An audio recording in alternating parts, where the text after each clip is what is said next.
Hello and welcome everybody. My name is Sam, this is the Jank Drawer, and welcome back to the Jank Drawer.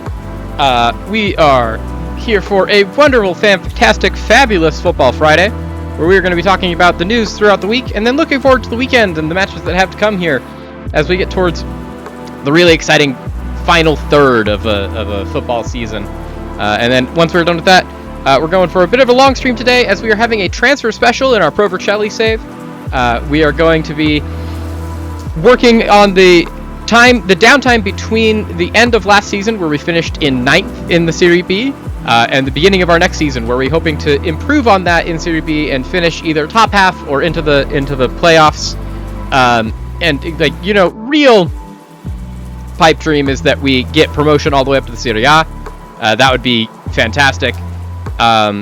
We're trying to get there ahead of schedule, but also just keep the positive momentum going. We're already doing very, very well. We have identified a tactical change that we want to make going forward, and so we are going to be working really hard on that in this stream and in this season. We're trying to transition out of a back 3 system into a back 4 system, and overall just working in such a way that we are able to play better with the players that we have, put some players that we have in better overall positions for themselves, and get into a more Como-esque type of playing, where we are playing more possession-based instead of more counter-attacking and defensive football, and try and build a team that feels like it should actually belong in the things that it's in, rather than it's overachieving to get the results that it's getting. Some heads up. This is going to be the last stream for the month of February. February has been a pretty great month. I've really enjoyed all the time here. There is going to be probably some changes on the horizon here for March on the overall stream schedule side of things. The main adventure that we went on this month was shortening down our overall hours streaming and figuring out what we want to do there. But the other big change that we're making is that we're going to be focusing on the metrics and prioritizing growth and trying to get there. And so the way that we do that is we need to take a conscientious approach at what we are doing, and make some adjustments of identifying what is actually helping growth, what isn't helping growth, and like in all processes, to grow both as a channel but also as an individual. The way that you accomplish that in life is by pushing yourself and trying new things and doing things that aren't necessarily comfortable.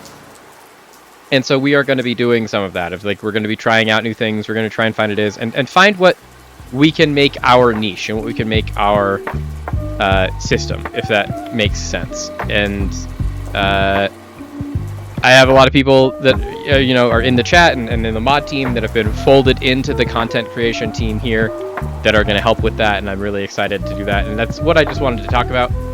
The other piece of business that I have before we get into the actual news week this week and we start talking about all of the crazy things that happened in the midweek matches this week, because let me tell you, there are some storylines, some absolutely insane things happened in the world of football this week, and I cannot wait to talk about them with all of you. Is that my migraines have been acting up again. I had, obviously, as we all know, a really, really bad one last week that we still streamed through, but we had all the lights off and we were able to cut out the face cam, and we were able to work around it, but it is a thing that happened. I had another flare-up yesterday that I need to mention to my neurologist and send over to him. I don't know what happened or what the trigger was for it. All I know is that I was feeling absolutely, totally, and completely fine. Like, zero issue, nothing to complain about, no problems at all. Literally all day yesterday. Like, I woke up, was doing great. We got some stuff. We did some editing work since I'm trying to do a little bit more editing and a little bit more polish into getting the system set up to make the short form content, to make the things like that, so we can try and find a way to automate as much of it as possible and ramp up the release schedule and the release quantity on those, to try and just kind of flood the market with more things, so we can just be making more. And then got everything going here in the stream setup, ended the stream, started getting ready to upload the content to the server so that I have it, so that I can, you know, keep the space free on the laptop. And I really needed to go to the bathroom, and I stood up, and the second I stood up, I just felt it. Like, it just felt like radiating from the back of my neck.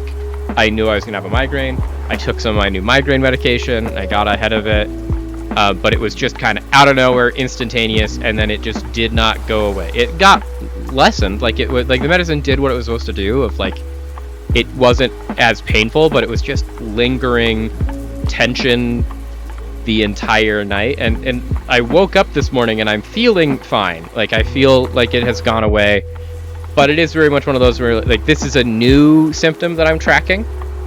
This has never happened before. I don't know what the cause of it was. I don't know how it happened or why it happened. All I know is that it happened, and because it has happened, is now something that I need to be aware of. And so because of that, I just wanted to vocalize that here with all of you, and that this is something that I am, like, very closely monitoring in today's stream. Is if I start feeling like that's going to happen, or if I feel the headache coming on, most likely scenario, because, like, when I have these bad migraines, it does really take it out of me and shut it down. I am usually still able to do the majority of my job that I do here, that I'd be, like, being able to perform and entertain and do all these things for you. And, like, I understand that I'm not being super happy-go-lucky and really cool and fun about that, but this is a serious topic, and so I'm trying to treat it with the severity and the gravity that it deserves and that it merits. And then once we're done having this conversation, we can get back to the animated and really fun and happy and, like, the 110% me that you usually get on stream. But I really want to talk about this because it is a very real part about who I am, and one that I'm coming to terms with in my identity, since it is so new for me. And quite literally, you as the stream audience have been here with me through the entirety of this diagnosis. And I've been upfront with you about it until this point, and I would like to continue being able to be that, because no one is served by me being quiet about it, least of all me. Like, if I just try to pretend like nothing's happening, that doesn't help me, it doesn't help you, it doesn't help anything. Like, it doesn't, there's no real point to that. All this to say, this is a new symptom, and it's something that I'm tracking, and if it doesn't happen, great. Nothing ever happens and we never need to bring this up. But because of everything that went down yesterday, I need to be monitoring it today. And that will look at, like, one of two things. First option, if it's not as bad as it was, or if it doesn't actually happen, nothing happens. Maybe three things. Second option is that I do start getting a headache, and I'm going to have to turn off the lights, and I'm going to have to turn off the camera. We will still have the stream. The stream will still probably be able to go on. I'll probably be able to do what we did last time of put up the little display of, like, sorry, I have a migraine. We're not going to be able to do this today. But the stream will go on. If it gets really, really bad, then really the only thing that I will be able to do is shut everything down, and I'll just have to go lay down. And so I just wanted to, you know, give you guys a heads up. Like I said, I'm feeling totally fine. I don't even feel like a migraine is coming on. I feel a little bit of the lingering after effects of the migraine that I had yesterday, because it, you know, A, was a migraine that is just always very painful for me, and then B, it affected my sleep in that, because I got the migraine at 6 yesterday, like 6:20, and I was still in pain until I finally was able to conk out at like 3 a.m. And I did sleep in. I slept in until about 11 today. So I still get like 8 hours of sleep, but it was not in my normal good sleep window. I usually try to sleep from like midnight to 8 a.m. And so, you know, there's going to be lingering after effects of that. But right now we're feeling great. We're feeling fine. I got some food in me. We're good to go. But, you know, hate to start on the bummer, but while there's no one here, still want to talk about that and vocalize that, because it's a habit that we want to get into. Now, on to the important stuff. On to the things that people actually care about. Namely, me, and hopefully all of you, as we are sitting here talking about all of the wonderful things that are going on in the world of football. there is, most importantly, a whole bunch of very important games that happened this week. And we talked a little bit about the midweek games last Friday. We didn't, since we didn't do last Friday, so we talked about them on Tuesday. But we because of just how everything went down last week with my getting sick and not being able to stream on Friday and everything that's going on Tuesday, and just like not talking about the midweek games, I feel like it might have fallen through the cracks talking about the absolute scenes that have been shaking through Serie A in the Champions League this year. Because the Champions League has delivered an absolute masterpiece in just situational storytelling this year. And if you haven't been living under a rock and you're following any sort of news outlets and media outlets about the world of football in the current zeitgeist, you will probably heard about some of these opportunities and some of these things that have been happening, because it has been absolutely groundbreaking. For those of you that are new around here, or that have maybe not been following all of the content and checking in all of the time, we had a electric end, like an absolutely sincere and crazy end to the Champions League league phase. This new format that they're doing in the Champions League, where they're playing a full 8-round league before a first cut. The top 8 teams that finish in the league get a bye in the first elimination round, and then teams 9 through 24 play in a double, a 2-game face-off that is single elimination, and then that gets to the round of 16, and then you go from the round of 16 to Elite 8, Final 4, semi, and then finals. So, 16 quarters, semis, finals. A regular champion, tournament format.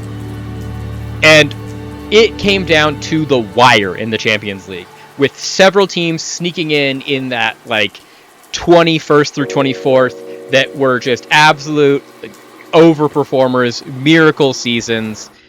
None more, ecstatic than 2 of the teams that I want to talk about today, which were, as we all remember, since we went into the epic of it here on stream, the FC Porto 4-2 dismantling of Real Madrid to qualify in 24th, which was twofold important. First, it got Benfica.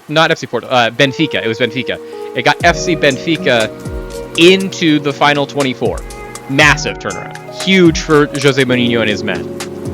Second, it knocked Real Madrid out of the top 8 and into 9th place, which meant that Real Madrid had to go through the ignominy of playing in the round of 16.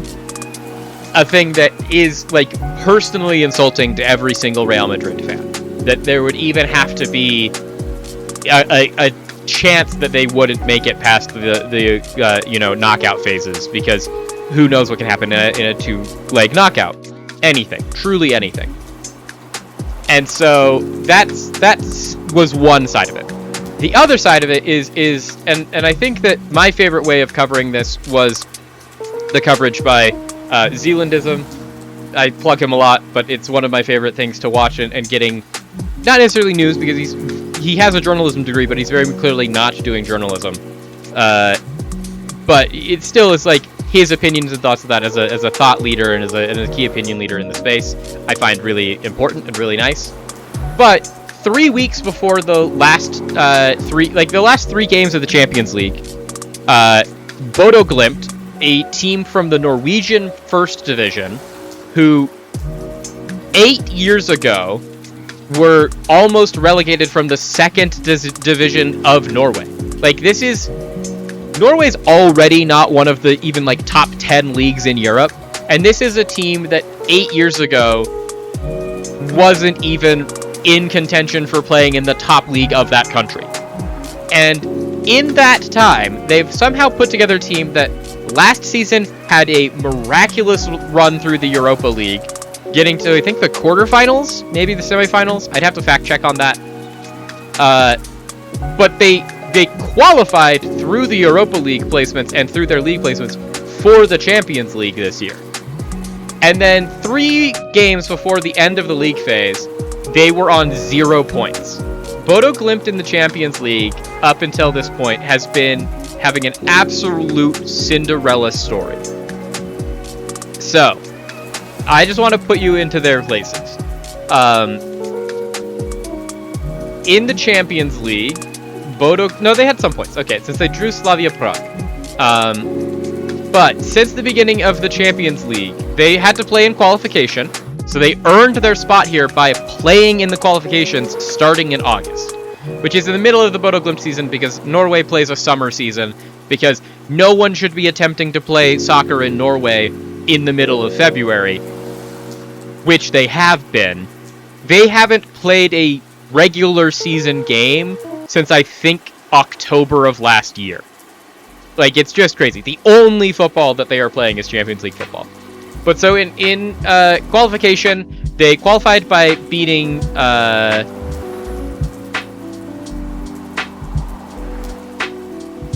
Sturm Graz, I think was their first opponent. Yeah, Sturm Graz. They beat Sturm Graz to get into qualification. And then they drew their first game against Slavia Prague. They drew their second game against Tottenham Hotspur. Ridiculous. Tottenham Hotspur, who eliminated them from the semifinals of the Europa League last season. Like, that's how good Bodo Glimt was, is they made it to the semifinals last season in the Europa League. They lost to Galatasaray, another team that we're going to talk about today, because Galatasaray had an incredible two-legged tie against Juventus that is just like, we have to talk about it. And then after lost to Galatasaray, they lost 1-0 to Monaco.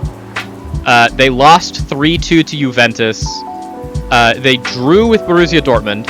So going into the last 3 games of the Champions League phase, they have 3 points. And they look like they are never going to get it, because their last 3 games of the Champions League qualification in the league phase were Man City, into Atletico. No, the last 2 games were Man City into Atletico Madrid, and they had 3 points. And to get even into the top 24, they needed 9, which means they needed to win both of those games. And admittedly, everyone thought if there was a chance for that to happen, it was the literal snowball's chance in hell that they would win in Norway at home to Man City. Because just like the Premier League is known for their wonderful phrases, like, on any given Sunday, like any rainy day in Stoke, anything could happen.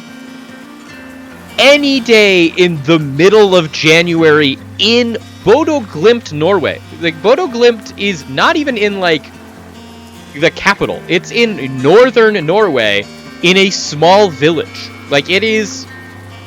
There are... I think one of the statistics they said from the games this week is that there were more fans in the San Siro of Inter Milan this week for their home game against Bodo Glimt than there are people that live in the town that Bodo Glimt is in. Like, there are more people in one physical location of the San Siro than the entirety of the home city of Bodo Glimt.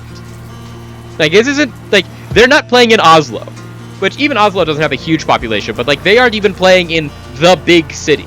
They're playing in the middle of nowhere in Norway in January. I think the statistic that they said about the first fixture of this is that to play the game against Inter in Bodo Glimt, they had to move something like several thousand tons of snow off of the pitch just to play the game. And, like, the entire village had to show up to shovel the pitch. Because they're like, we're hosting Inter Milan. We can't have snow on the ground, but it's February in Norway. If there's anywhere in the world where there is unreasonable amounts of snow on the ground in February, it's northern Norway. It's the middle of nowhere. But they pulled off the impossible. They've been the Cinderella stories of, like, they beat Man City 3-1 in Bodo Glimt. And then everyone's like, well, that was a miracle. That's their Cinderella story. But there's no way they go to Atletico Madrid and do the same thing. Because it's Atletico Madrid. It's Atletico Madrid, a notoriously hard to beat team, especially in the past decade under Diego Simeone. Simeone plays like the definition of anti-football. He just is one of those guys that's going to sit back. He's incredibly Catenaccio-pilled, defensively minded. It's going to be gritty, it's going to be hard, and he's just going to be defensively stubborn. And Bodo Glimt, there's no way you're going into Madrid and beating Atletico Madrid. It's just not what's going to happen. And then what happens other than Wednesday, January 28th, Bodo Glimt, this just plucky band of Norwegians, go down to Madrid, and not do they just win. Since they win this game in Madrid under the lights, they come back to win this game.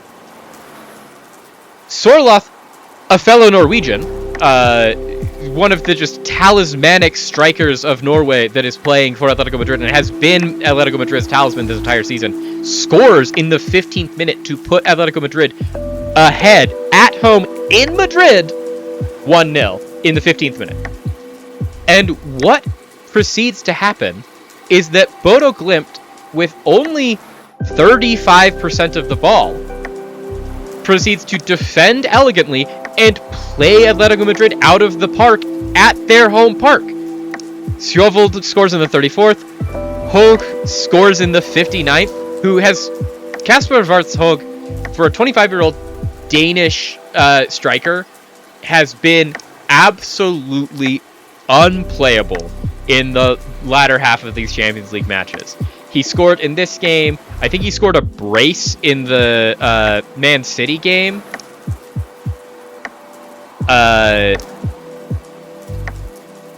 The game before that. Yeah, he scored a brace then.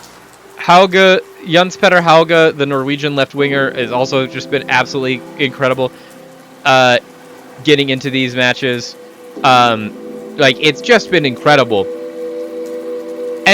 And so, against all odds, Bodo Glimt now have found themselves at the end of the last match day with 9 points, which sees them finish the league phase in, I think, 23rd. Like, literally second from bottom, but they're in. And that's all that matters, is that they made it in.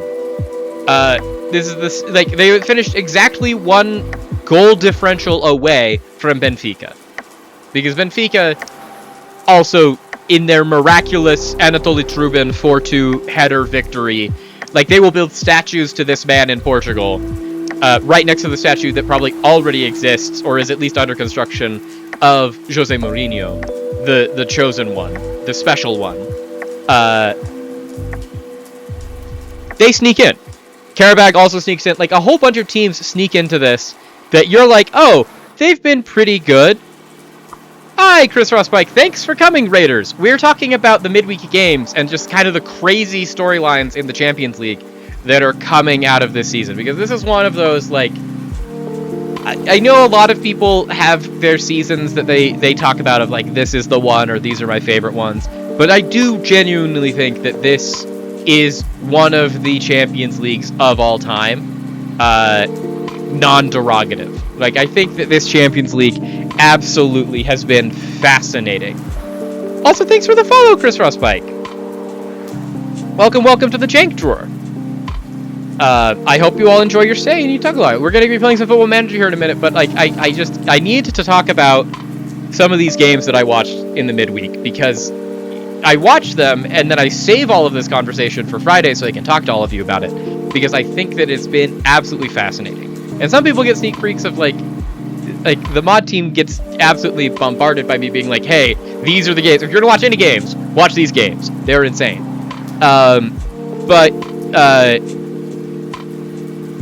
What we see ourselves going into this, then, is we go into the midweek match weeks for the round of 16, well, not the round of 16, for the first elimination round of the Champions League, with just some generational storylines coming in. Like, the WWE could not write better storylines than this.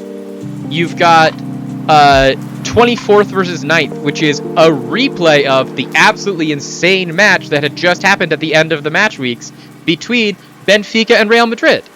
And, like, it was set up to be cinema. And they have the first leg of that match 2 weeks ago in Benfica, in Lisbon at the Benfica Stadium. And it was a absolute slugfest that saw a whole bunch of just, like, crazy things happen around, like, penalty calls, and then all of the controversy around the racist allegations and the racist comments that I'm not going to comment on because I didn't watch it, I didn't see that. You can tell from the reactions of players that definitely something was said. What was said, I can't speak to that, but I am very much one of those of, I believe people when they say they have been victims of racism. And so, as much as Vinicius Jr. is a polarizing figure, I don't see any reason why he would lie about this. Like, and so there's a whole bunch of, like, the controversy that comes out of that, but it is all the controversy that hides a, honestly, very impressive turnout from Benfica defending home soil and walking away with a 1-0 loss. Like, that is not a huge blowout. It's honestly a way worse result than Real Madrid should have gotten in that and would have wanted to have gotten. And it's definitely a result that you can come back from. And you've already proven that in that when they played the 4-2, this is a team that has, in recent memory, like less than 4 weeks ago, scored 4 goals against Real Madrid. So going into a match for your life on the line, only down 1-0, yes, you want to win your home leg, but also immensely doable. Like, there is no way that this was, like, writing on the wall they couldn't do it.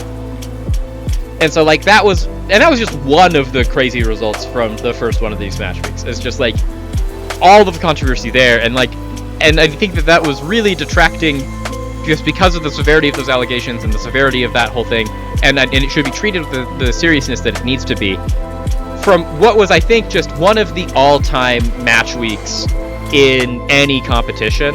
Is that just, like, this first leg of the Champions League round of knockouts was ridiculous. Some other results that we saw from this. We saw Galatasaray, who also is another one of those teams. The Turkish league is, I think, at this point, better than the Norwegian league. We were talking about Bodo Glimt a lot up until this point in the stream. But still, like, you don't really expect the Turkish league to be the ones that are like, we are going to win a Champions League. You expect them to be competitive, but you don't expect them to ever win. And so when you see a matchup put together like this one, that's going to be, oh, Galatasaray, one of the best teams in Turkey. Like, there is no disambiguation there. Galatasaray is one of the best teams in Turkey. The Istanbul teams are always really good. Besiktas and Galatasaray are great. This is a Galatasaray team that I think has more talent on it than most Galatasaray teams ever. In that, just the fact that you have Victor Osimhen as your striker is kind of ridiculous. The fact that he's playing in Turkey and not in one of the top 5 leagues in Europe is just an enigma and a mystery. But it doesn't. And then the other one is that they have Yilmaz at Galatasaray, the young Turkish. Like, he's the next big name in young Turkish players is Yilmaz, which is wild that we have another one so soon, because I don't think that we've gotten over Arda Güler, who was the previous next big name in young Turkish players. And they're both like 17 to 19. Like, they're the golden generation of Turkish talent coming through. But they finished in such a place that they were playing host to Juventus in the first round of this match week, because lower seeded team hosts first and then higher seeded team gets to be at home for the second leg, which is generally seen as an advantage. And then Galatasaray in Istanbul manages to beat Juventus 5-2 in the first leg of this game. Just like an absolute bloodbath. It doesn't look even remotely close. And Juventus just look like they are unsure how to play the game of football. Like, they just don't look like they can string 2 passes together the entire match. And in Istanbul, which I've heard the stories of playing in Turkey, like if you go to visit a Turkish stadium and you are playing there, they are world renowned for some of the most brutal playing atmospheres of just high energy, violent fans of just like, this means so much to them. And I don't know what it was, but Galatasaray put on a clinic, and Juventus were pronounced dead on the scene. Like, they got 2 goals, but it didn't matter. Galatasaray got 5. And that was just wild. And that's just another one of the games that week. PSG versus Monaco was a matchup in this round, which is just ridiculous. Like, that's 2 of the best teams in the French league just getting paired into each other, and they did not disappoint. It was a 2-3 in the first round, with PSG winning that game in Monaco. But Monaco gets a red card in that game. Florian Balogun scores a brace in the first 19 minutes, and then Golovin, the Russian midfielder, gets a red card in the 48th minute, and Paris Saint-Germain is able to get their 3rd goal and their winner from Desiree Doué in the 67th. Like, absolutely incredibly close. And, like, do I think that if they don't get that red card, Paris Saint-Germain wins that game? I mean, maybe. Paris Saint-Germain did have 80% possession in this game. Like, it was Paris Saint-Germain's game to lose. But in Monaco, I think if Monaco has 11 men, they don't lose this game. So, like, that's a crazy one from that match week. Borussia Dortmund had, like, one of the most tame matches of the week, in that Borussia Dortmund just beat Atlanta 2-0 at Dortmund. You're like, okay, like, that's at least a normal score. I mean, Real Madrid Benfica 1-0 is a normal score in soccer, but it's not a normal score for those 2 teams, where you're like, Real Madrid should be beating Benfica by more than 1 goal. Like, it's just a given. Newcastle got the luck of the draw in playing Karabakh. They went to Azerbaijan and beat Karabakh 6-1 in the first leg of this match. So once again, just a ridiculous shootout of a game. Atletico Madrid played a 3-3 draw in Bruges against Club Bruges, which, I mean, like, absolutely fantastic result for Club Bruges, but dismal performance from Atletico Madrid. They go from losing to Bodo Glimt 2-1 to they go to Belgium and they cannot beat Club Bruges at home. This is just a 3-3 draw. And then Bayer Leverkusen once again. The normal scores are coming out of the German teams. They just got a 2-0 win against Olympiakos in Greece, which you're like, hey, the Greek teams have been doing great, but also you're not expecting the Greek team to necessarily get past this point. So, like, it makes sense.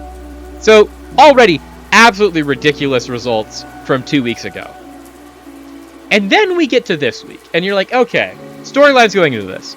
Real Madrid now, at home versus Benfica. You expect them to close out the deal.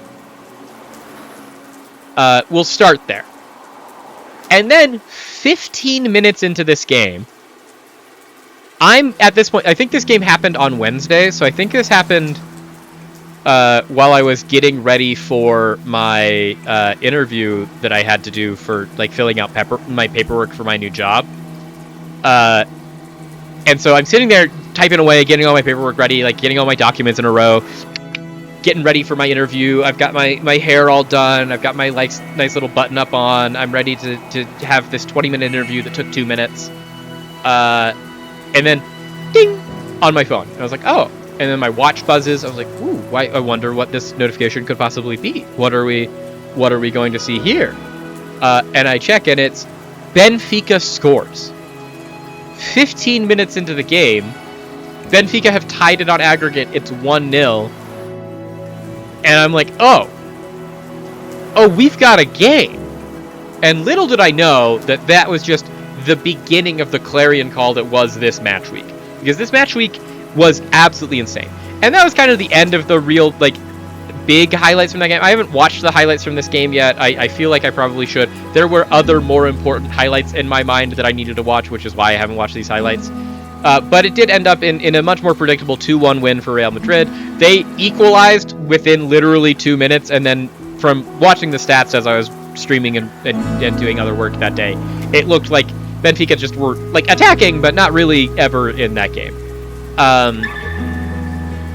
But yeah, it was just to kind of be a prelude, an amuse-bouche to the glory that was happening in the rest of this match week. Because we had already been treated the day before on the Tuesday to Newcastle beating Karabakh, but it was close. Karabakh scored 2 goals in Newcastle. They still end up losing 9-3 on aggregate. There was no way they were overcoming the 6-1 deficit. But it was, a good effort. Atletico Madrid scores 4 more goals to win 4-7 on aggregate over Club Brugge. Once again, valiant effort from the Belgian team. Atletico Madrid returning to the 2 Madrid teams, returning to form, winning the games they are expected to win. But the real highlight of the Tuesday match week was what happened to the San Siro. And all of the football news media had been hyping this up. There's all this talk of the history of where they were. 8 years ago, Inter Milan was winning things. They were winning trophies. They were challenging for Champions Leagues. And at the same time, Bodo Glimt was in the 2nd division facing relegation. And then building up to that, they were doing interviews with Jens Petter Hauge of just hey, you played at AC Milan for a minute before you returned to Norway and are now at Bodo Glimt. What does it mean to come back to you? And he's like, I've played here before. This is personal. I have, the San Siro was my home. I know what this is going to look like. I don't think anyone's they were warning us. The foresight of Odin was with the Norwegians here, and they were telling us we were not ready for what we were going to see at the San Siro on Tuesday. And even with all of the augury and the signs coming, no one saw this result coming, because this is just not how it's supposed to happen. The division in gap, the gap in ability, in potential, in player ability at large and in general, between teams in the Serie A and teams in the Norwegian First Division, as we are led to believe, should be so vast that even if it was because they were playing on the artificial turf up in Norway in February and it was cold and there was more snow than any of these Italians had seen in their entire lives, and that's why they lost 3-1.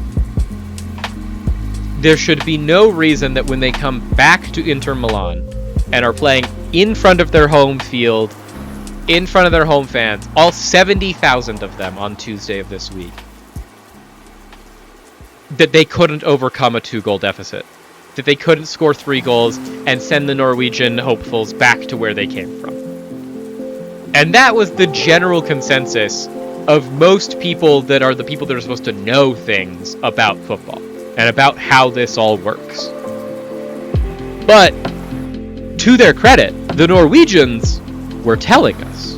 They were telling us the entire time. And for those of us like me, or very much putting the credit where the credit is due towards Zealand, who put me onto this Zealandism, when you watch Bodo Glimt play, it is beautiful. This is a team that knows each other. They all grew up together. They are close-knit, and they are playing truly beautiful counter-attacking football. They are holding possession well. They don't have the most of the possession, but when they get possession, they are lethal with it. And that's what happened here. They defend as a unit. They have just truly more effort put out in a game than I've seen in forever. They are just absolutely committed to the cause of Bodo Glimt. It is a team of 11 teammates, not individuals, that just based off of their actions on the pitch look like they would run through a burning building for their club and for the other 10 people on the field. And they weathered an absolute storm of a first half at the San Siro. The Stadio Giuseppe Meazza, the San Siro, was just absolutely electric. Some stats from this game. Inter Milan, 71% possession. Expected goals of 2.29. 30 total shots on goal. 2 big chances. They only scored one of them, and it was from defender Bastoni in the 76th minute. Bodo Glimt, on the other hand, 29% possession, and almost all of that in the second half. An XG of 1.74 off of only 7 shots. 3 of those 7 shots were marked as big chances, and 2 of them were goals. In the 56th minute to Jens-Peter Hauge, and in the 72nd minute to Hakan Evjen, the center mid. And both of these goals are like beautiful masterpieces, sculpted from marble. They were beautiful, beautiful goals. They looked like the kind of goals that you'd expect from like 2009 Barcelona, not 2026 Bodo Glimt. But that's the kind of goals that Bodo Glimt scores. They are beautiful, beautiful goals in counter-attacking positions. They win possession back, they hit you on the break, and it just is a perfect ball across the pitch to an on-running runner, or into the middle of the pitch, into someone that is just blitzing through the middle of the pitch to get onto the end of it, and then it is finished with precision. There is a reason why they had 7 total shots, 3 of them were big chances, and they had a difference of only 0.5 XG on the 30 shots that Inter Milan took, because every single one of the shots that Bodo Glimt takes, you feel like it's going to go in, if there's not some sort of miracle. To that credit, it was just a man of the match performance from Jens-Peter Hauge. The only other even remotely close in rating to him was DiMarco, the Italian wingback, Federico DiMarco, the baldest 28-year-old man you've ever seen in your life. The hairline of Francescan monk.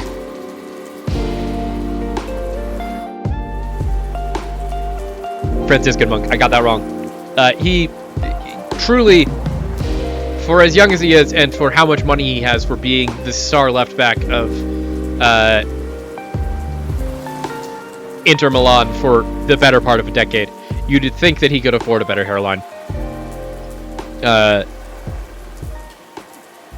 It was truly just a master. And Bodo Glimt just played them out of the park, and none of us saw it coming. They went to Italy, and they were not the more possessive team, but they were the better team. And the scoreline proved that, and now they're into the last 16 of the Champions League, and they're playing Sporting Clube de Portugal in Lisbon, and like, Sporting Club did great work to finish in the top 8. Don't get me wrong. They won some very, very important games to get there that were absolutely pivotal. Great successes in the Champions League against storied opposition. They beat Paris Saint-Germain. They beat Athletic Club de Bilbao. They won big games and have earned the spot. They drew with Juventus. They lost to Bayern Munich, but everyone except for Arsenal lost to Bayern Munich this year. They beat Club Brugge. Like, this is a team that has earned their spot, but even then, you kind of have to back the Norwegians in this. As crazy as it is, and as much as I love Sporting Clube de Portugal, I truly do. There's a reason that I talk so much about all of these Portuguese things and these Portuguese players, and like, La Lingua Portuguesa is something that I'm very passionate and love about, truly, but also just like, if there's anyone that I don't want to face in this tournament, it's Arsenal, it's Bayern Munich, and it's Bodo Glimt. They've been insane. And as crazy as that all is, it's not even the craziest match of this thing. There's even crazier matches, if you would believe it. Paris Saint-Germain played Monaco in Paris at the Parc des Princes. They pulled together a 2-2 win, a 2-2 draw, but because of their win in Monaco 3-2, they're able to get through. Monaco, once again in this match, gets another red card. Koulibaly this time in the 58th minute. Another red card for Monaco. This is going to be the Champions League of what-ifs for Monaco. What if we didn't get 2 red cards in 2 games against Paris Saint-Germain? Could we have eliminated the current title holders? Honestly, probably. But we will never know.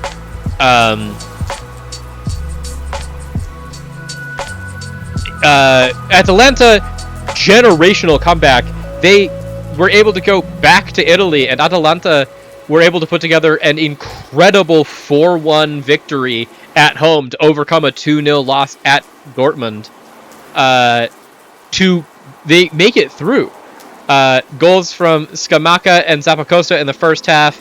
Pasalic and Lazar Smarzlik in the 98th minute after a 97th minute Bensebani red card to overcome on aggregate 4-3.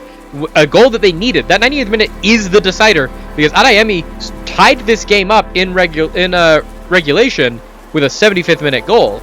So like they only get through because of the insanity of the last 2 minutes of this game. The summary on this, once again, this isn't one that I've watched the highlights on, but I plan on watching. Of just like where to even start on this one. An absolutely electrifying finish to one of the standout Champions League ties in recent years. Ends 4-1 in Atlanta's favor, with Smarzlik's last gap penalty squeezing them past Borussia Dortmund by a 4-3 aggregate scoreline. Having wiped out Dortmund's 2-goal lead with Scamacca and Zappacosta's strikes in the first half, they were intent on completing their comeback right from the off in the second period. Ledea produced 2.61 XG overall, and once again flew out of the traps with Pasalic and De Roon both forcing saves from Kobel before combining for what looked set to be the key goal in this tie. De Roon's curling cross from the left was headed home by his fellow long-serving midfielder as Pasalic puts the hosts 3-0 up and into a 3-2 lead on aggregate. Dortmund wouldn't be counted out, however, and racked up 0.93 XG at the other end, with Guirassy twice denied with Carnesecchi, either side of Bayer, rattling the woodwork. Substitutes would make the difference for the black and yellows, though, and they drew level with 15 minutes left as Adeyemi made a 3-3 on aggregate with a curling strike into the top corner. Further chances followed for Krstovic, Smarzlik, and Krstovic again, but the fallout from the latter's header eventually proved to be the decisive moment. A lengthy inspection from a VAR resulted in Bensebani being shown a second yellow card for a high boot on the Atalanta striker, with Schlotterbeck also being sent off from the Dortmund bench, and the resulting penalty was dispatched in expert fashion by Smarzlik.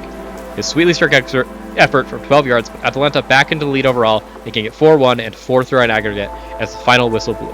As a result, Serie A will indeed have a representative in the Champions League last 16 this season, as Atalanta complete the most stunning of comebacks from their first leg defeat to end Dortmund's European exploits in the process. Like, truly, absolute scenes at the end of this game. Bensebani already got a yellow card in the set piece there, goes for the high kick, VAR calls it, he gets a second yellow card, he's out. For protestations, Nico Schlotterbeck also sent off from the bench. So, like, absolute scenes. They get literally last kick of the game, Smarzlik penalty, and Lazar Smarzlik, the Serbian just giant, buries it.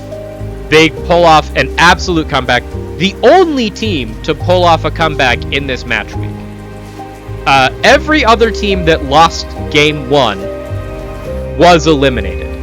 This is the only team that was able to pull it off. And because of that, as it was just mentioned there, we're going to get to the actual game that I think was the game of the round, like the match of the round, because this was just absolute insanity. And this is one of the few that I have actually watched the highlights for, because it was absolutely insane. I watched these highlights and I watched the Bodo Glimt highlights. Atalanta find themselves the only Italian representation in the entirety of the final 4 match weeks of the Champions League, because absolute insanity broke out at Juventus. This was one of the most ludicrous things I've seen in a while. As playing host to Galatasaray, Juventus have a mountain to climb. They, as we already established, had one of the ignominious losses of all time, losing 5-2 away in Istanbul to Galatasaray, which, don't discredit Galatasaray. Galatasaray are a pretty good team. They are not anything that you should feel like this is not a team that you should go against and lose and feel bad for losing. You should maybe feel bad for losing 5-2, because letting them score 5 goals is crazy, because if you're at this level of competition, letting anyone score 5 goals, unless you're like Karabakh FC, who had put together a miracle run to even get to this point, and then the fact that they scored 3 goals against Newcastle is something they should just be proud of. The fact that they didn't lose that tie 9-0 is already a miracle. But Juventus should not allow 5 goals in any game. And to allow 5 goals in Istanbul to Galatasaray, they have... the mountain they have to overcome is Everest-esque. And the whistle blows, and kickoff happens. And it's back and forth, back and forth. This was one of the most even games of the entirety of this round of qualification. It was a possession share of 47-53, Juventus Galatasaray. Juventus in this match put together a total of 28 shots, 8 big chances, and an XG of 5.2, chat. 5.2! Truly insane numbers. That means that off of those 28 shots, if you are in the fictional land of physics and the land of perfect planes and frictionless planes and indefinite spaces, by the numbers, Juventus should have scored 5 goals this game. Like, if you played this game 100 times, on average, this ends with Juventus scoring 5 goals. As a point of reference, in the game that Galatasaray scored 5 goals in, Galatasaray only ever was able to manage an expected goals of 2.92. Juventus had 2.1 more expected goals from this match. Like, it's an absolute, like, statistical collapse. As 37th minute, there's finally a break in the deadlock. Foul in the box, whistle is blown, penalty awarded, and Locatelli converts. Juventus have started the climb. It's 1-0. And it stays 1-0 for most of this match. And that's not good enough for Juventus. Juventus needs to score at least 3 goals to tie. 4 goals to go ahead on aggregate. And it's a lot of back and forth, throughout the rest of the first half, it's pretty much all Juventus ball. They get into the second half. Juventus starts pretty strong. 70th minute, the second goal hits. It's Gatti.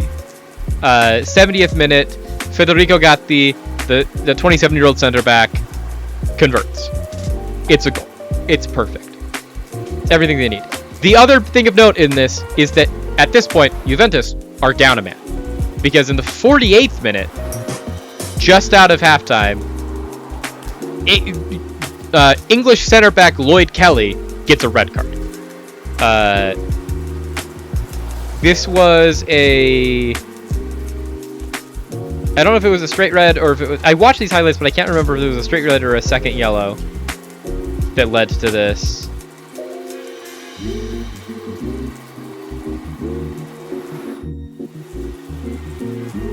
It was a second yellow that was awarded. That was so I remember this foul. Now. It was a really bad tackle by Lloyd Kelly into Yilmaz, as just he went studs first into Yilmaz's leg. It wasn't bad. It was not good. He was already on a yellow card in the first half. So bare minimum, and what was called on the pitch was fouls called, second yellow. He's gonna go off no matter what. VAR then steps in and is like, hey, you need to look at this. It's actually worse than you thought. And they showed this in the highlight package that I was looking at.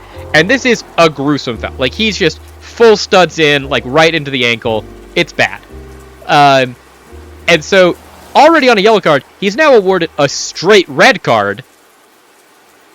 So he got not 2 yellow cards. He got both a yellow card and a straight red in this match. Like, if you're going to go out, I guess go out swinging. And so Juventus go down to 10 men, and they still have a mountain to climb, and now they've just got it even worse. 70th minute, Federico Gatti gets back. It's a short corner, and then they eventually find Kalulu, who whips the cross in from the right. It slips past Lamina and off the glove of Katsir en route to the boot of Gatti. The defender puts the ball home. He was unmarked at the back post, and now it's 5-4 to Galatasaray on go out cooking, I guess, as well. Yeah, I mean, it's still a type of swinging. Now it's 5-4. Galatasaray are only... There's only one more goal in this game to keep them separated. Okay, Gundogan comes on for Galatasaray in the 71st minute.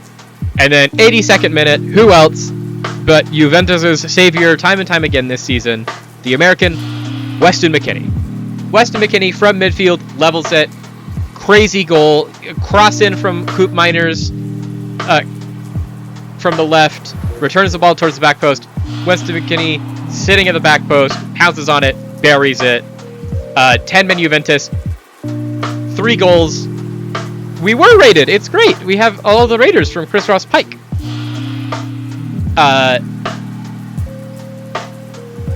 3-0. It's tied on aggregate 5-5 in regulation. We're going to extra time.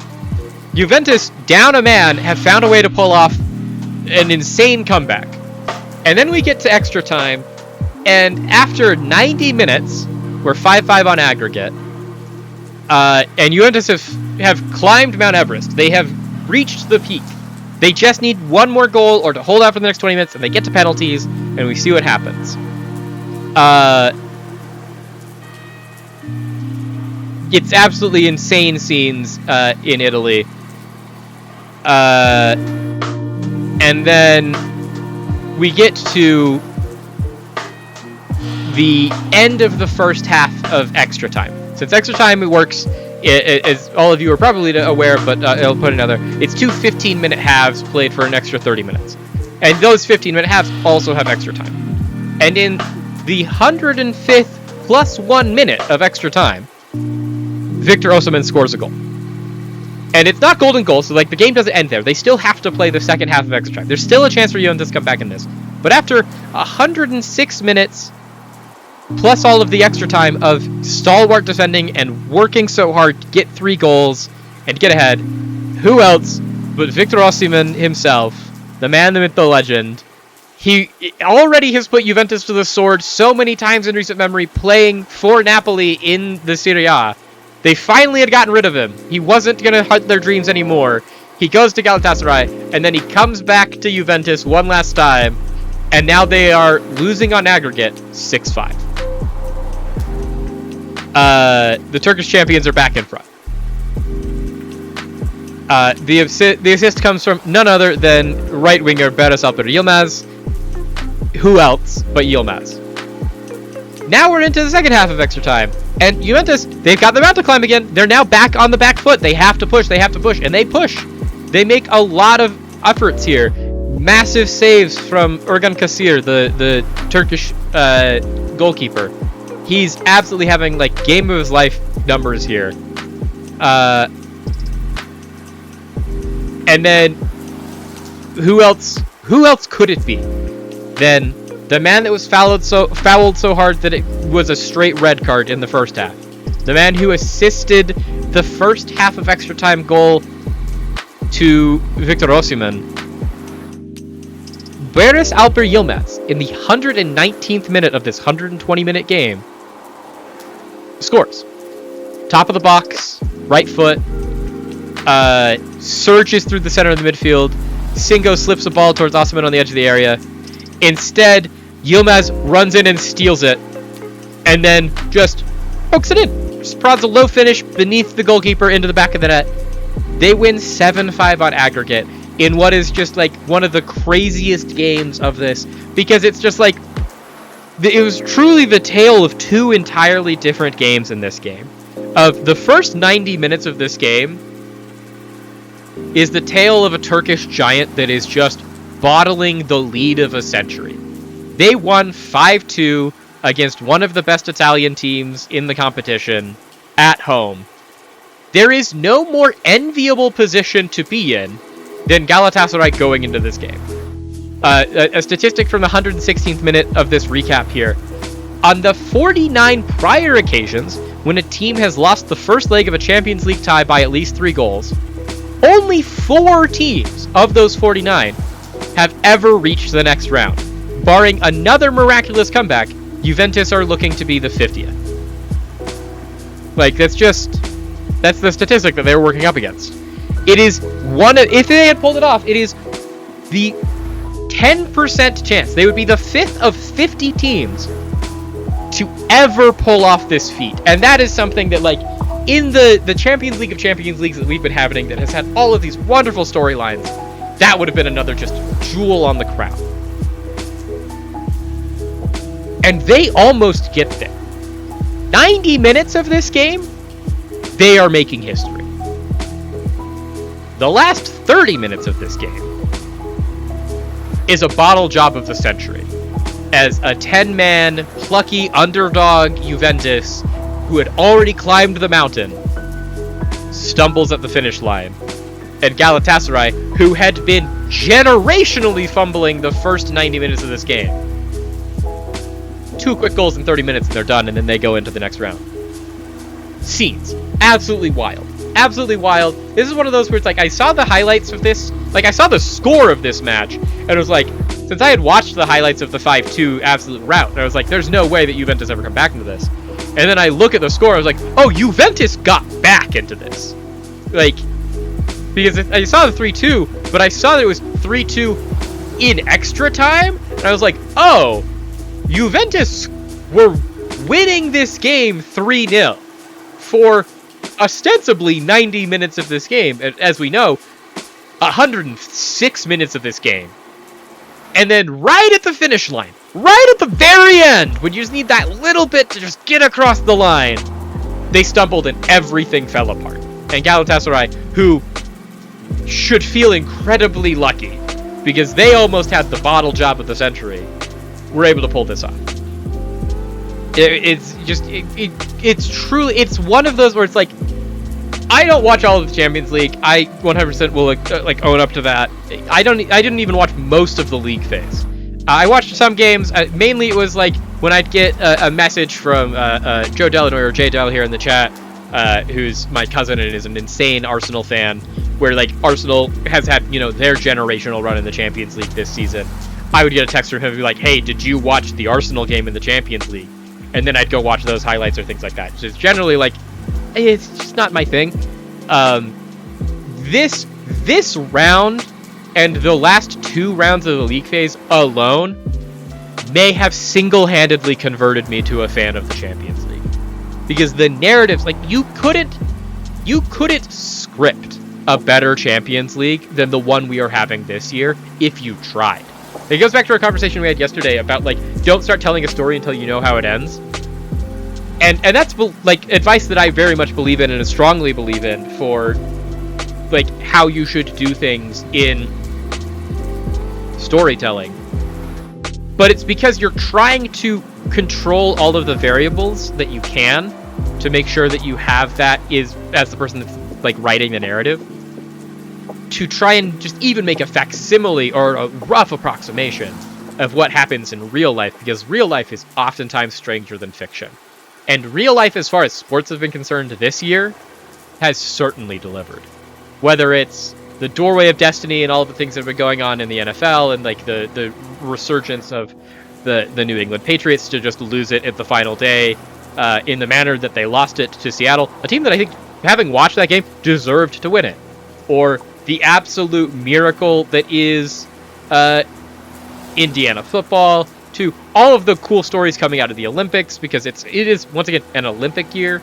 The ones that are really dominating the timeline in my neck of the woods is definitely men's and women's U.S. hockey winning gold for the first time in a very, very long time. I think it's the first time ever that both of our teams have won gold in the same Olympics. But I know at least for the men's team, it's the first time that the men's team has won Olympic gold in ice hockey since 1980. Like, there's all of these crazy things happening, and you couldn't write any of these. But just some of them is these games that have happened that truly you couldn't have scripted it better than this. You couldn't have. No one could have scripted what's happened in this Galatasaray-Juventus game. You couldn't have scripted the 5-2 win for Galatasaray at home. You certainly could have never seen coming the dual-sided bottle job that was the 3-2 result in Juventus. The Atlanta comeback, it has to be seen to be believed. The Real Madrid-Benfica, you could have seen coming the 3-1 eventual for Real Madrid. Yeah, we get that. But you couldn't have seen why that would have been such an important game ever, because you wouldn't have had the context of the 4-2 game earlier, or all of the allegations of the racist comments of the things coming out of the Benfica leg of that tie towards Vinicius Jr. The fact that there was 12 goals between Newcastle Karabakh and there was 11 goals between Atletico Madrid and Club Brugge, just this was a treat. And then whoever, if you had told me at the beginning of this Champions League season, if you had told me a month ago, prior to the Man City Atletico Madrid games, because this is what we were all saying, is that Bodo Glimt going into that Man City game, no one thought we were going to be in this reality. No one. Least of all, probably Bodo Glimt. Because truly, it was just, they've had a great run. This is a team that did so well. They made it to the semifinals of the Europa League last year. It's a generational turnout. They've worked so hard and they've fought so hard. They finished second in the Norwegian League to earn their spot to challenge for Champions League football. They beat Rapid Wien from Austria to get here. They've done it. We're so proud of them. And look at them. They got 3 draws in their debut season of the Champions League against some respectable opposition. They drew against Slavia Prague. They drew against Tottenham. That's a miracle. Little did we know that Tottenham would be one of the best teams in Europe and one of the worst teams in the history of the Premier League. Who could have known? They're such plucky little underdogs, those Norwegians. You can't root against them. And you should never root against them at the Winter Olympics, because they will win every event. But there's no way they beat Man City. Then they beat Man City. Well, that was a miracle on ice. But there's no way that they can't do that there's no way they do that again in Spain. Everyone knows they're going to go to Madrid and they're going to lose to Madrid. It's just an inevitability. And then they beat Madrid. They beat Atletico Madrid. And now they're in 23rd. They get to play Inter, who finished 10th. This is an Inter team who was in the semi-final of the Champions League last year and was in the final of the Champions League the year before. This is one of the most generational runs of Inter teams in a very long time. This isn't just a nobody's Inter team. This is one of the best teams ever, and they've only been denied by the literal best teams ever.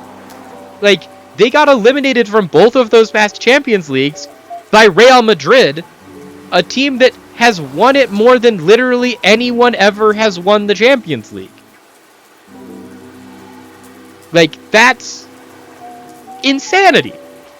And then to have Bodo Glimt across 2 legs beat them 5-2 on aggregate, winning both home and away. They beat them in Bodo Glimt 3-1, and then this week they beat them at the San Siro in Milan 2-1 in regulation, and it didn't look close. And it's just you can't tell me that there's not magic in sports when you see stuff like that. You just can't tell me that there's it's just perfect. And so I'm, for one, insanely hyped for the rest of this tournament, because just no matter how it goes, it's already been so good that there's no way that this cannot end great. And we've got another just great round of let's get to the forecasting part of the stream as we look to the next games that are coming up. As far as Champions League is concerned, we have the round of 16 draw that happened earlier today, and so we have those as talking points that we can talk about. Just at a glance, and we'll talk about these more when it comes up to them, because these games won't be played until the second week of March, on the 10th and the 11th. But your 8 matchups are Paris Saint-Germain, the reigning title holders of this competition, are going to be playing against Chelsea. Paris Saint-Germain, as the lower-seeded team in that, will play home first and then away. Chelsea at Stamford Bridge will playing host in the second leg. Then it is Galatasaray, fresh off of the game of games against Juventus, are playing against Liverpool of all teams, which Liverpool are good, but Liverpool have been shaky this year, and Galatasaray just scored 7 goals in 2 games against Juventus. The Turkish champions are kind of onto something.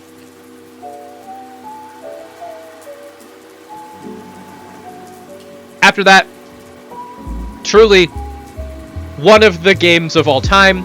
Somehow in the round of 16, we have a potential finals candidate in like something that I would expect to have been a Champions League final of Real Madrid versus Manchester City.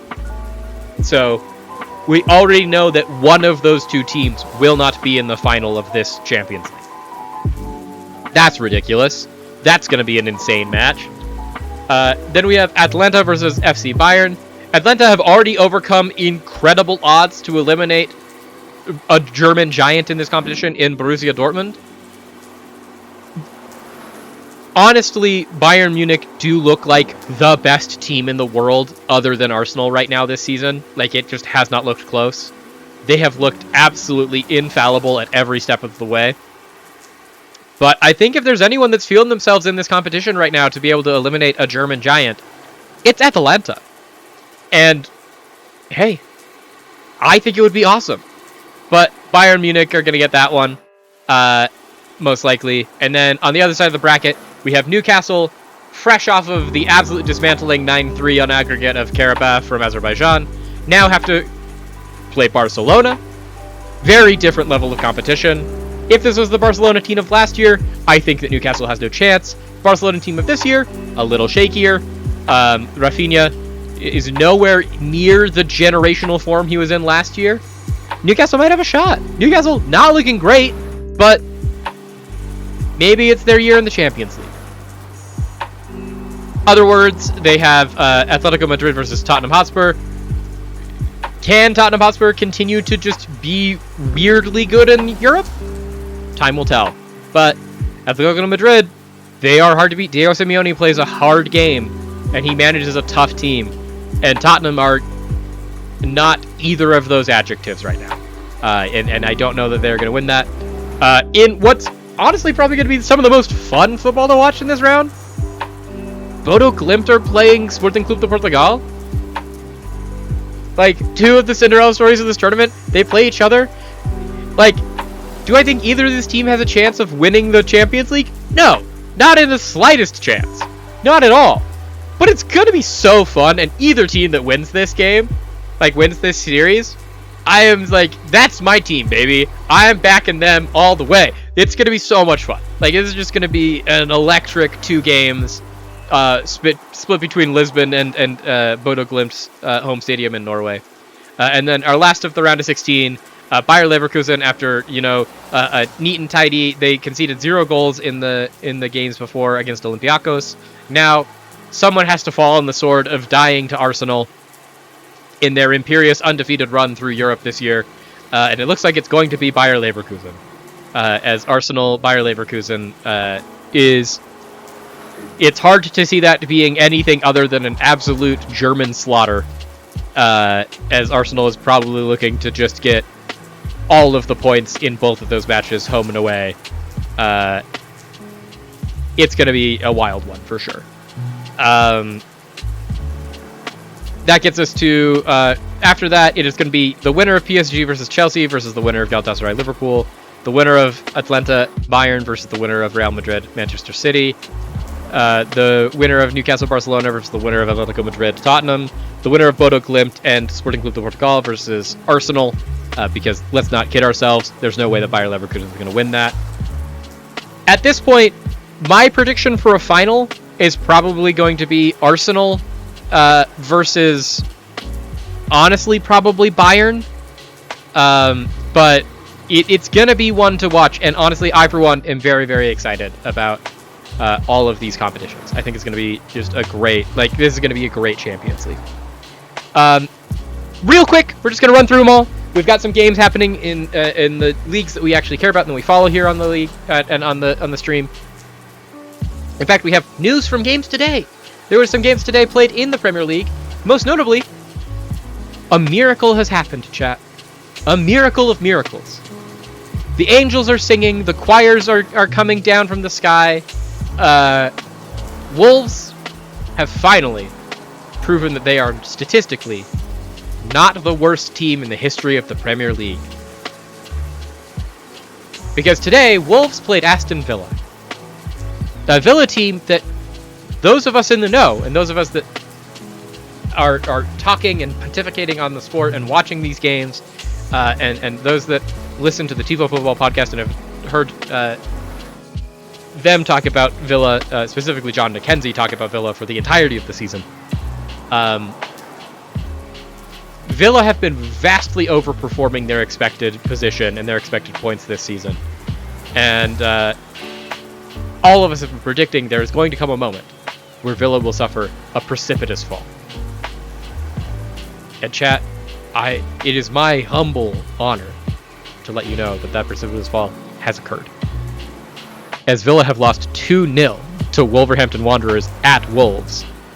Goals to João Gomes and Rodrigo Gomes, the right wing back, and the DM in the 61st and 98th minute of that game to give Wolves a 2-0 victory at home over Aston Villa. I think this is the first Wolves victory in 2026.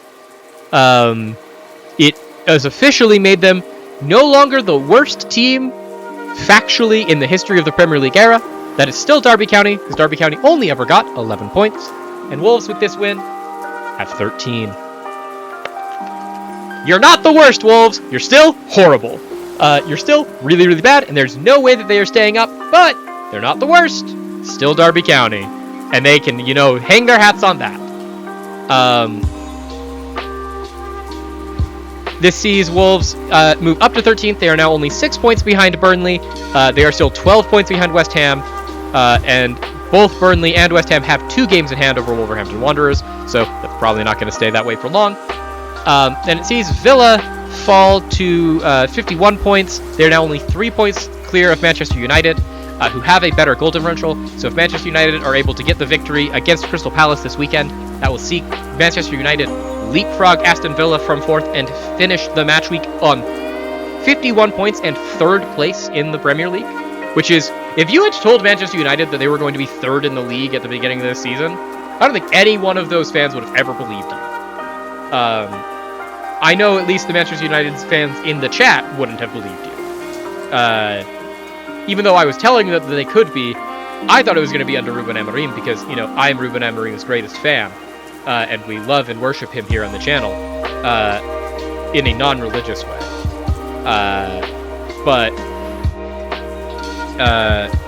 Yeah, it's gonna be interesting. So already off to just an absolute banger of a weekend here for matches in the Premier League with that victory for Wolves today. Tomorrow in the Saturday matches, we see a couple of very interesting games and very important games, starting with the hometown favorites, my personal favorites, Leicester City. They have a very, very important rubber match game for their relegation life versus Norwich. At this point, Norwich and Leicester City are very separated. Norwich have kind of bounced back. Leicester City, with their points deduction, is now 8 points behind them. But they need to win this game. Leicester City are in the relegation zone. They're only in there by 1 point. West Bromwich Albion only has 35. But they need to start just winning games and gaining points, or else Leicester City is going down and they are not going to be able to avoid the drop. Norwich have, returned to winning form, They've got 3 wins in their last 5, but, you know, they have been a team in turmoil this season, so hopefully, you know, Leicester can actually do something about that. In the Premier League, we see Bournemouth versus Sunderland is the first game of the weekend, first game of the Saturday block. That should be an actually very interesting game. Sunderland have kind of tapered off over recent weeks from the fine form that they were in at the beginning of the season. But these are 2 teams that have been just actually really fun to watch this year. And Ryan, honestly, Semenyo was great, and I loved watching Semenyo play for Bournemouth, and he was their best player, and like all the credit to him. He's gone from strength to strength, and he's absolutely lighting up at City. I honestly think watching Ryan play, the new Brazilian wonder kid that they got in to replace him, Ryan is honestly, I think, even more fun to watch. He's been fantastic. He's had an incredibly amazing, just electric entrance onto the scene in the Premier League, and I'm genuinely excited for that game. The 8 o'clock block sees Burnley versus Brentford, Liverpool versus West Ham, and Newcastle versus Everton. Brentford are probably going to really easily beat Burnley, although Burnley have been weirdly prolific in front of goal recently. West Ham are on a great run of form.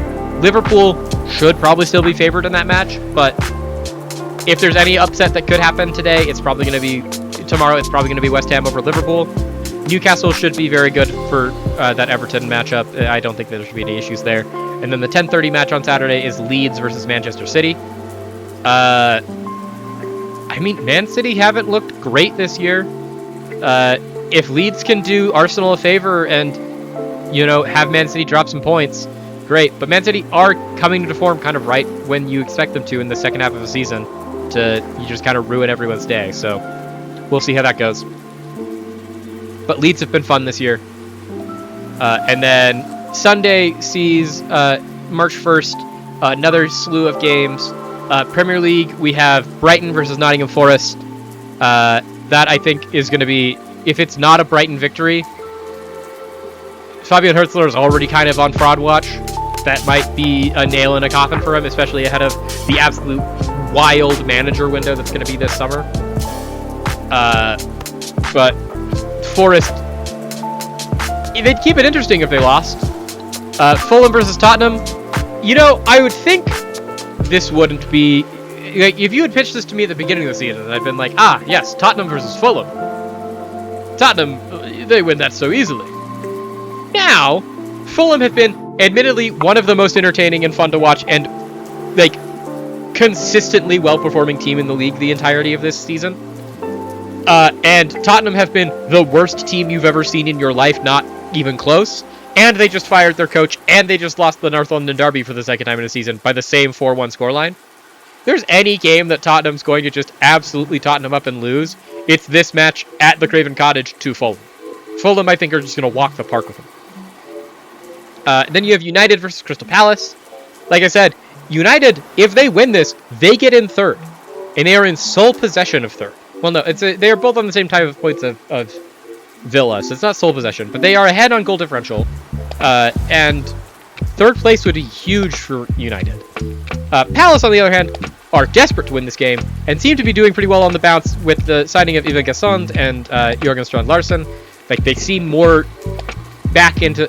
Also, I think the real sleeper of why they're doing so well is that their team only functions if they have Munoz at right back. And when he was injured for the middle part of the season, they were a much worse team. And now that Rodrigo Munoz has returned, they just look like a better team all around. But Manchester United, I think, should win that game. I think it will be way closer than it should be, but they should be able to win that. And then finally, it's Arsenal versus Chelsea. Arsenal need to win this. Chelsea, desperate to win this. Arsenal looked like they were shaky, and then they went to Tottenham, and it could just be that they were playing Tottenham, who are generationally bad this year. But they looked incredible last weekend. And this weekend, yeah, it's a full-strength Chelsea team, but Chelsea have not looked as good as you would expect them to for a team that has spent billions of dollars season after season in the offseason signing players. So, who knows? I think it will be an interesting one for sure. They are going to be missing some key personnel on both sides. Arsenal are without Ben White, Mikel Merino, and Kai Havertz. Chelsea without Mykhailo Mudryk, Philip Jorgensen, Levi Colwill, Marco Correa, Fofana, Dario Esuego, Escrivao, and Jamie Benoit-Gittens. But are you rooting for a draw in your Man U game or a draw in this Arsenal-Chelsea game? Because, like, I think this is going to be an Arsenal win, but I wouldn't be, surprised if this turns into a draw. Okay, yeah, Arsenal-Chelsea I think is fine. Man U, I was like, you just hit Man U hype and then said I'm rooting for a draw, which I'm like, these are two incongruous statements. Of like, you want hype for Manchester United, but you want them to draw? I don't understand. But yeah, those are the matches this weekend.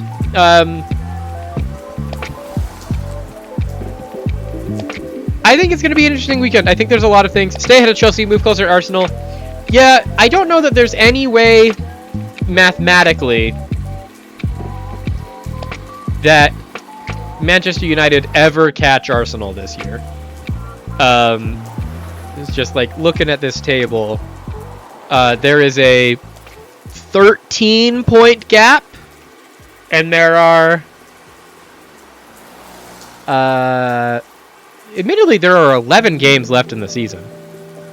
So if Arsenal lose every single game and Manchester United win every single game, you could theoretically pass them. But I don't know that that's going to happen.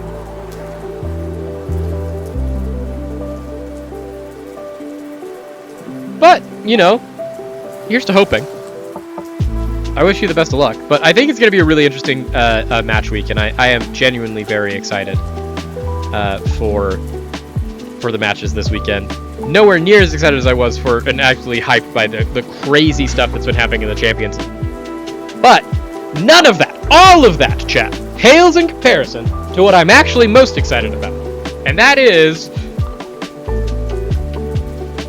it's a transfer window, baby! Meow!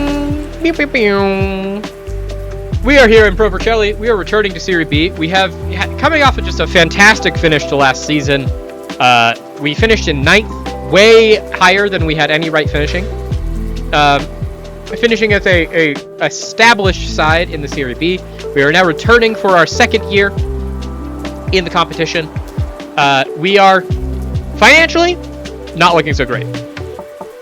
Gonna be honest. It's not looking good, Jack.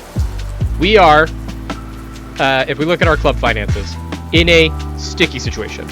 The brackets around the numbers there mean that we have negative, because instead of using negative to denote it, they use brackets. So we have an overall balance of negative $8 million. We are not doing well. We are currently overspending our wage budget, so we need to, offload some of the deadwood. But we want to transition our team. We want to lean down the team. We want to get into a position where we can be an effective, permanent fixture in Serie B.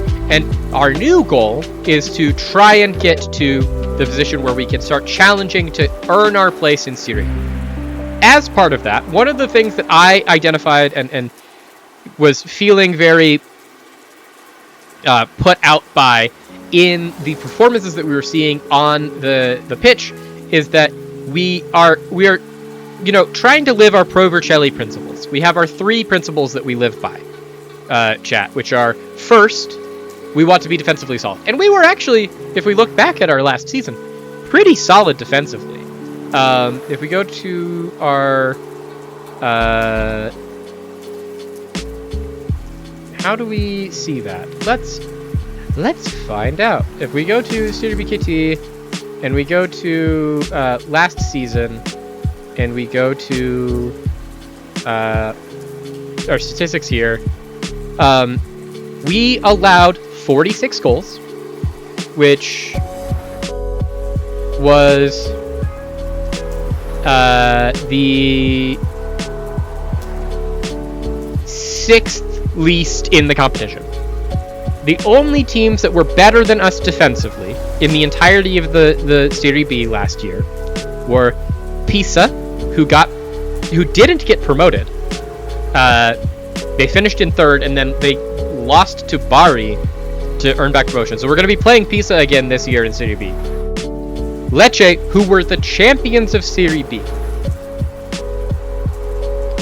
Venezia, who finished 1 point ahead of us, and then finished in 8th. Bari, who got promoted.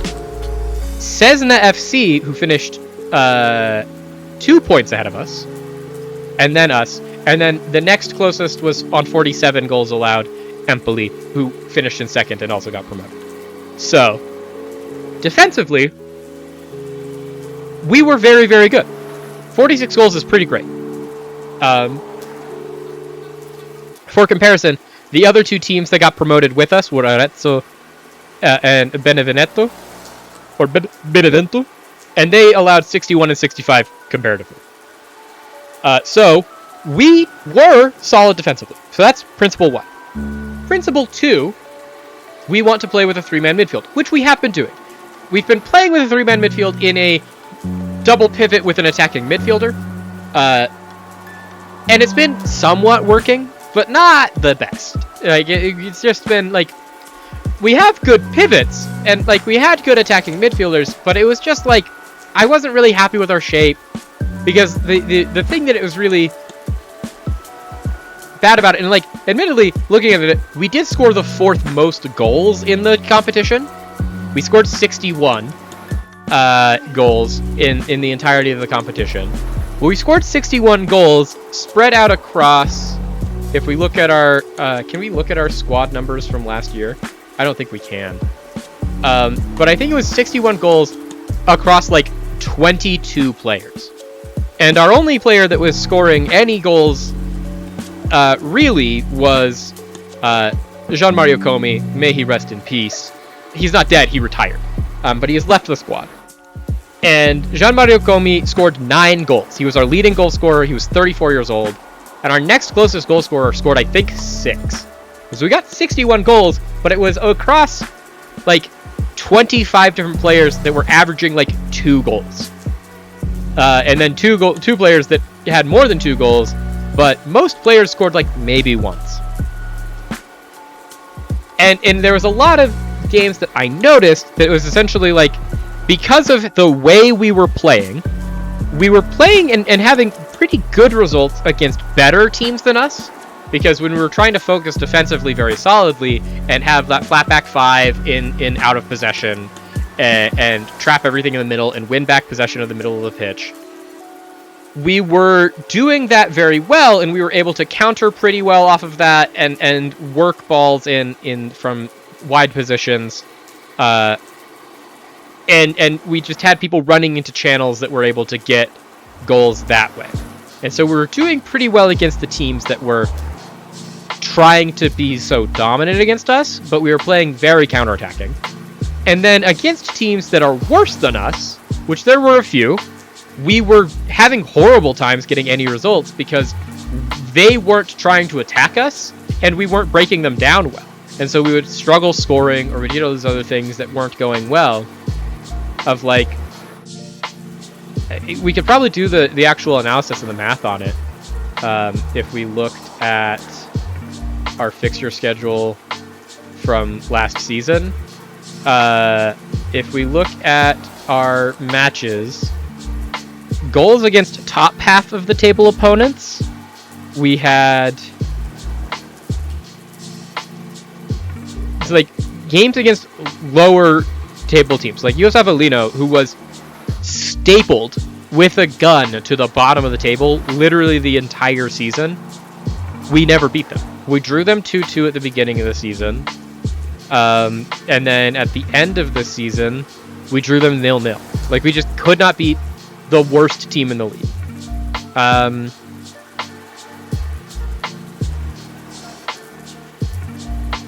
Casertana, another one. Casertana was the worst team in the league. They finished 20th. We drew against them on the literal last day of the season. And then when we played them...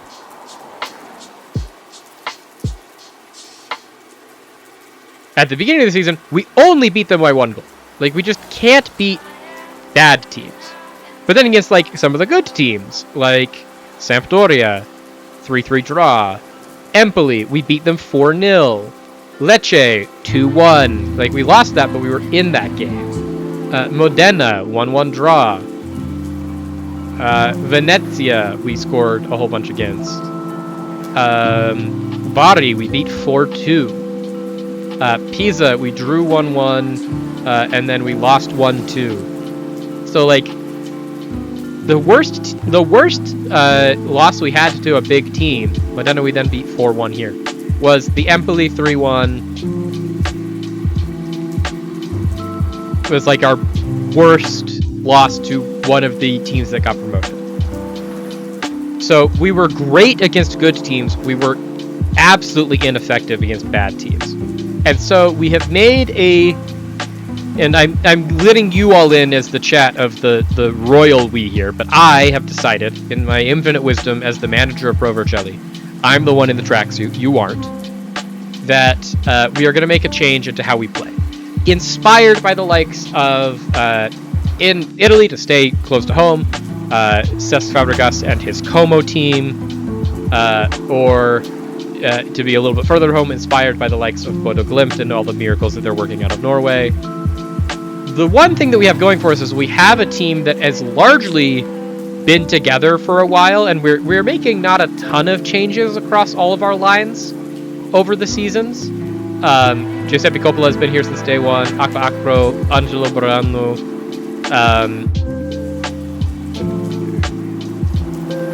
Pino, Kensia. Like, a lot of these players are all youth products. Like, they're people that are coming through our youth system. If we go to our first 11,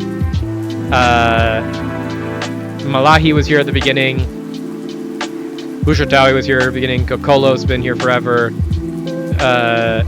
Pietro Pasador. Like, we have a good core group of players that have been here for a long time that can trust each other and can do these things. And so we want to still do all those things, but the problem, like the key problem we're trying to solve is our forwards aren't scoring. And I do think that a major portion of that has been because in our previous shapes that we've been playing people at forward in possession that out of possession have needed to be wingers. And so we've been signing wingers to try and make them play forwards, instead of letting forwards be forwards and wingers be wingers. So we have moved to this formation that is very similar to the formation that we were playing in our beta save when we were playing with Bournemouth, of playing with white wingbacks. Essentially, in possession, this should become kind of like a front three. Out of possession, it should be more like this to have a better pressing shape. And then a midfield three that are a deep-lying playmaker trying to play into our front five, and then midfielders that are trying to run into channels. We want you to be...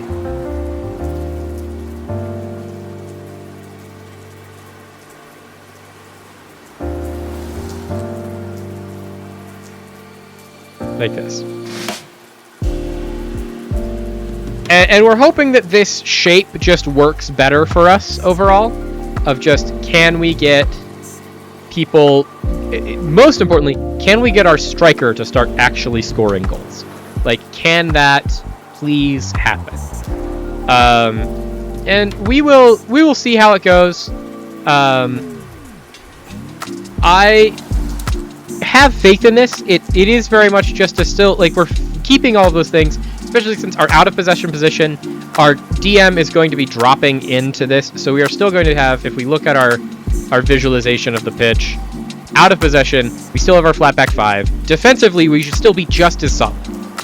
All we've really done is we've taken one of our midfielders here, one of our defenders, out of defense and put them into the midfield so we can continue having our three midfielders. But that also now gives us 3 attacking players, 2 wide players and 1 center forward.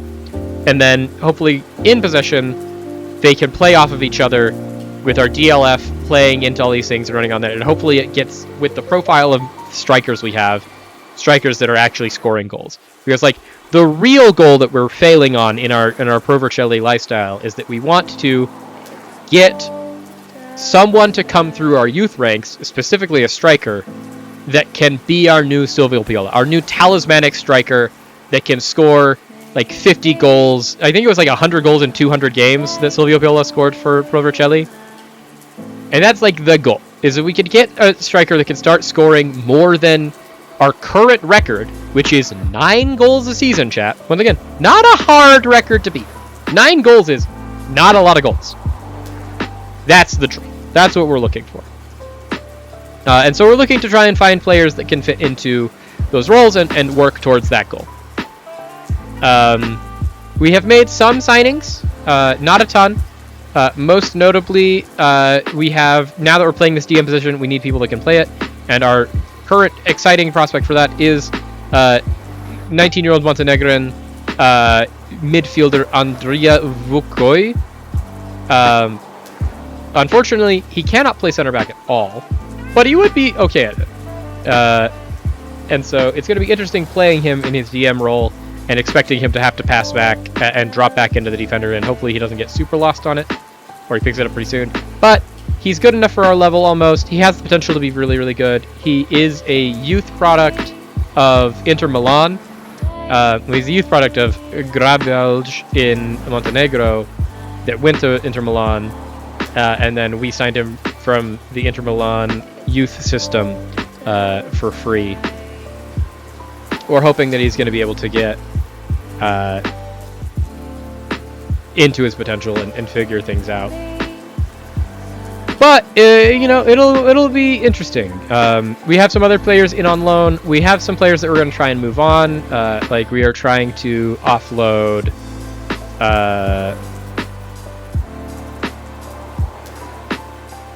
Like if we can get rid of Bushatawi, we'll get rid of Bushatawi. But like we do have a role for him to play now, so not super concerned about it.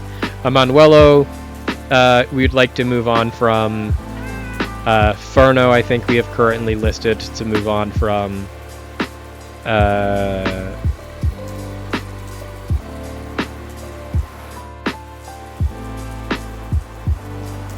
yeah, we're gonna trying to free up some space on the roster and on the payroll, and bring in some more people. We have a single youth product that we're pretty excited about. He's a really good center back. That's 16 and like 6'6".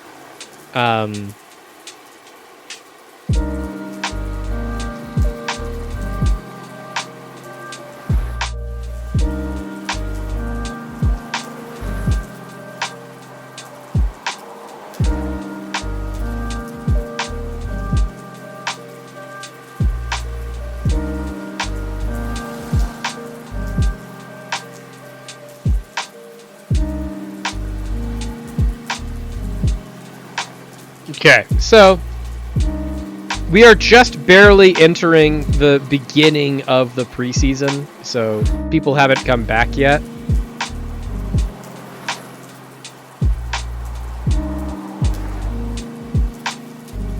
Andrea Di Napoli is good. Is he the guy that we're trying to bring in?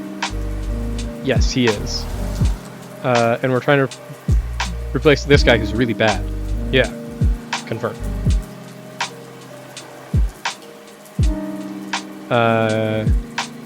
Villefranche.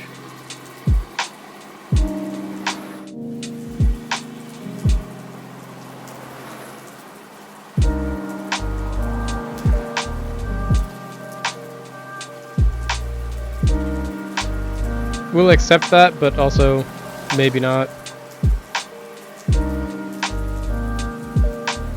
Lumazan wants to take Cancia until the end of the season. We actually are planning on playing Cancia, but we wouldn't give him important player, so if he ends up going, I won't be offended, but...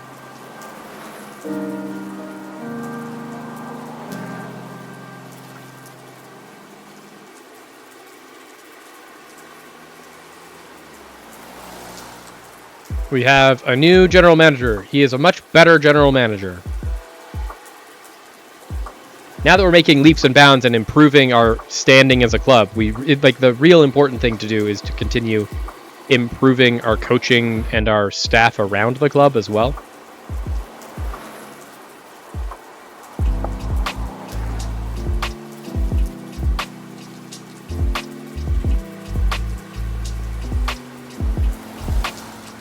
Ooh, this is also great. We just got...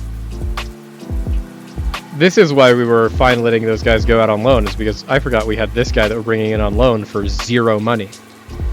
This left winger that is very good, and I think we are paying him as per his contract. Like, we're paying for his entire salary, but his entire salary is like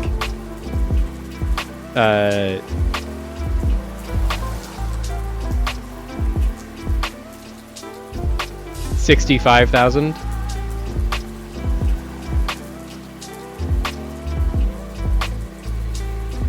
Except Ronchi wants to go out on loan to Juve Stabia.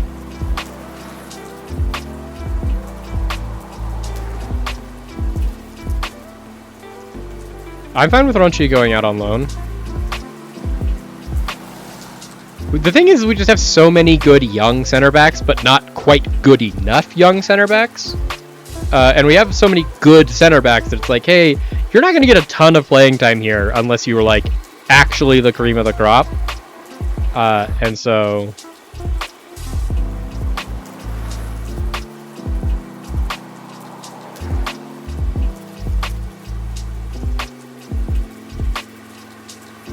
Lagsier is coming in. There we go. Bushatawi, welcome him in.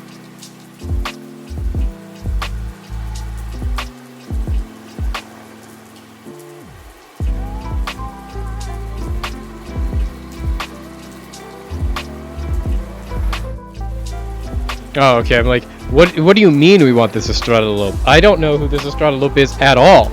It's because he's a U18s coach. I get it. I understand.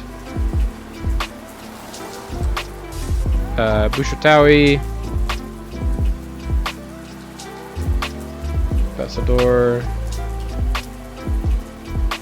Nicky Stones is our best penalty taker? Okay.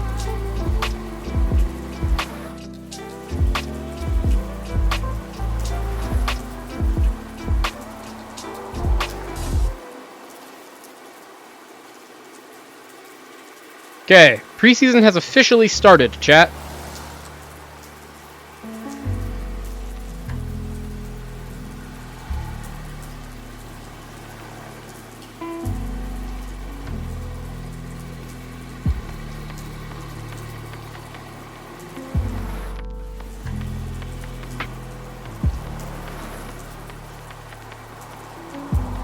Mazatian can go back on loan out to Senegal.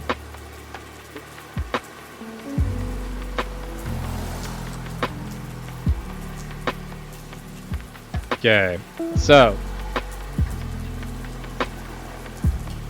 Kristen D'Angio, 19-year-old midfielder with apparently good potential.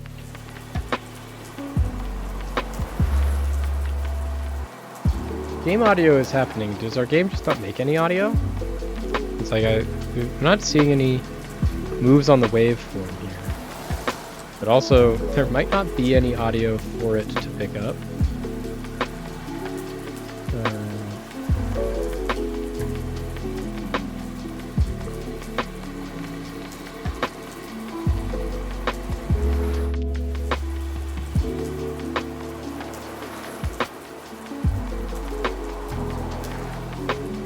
Yeah. Cool. Let's look at you, Kristen D'Angio. For our DM position, you have the acceleration. You get to a 0 after anticipation. You're a -4 after stamina. -5 after jumping reach. A -12 after composure. And a -13 after passing. For center mid, -1, 0, -7, -6, minus 14, minus 50. So you're fine, but you're not good enough for us.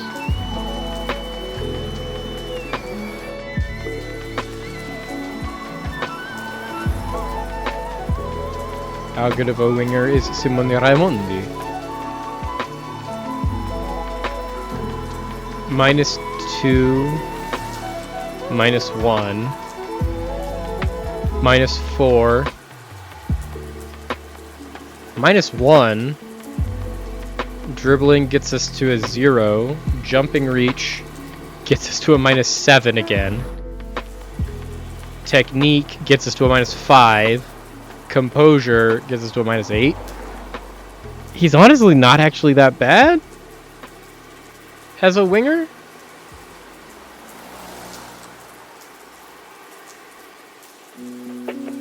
Minus 8 winger. He's better than Akpa Akpro.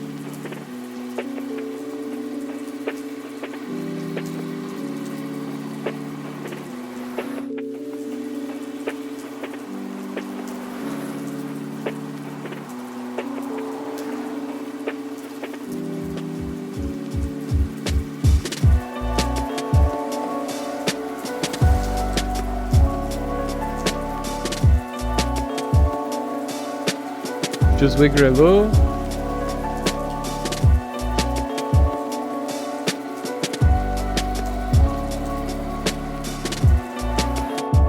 Grelo would rather stay here. We'll keep him. Right now, he's kind of one of only 2 options we have since we had to let Odi go. Raimondi is coming in on trial. We love to see that. We already have 2 very, very good wingers.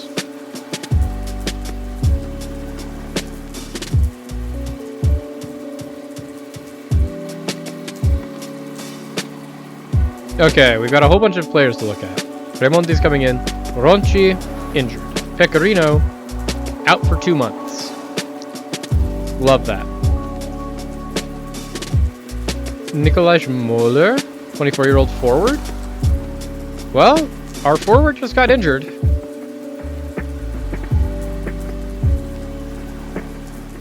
Vladimir Nikolov, Bulgarian striker. Still out of club though. We don't know anything about him. Robin Lauswers, Dutch right back. No, we're good.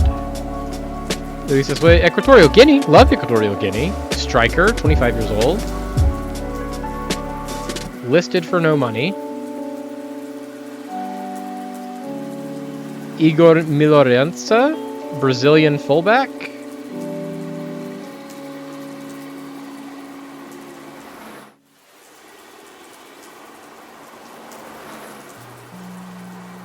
We know everything about you.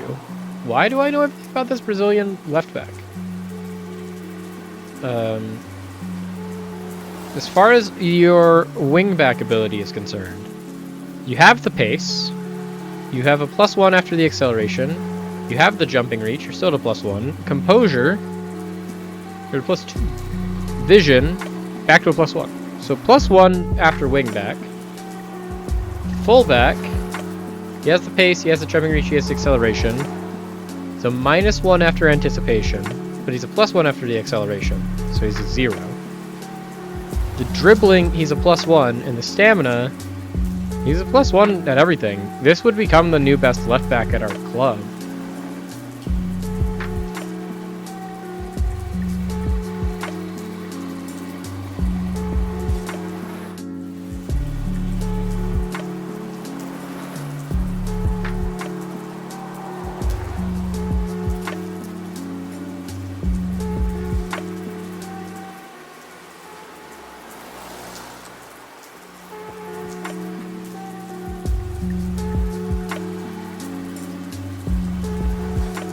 Igor Miloranza is someone that we actually are very interested in.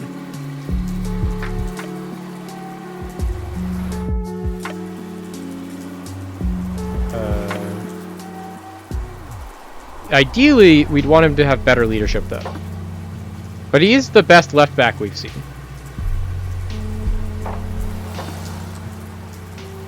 Koloyan Kadastanov. This is a good midfielder. He's also an amateur. What do you mean this guy is playing for fun? He's too good to be just like, you know, I play for fun. Anticipation. He's got it. Acceleration. He's not quite fast enough, so he's out at -1. Composure, he's at a -2. Pace, he's still at that -2. Dribbling, -2. Jumping reach, -5. So he's a -5 center mid. What about as a DM? He's a -1 after acceleration. He's a 0 after stamina. He's a -3 after jumping reach. -4 after composure. -5. So he's a -5, -5. So like, is he great? No, but like he's not bad. This guy's like remarkably good for a free player.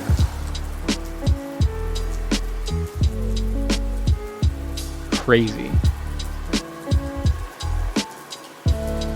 Mikhail Glogowski, 21-year-old forward from Poland. Luis Japlok.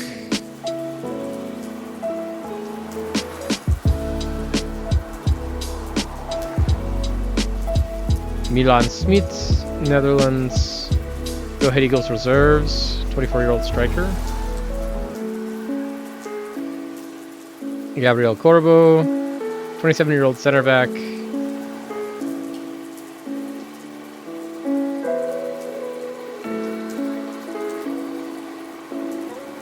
Kasper Kastors, 27-year-old forward, plays at Pogoń in Poland.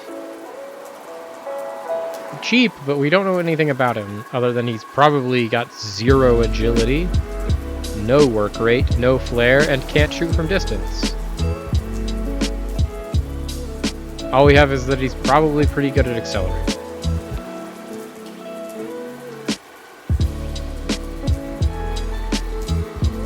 Andrea Carboni just went to Torino from Monza for 3.6 million. Jeez.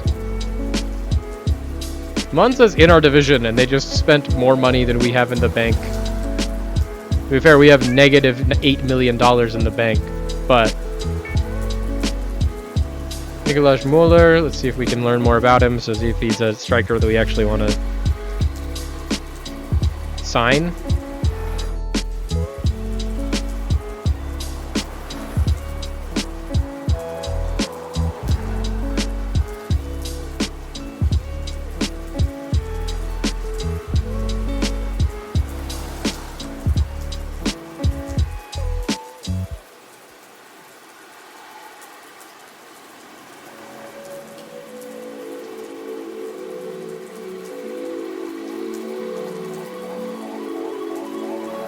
Kosier, out for 2 days. Love that.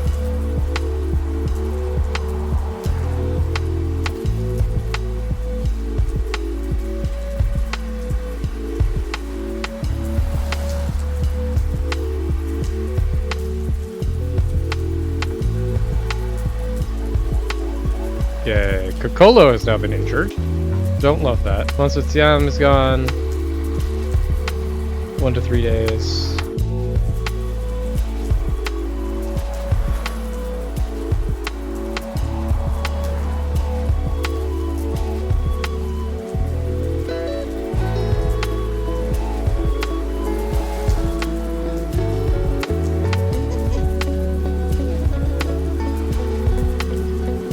Okay, this is a DM that might not be bad.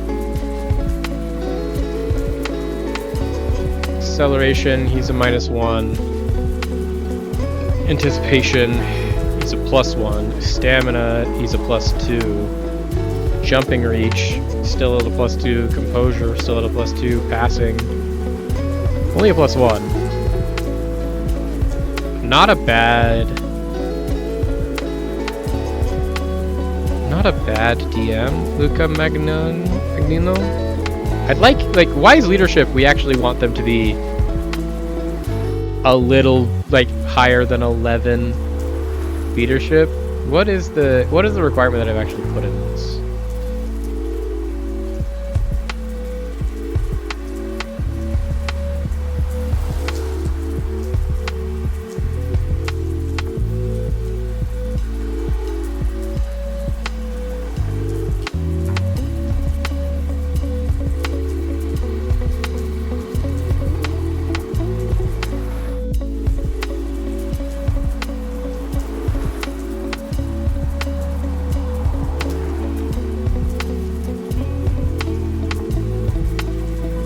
This is a very good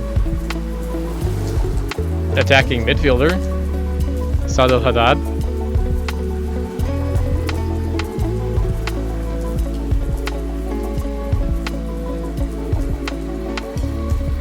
Paris Saint-Germain have signed Youssouf Fofana from AC Milan. Okay.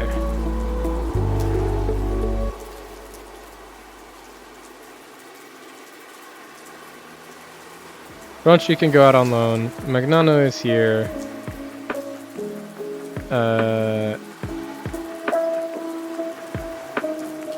Training.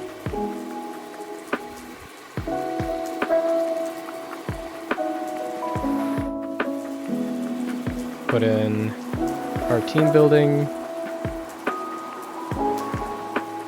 our community outreach work.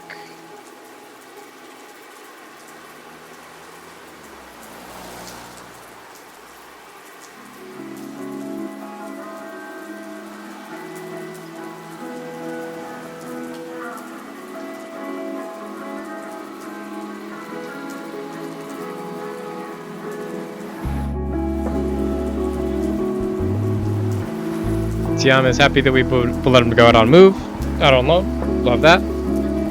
Anything to keep my players happy. Speaking of, how many people are still upset at us? How many people do not like me? Malahi and Manuelo. Malahi is about to start a whole bunch of games, and Manuelo, like, is he willing to?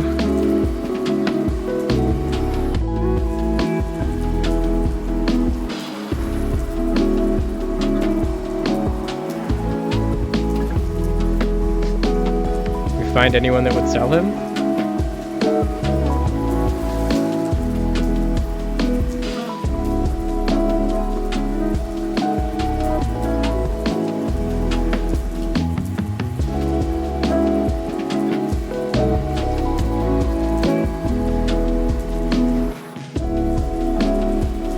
Grillo is a regular starter.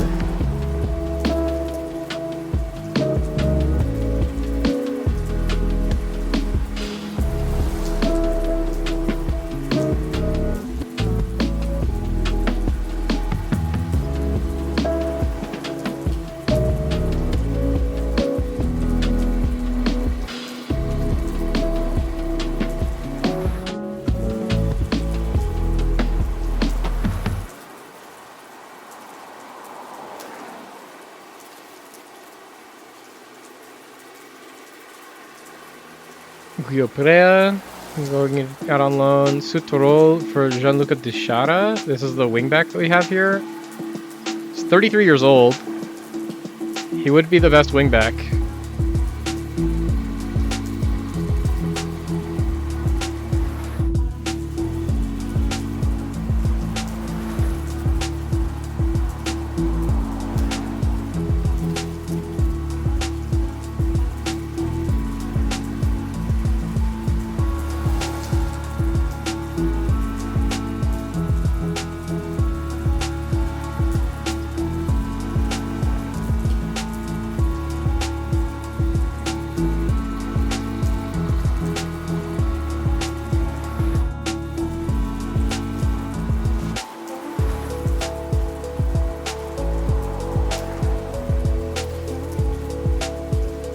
Giada I would actually like. He's a pretty good wingback. Brano.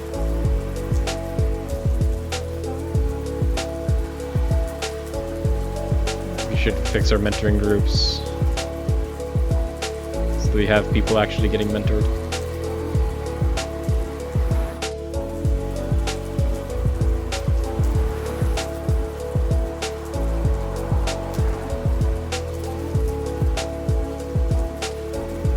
Akvakro is going, Pinotti is going.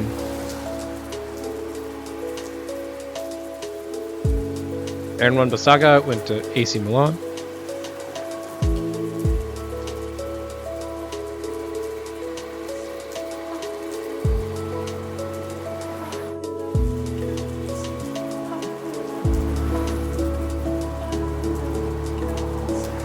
Picheda is going to go to Lecco.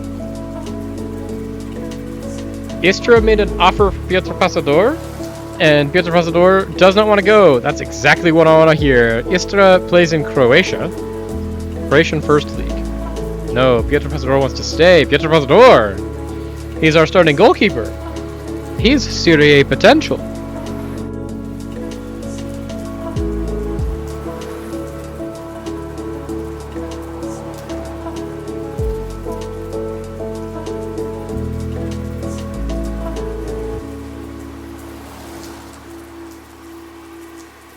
Garcia also went on loan.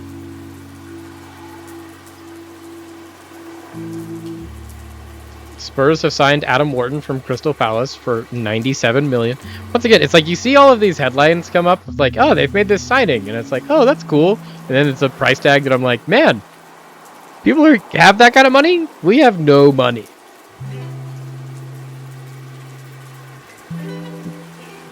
Even Gabriel Jesus, like, if we could sign Gabriel Jesus, we'd love that. He went to Atletico Madrid for 26 million. I was like, that's more than my entire club is worth.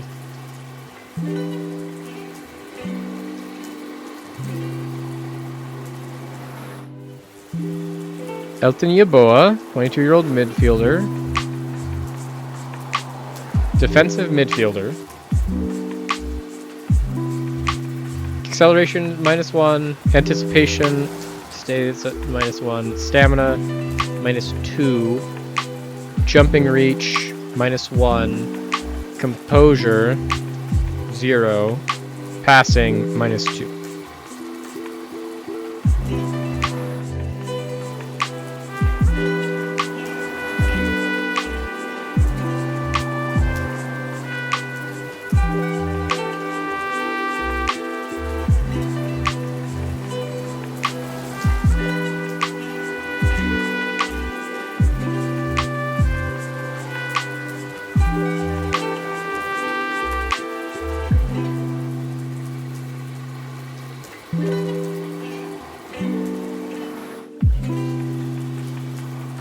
Okay.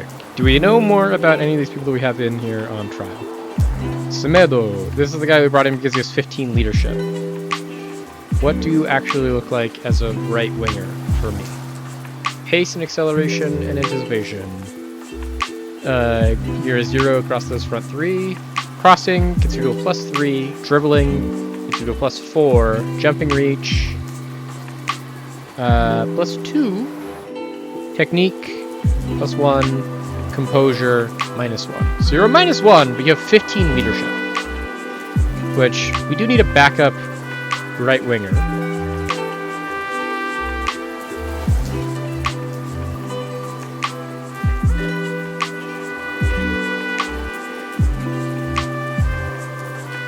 Petrovic is also a potential right winger. He's 26. He's not actually that good. He has 13 leadership. Yeah, I think we're good on Viktor Petrovic. Just even looking at him, we don't even have to do the math. I'm like, he's just not that great. Jimmy Caparros, the Dominican DM? How good of a DM are you, Jimmy Caparros? Acceleration, +1. Anticipation stays there. Stamina. Back to 0. Jumping reach, +2. Composure stays at +2. Passing, +1. He's a +1 DM. It's not a bad DM.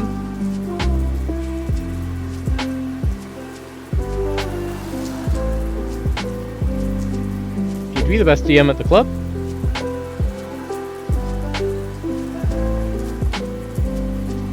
Midfielder.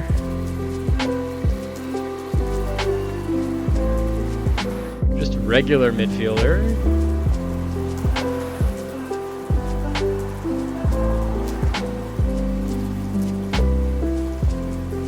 Anticipation +1, acceleration -1, composure -1,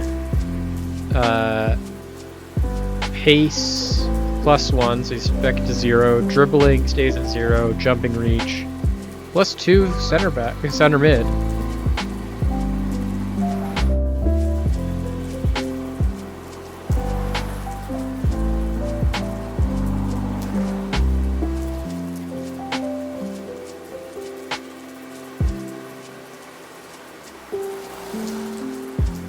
Samsted, right back.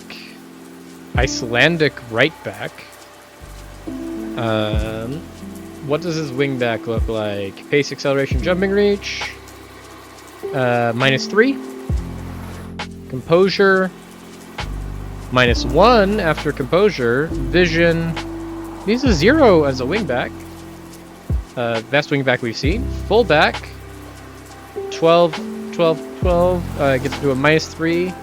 Anticipation gets into a -4. Dribbling keeps him at a -4. Stamina -2. -2 fullback. So 0 -2.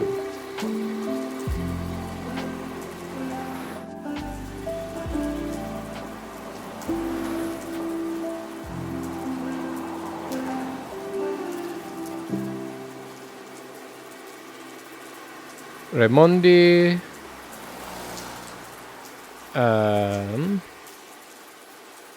We now know more about the left winger. So, what does this young 19-year-old left winger look like?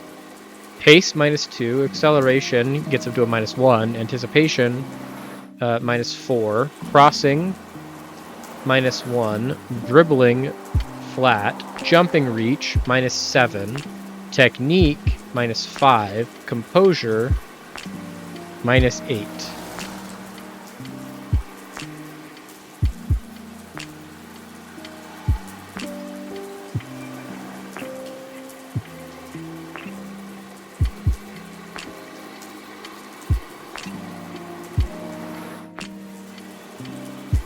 Nikolaj Muller, we still don't know everything about him, but jumping reach 16 at 6'4", pace 14, acceleration. Do we know enough about him to be able to do this? Jumping reach +4, pace +6, acceleration +6, concentration. We don't know concentration yet. Dribbling, we don't know dribbling yet, but at the best it's a -1. You give it a +5. Vision, it meets. Balance, we don't know yet. Off the ball, gets into +3. Finishing, only gets into a +1. So like Nikolaj Muller might not actually be there, but like he's the best chance of being the first positive striker that we have had the option to sign. Luke Netton, 23-year-old DM center back. Love to see that. Can he actually play DM is the question. The second question is, can he actually play center back? Acceleration. It's a -3. Anticipation is -5. Stamina is -6. Jumping reach, -2. Composure, -3. Passing, -4. So he's a -4 DM.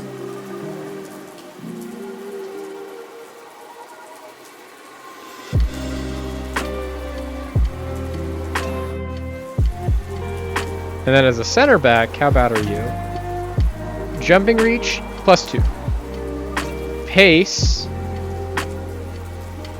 we're down to a +1. Acceleration, we're down to a -1. Work rate, we're back to a 0. Anticipation, he's a -2. So like, is he a great DM? No. Is he a great center back? No. But he's also the only player we've seen that can actually natively play both center back and DM, which is important for us.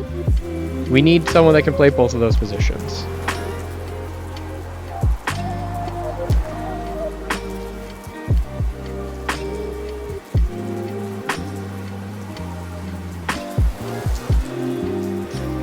And then Luke Magnino, we were looking at as a DM.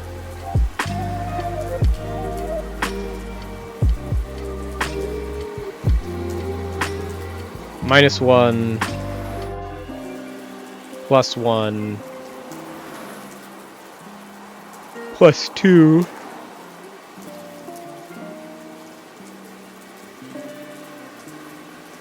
+1. So Luca Magno is a +1 DM that can't play center mid. We already have a younger +1 DM in Jimmy Capados that we could sign. So don't know that we are leaning towards Luca Magnino.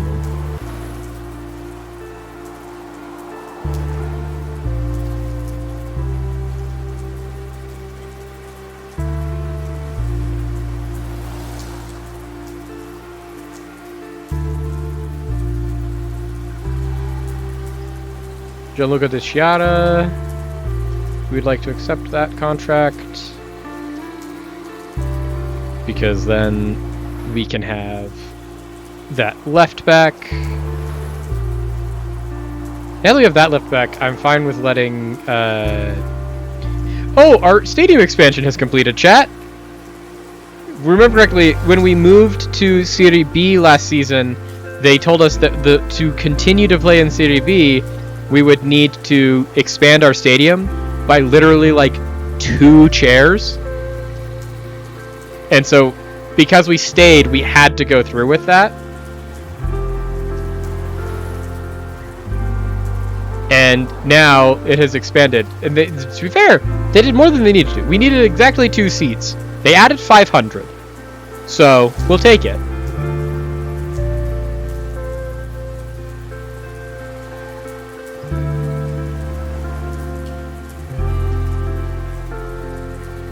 So he would rather go to Gianna, but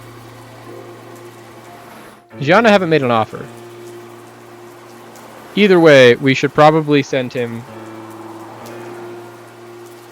out on loan.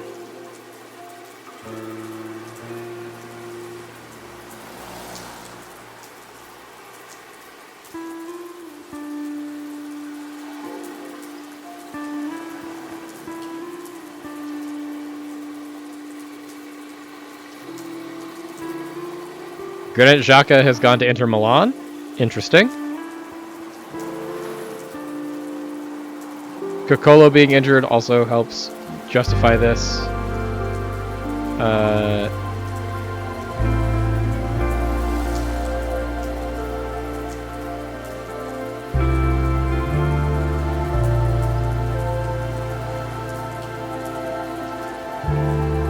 We will send you on a coaching course right now, so we can just make sure that we don't miss that. Okay, Philip Hoster Karlsson, 19-year-old Norwegian midfielder.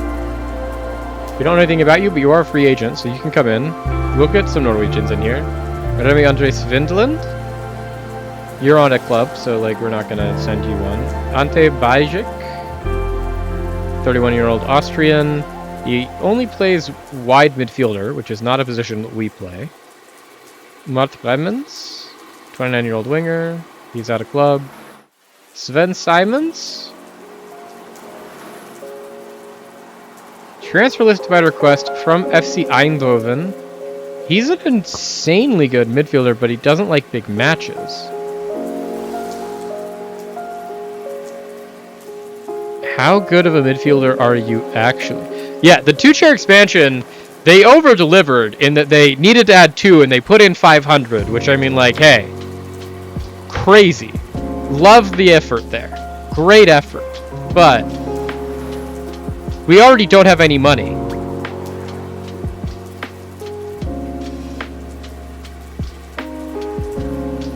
Anticipation, -1.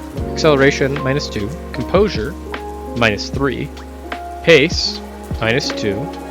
Dribbling, -2. Jumping reach, 0. So he's a 0 midfielder who wants to get out of Eindhoven.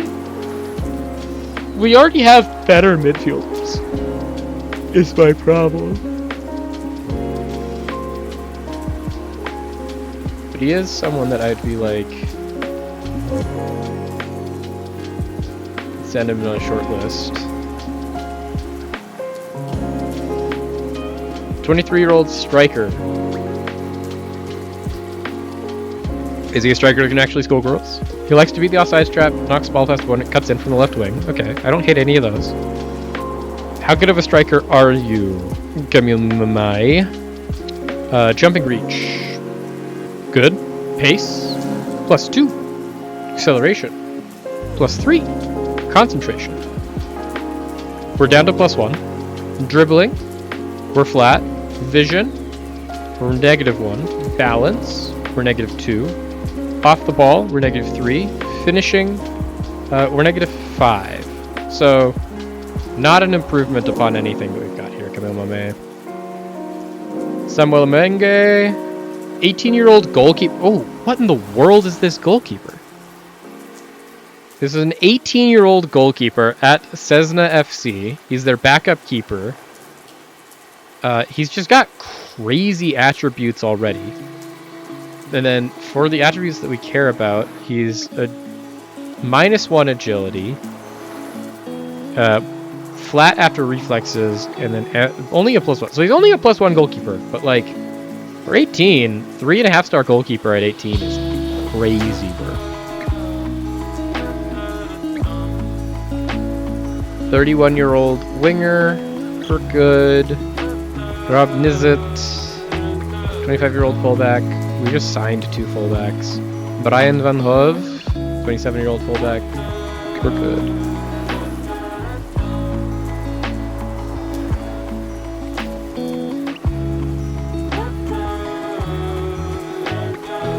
A 19-year-old midfielder. If he's incredible, we sign him. If he's not incredible, we already have so many good midfielders that like we don't really care.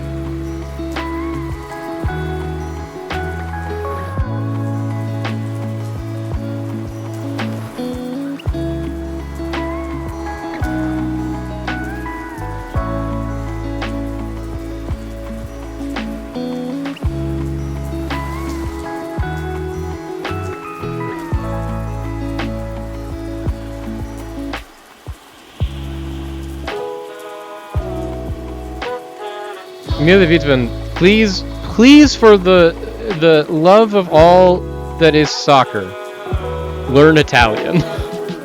Just need you to learn Italian.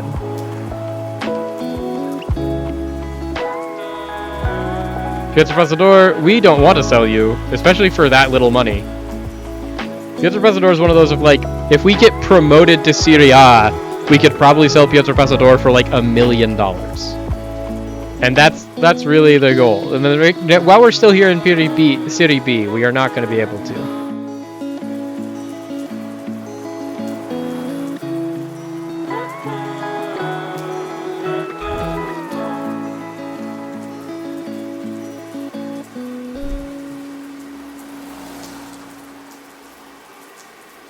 Jurrien Timber for a $226 million move to Liverpool. Mosqueta.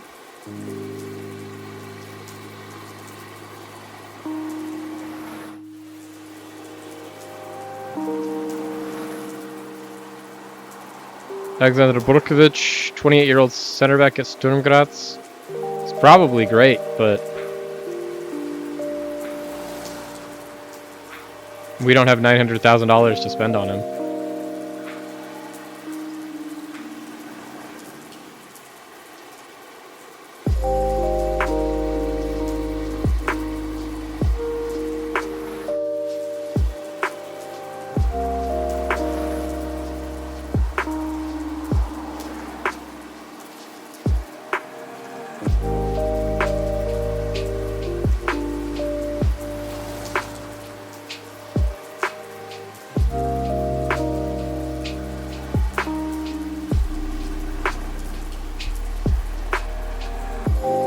Okay.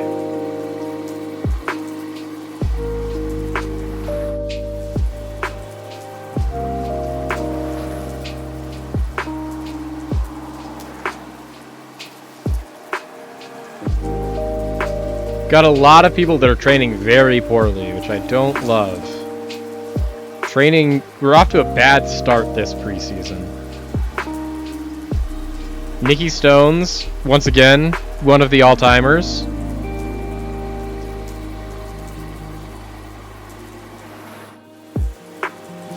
But if Fofana, hopefully he actually has a season where he does anything. He spent all of last season hurt.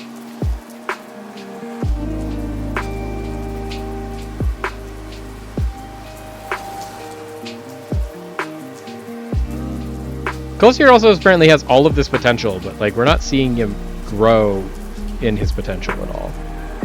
He has like very bad determination. Chocolo, train better. Malahi, train better.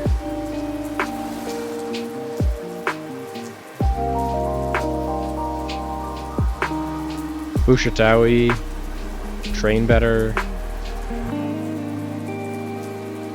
Kulilo, train better. Burno, train better.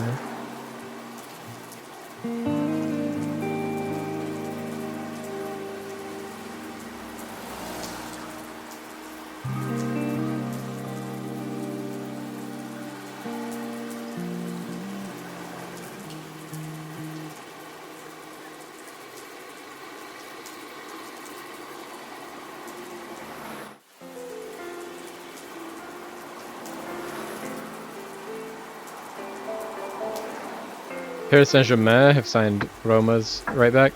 Like, it's gonna be great when we eventually get to the point in this that we can sell players for like $50 million. But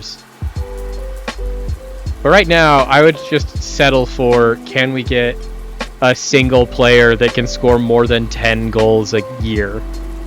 So we will play Associazione Calcio Monza in the first round of the Italian Cup. And then we would play Capitolini Celesti, which is translating from Football Manager speech because they can only use certain names and likenesses. Capitolini Celesti is Lazio. And then our quarterfinal draw would be Torino, Como, or Sassuolo. And then our semifinal draw would be AC Milan, Fiorentina, or Empoli.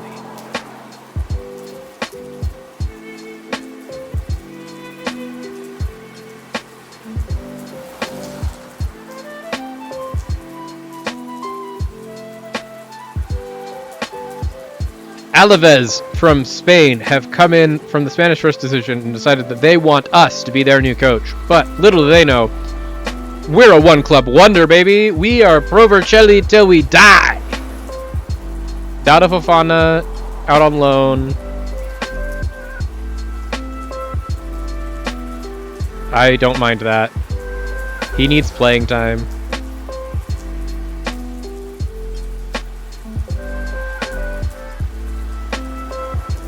We don't take a lot of these interviews. We're gonna take this interview.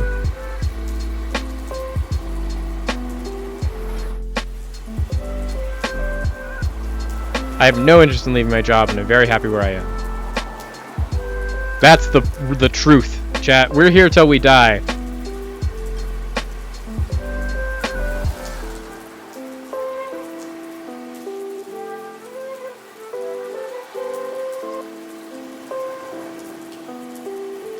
Oh, our preseason friendly against Napoli is going to be showed on TV for some reason.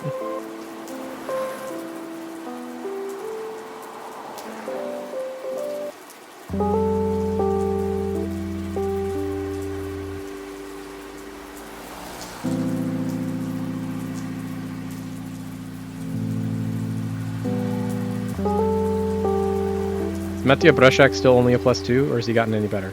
Agility sees Breshak at a +3. Aerial reach gets him to a +4. Reflexes gets him to a +3. So he is actually better. Mattia Breshak, even my third best goalkeeper, is a +3. He's just bad at everything else. He's really good at stopping shots and bad at literally everything else.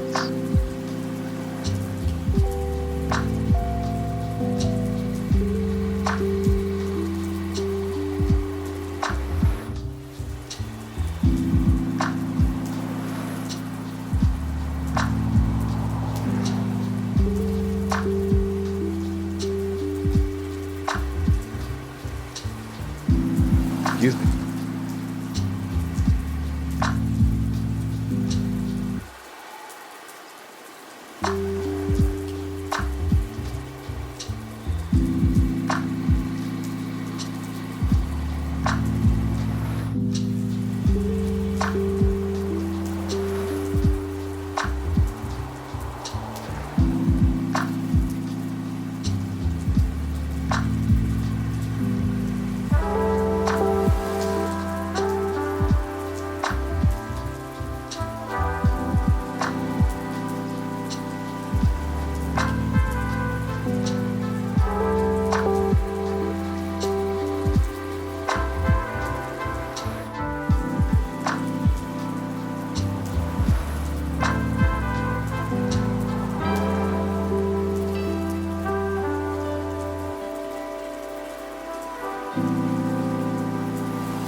Training camp has started, baby.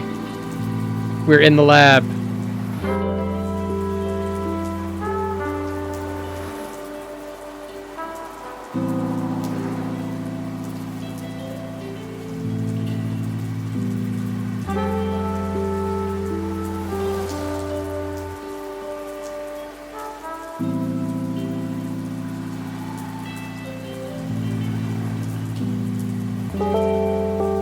Got a lot of youngsters going out on loan. We love to see it.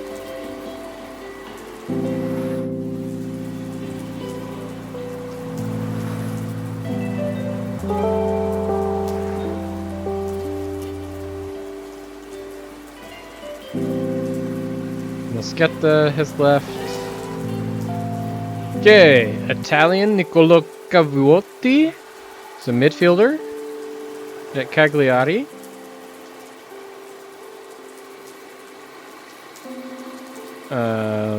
We don't need more midfielders.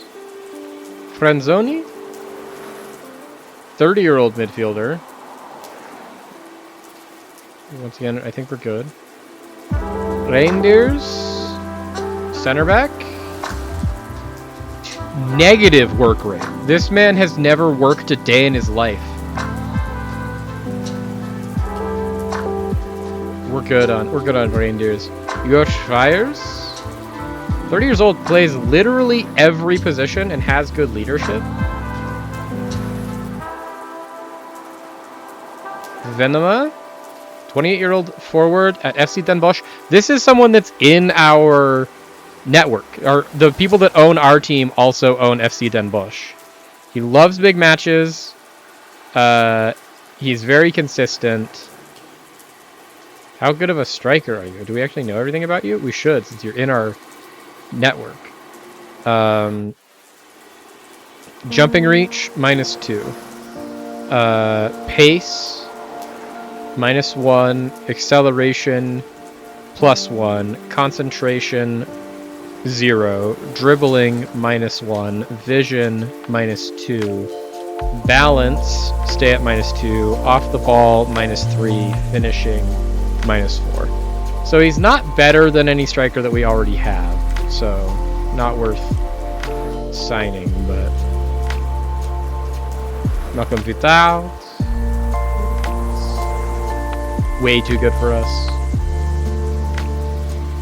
And Theo Fatahu, striker from Albania. Tom Reiners. Can't jump, we don't want him. Martin Krumecki. Good. Jeroy Grat Suriname. Oh, love that. Surinamese striker. He doesn't have a club right now. I'll bring you in on trial, learn more about you. The fact that you have 17 to 20 strength, are 6'4", and have minimum 14 jumping reach, I am a fan. If we can high roll on like this acceleration, on this dribbling and finishing, this vision, off the ball. Like, we have some high rolls that we need to hit, but like, we hit them. Jeroy Grot might be like the coolest thing we've ever seen.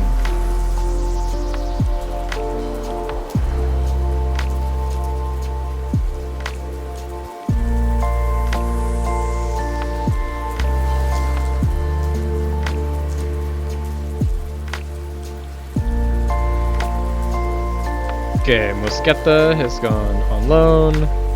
Jeroy Grot is come in on trial.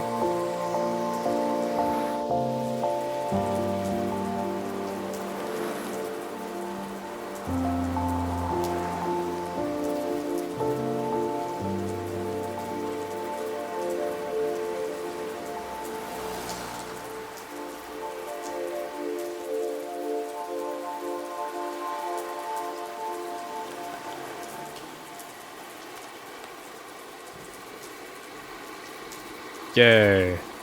Let's check some more of these. Like, if we can find out if this Muller guy is a great striker or not, that's good.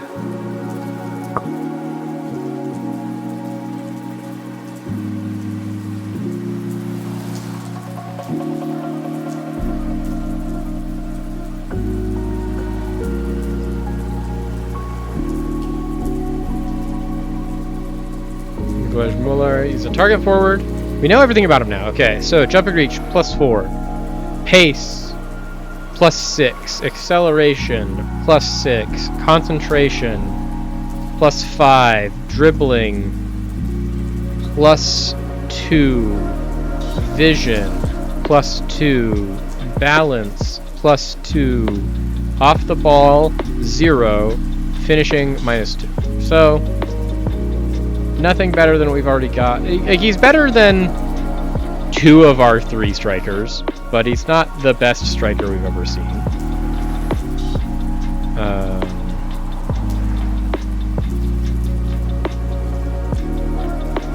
So we're really only interested if we can find a striker that's better than Pecorino. Host Carlson here is the 19-year-old midfielder that we were really excited about. Anticipation, he's got. Acceleration, he's at a -2. Composure, he's actually a +2 on composure, so he's back to 0.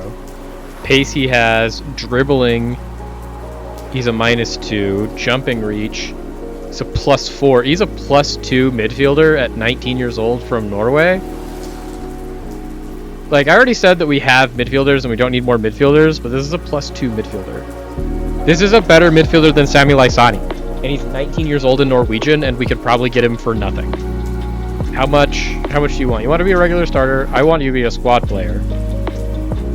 What if I say you're a squad player, but we had a promise that in, like, 29, 30, you could be a regular starter? Must be a regular starter immediately. He is the second best center mid at our club, so sure.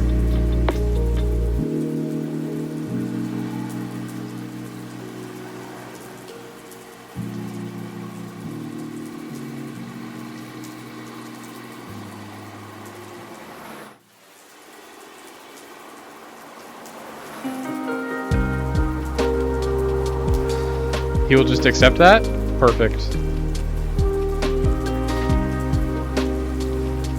He's just good. He's just good. By the same admission, this guy's also just as good, but he's 25. That other guy's 19.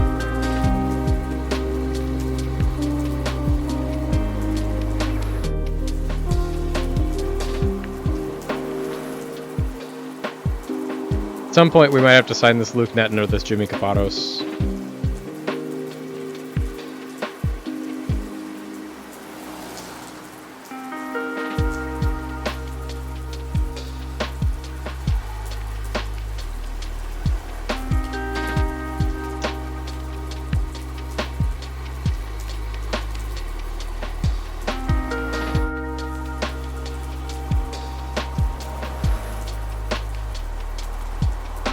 That's fine. We thought we'd ask. We don't really care.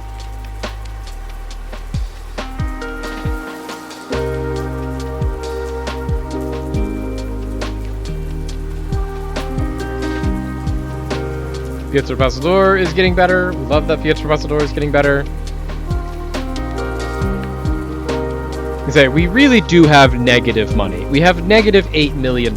So, like, I get it. The only way that we get there is if we make a lot of money sometime soon.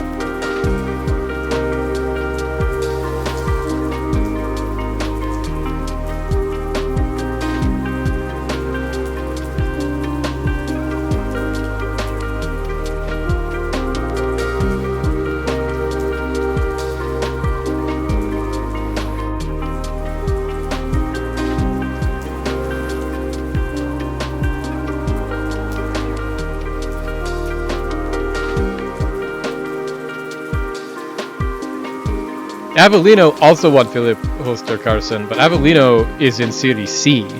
We are in Serie B. We should be able to get them. Our set piece coach is getting poached again, this time by Belgian team KV Kortrijk. We would hate to see him go, but also we understand. That would be in the highest division of Belgium. We are the second division of Italy. You gotta do what's best for your team, for your career. Okay, so we just played Napoli.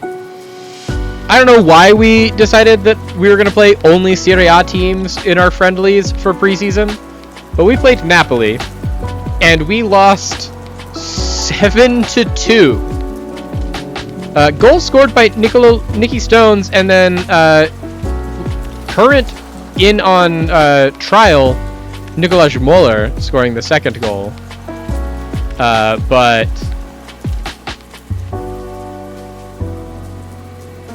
now we have to play Pisa and Palermo, which are at least Serie B teams, and then we play Como, which I'm like, okay, como estas? We're gonna die. But good to know that we are not good enough to play Napoli yet.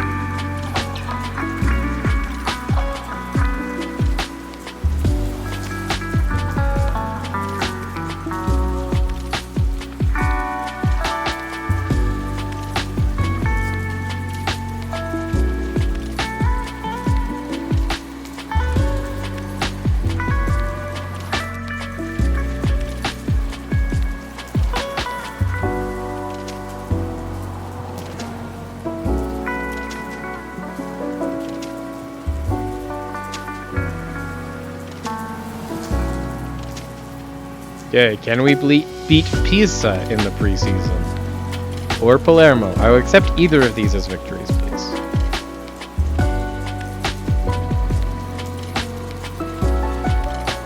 Simone D'Aversa, 19-year-old Pescara. Center back. How good of a center back are you, Simone D'Aversa? Also not for sale. When did he join his club?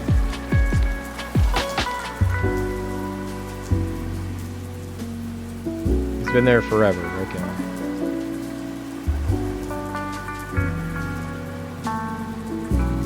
Pace and acceleration get him to -1 +1. Jumping reach gets him to a +4. Anticipation and work rate are a -9. So -5, 19-year-old, 6'2". Not great, but not horrible.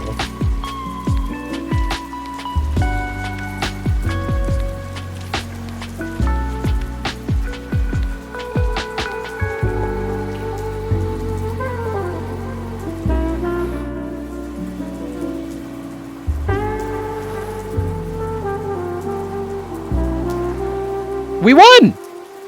We won! Alphonse Samsted, the Icelandic right back that we're considering signing, scored the only goal of the game. But we did win. We beat Pisa in the friendly. That's nice.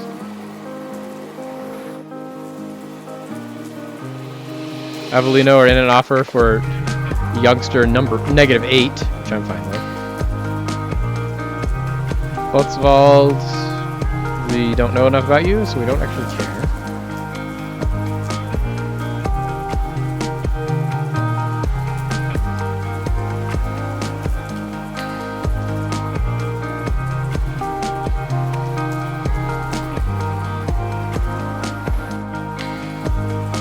Okay, we have lost Mputu, so we have to go find a new set piece coach. Again, chat. This is every season we sign a new set piece coach. Simulator.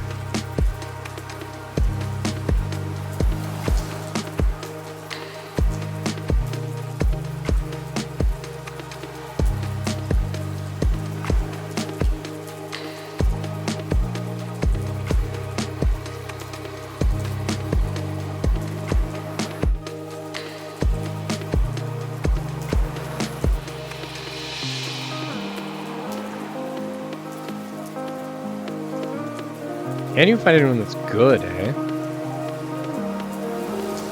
Average at set pieces? Unfortunate.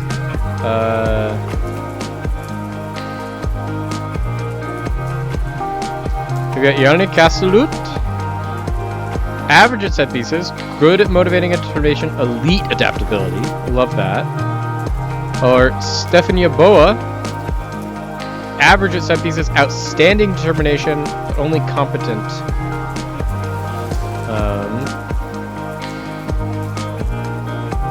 Kasutut. Also plays the 5212 DM AM, which we have historically been playing.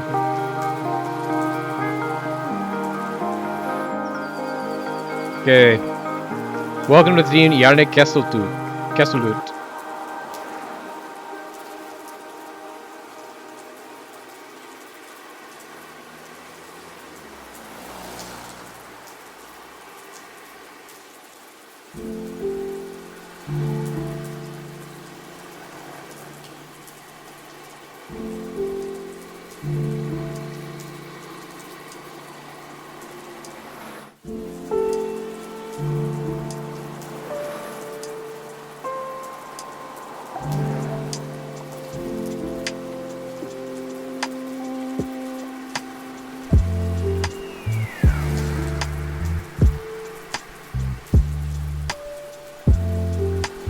Okay, Danny Garcia?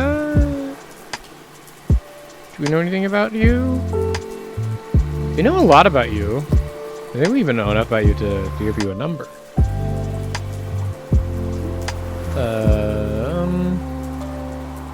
+1. We don't know your anticipation. +3 after crossing. Don't know your jumping reach, but at the best it's a -1. Technique gets you to +4. Composure immediately wipes that out. So Danny Garcia, we're probably not going to make a move on, chat. I'm going to let you know that right now. Danny Garcia? No. Patrick Schmidt? Lokomotiva. He could be good. We don't know enough about him, so I'm not going to try and scout him because we don't have money to scout him. Here's a Belgian wingback that we can bring in on trial. Sjöstrand. We don't know enough about you. Ivan Novoselic, 32-year-old center back. Mats Ritz, 34-year-old at Anderlecht. I'm good. Brendan Baye, 26-year-old DM from Belgium that we don't know anything about, but he's not at a club. Come on in. Christian Ostergaard. We're good. Guillermo? Petrovic, they don't think we should sign. Samsted, they think we should sign. Ahmada, they recommend signing. Caparos, they recommend signing. Netten, they recommend signing. Semedo, they recommend signing. So Semedo, I think I do want to sign.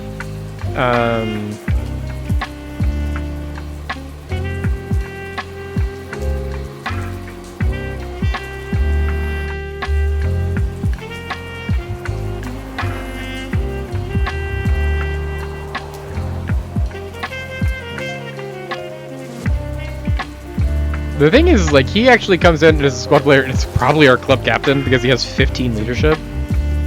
Netten I want just because he's our only DM that can also play center back, and we want our DM to drop back into our back five and be natural at it.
Okay.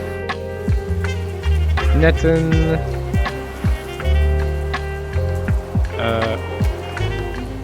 Ahmada, like, you have all this potential, but you're 25. You do have 15 determination, though, so you, like, might actually hit it, is the weird thing.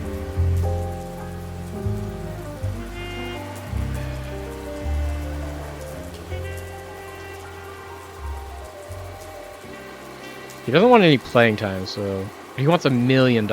We're good. We don't need to make any money. We don't need to sign you. You want too much money. Apparently Jimmy Caparros now wants to sign for us twice. Jimmy Caparros...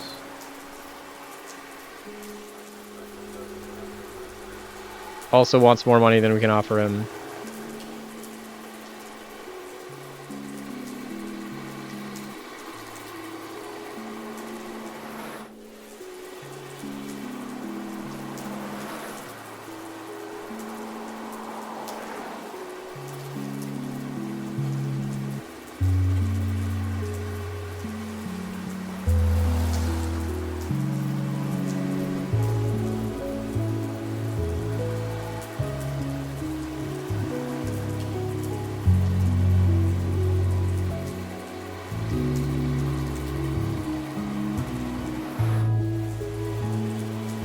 We just absolutely blew out Palermo.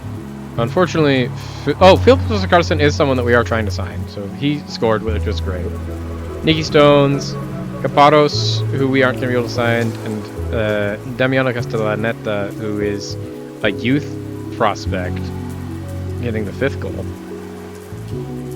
Oh, -8 got the 5th goal, which we aren't signing -8.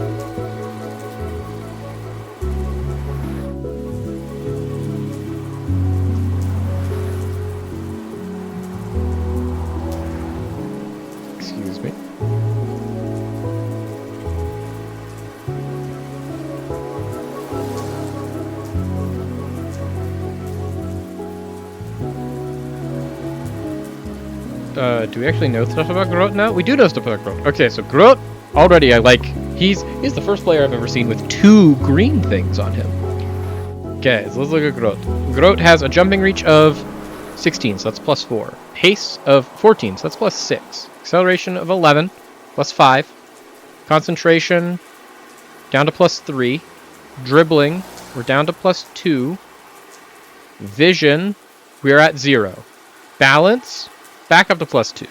Off the ball, down to +1. Finishing, we're unfortunately down to -1. So he's not an improvement over anyone we've got. But he does have insane jumping reach and strength. It's like, don't hate that. He's as good as Pecorino, but he has overall just higher stats as than Pecorino.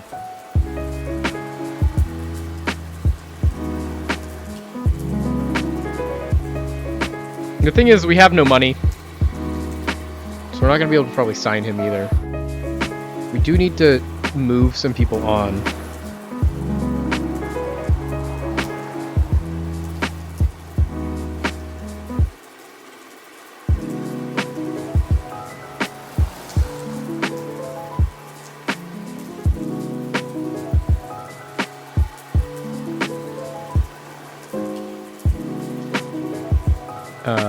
Can we find anyone that we can actually get rid of people to? Pizarro? Do you want Emanuelo?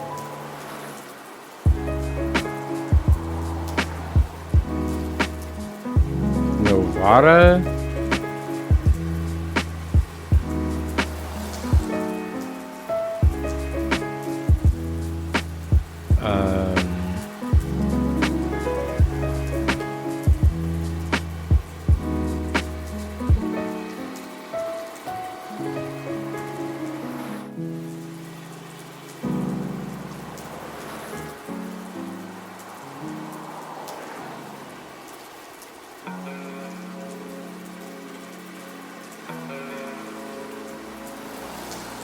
Lamazane.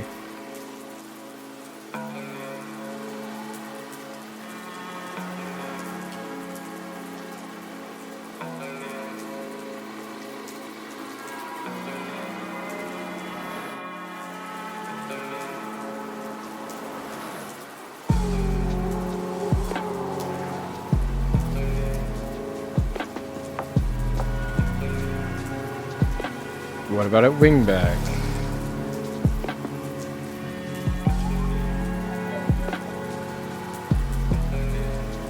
Ask Ferno that one?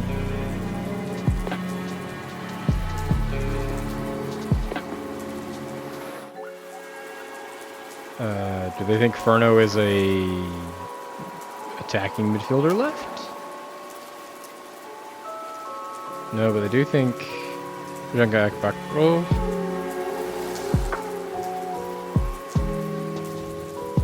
Arezzo.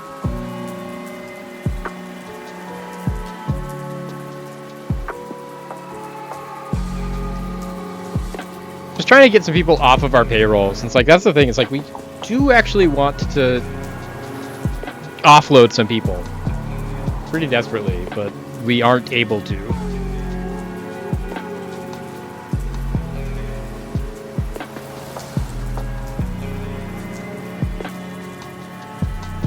Castellut, go learn Italian so you can teach my players how to do set pieces.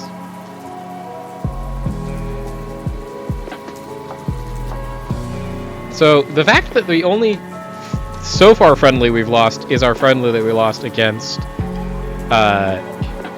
Napoli, is great. Now we're playing Como, which I do think we will also lose, but there's Emiliano Arsemedo, our new club captain. Philip Huster Carlson signed for Avellino, not for us. Crazy. He thinks that their squad is stronger than us. We're in Serie B. They just got relegated to Serie C.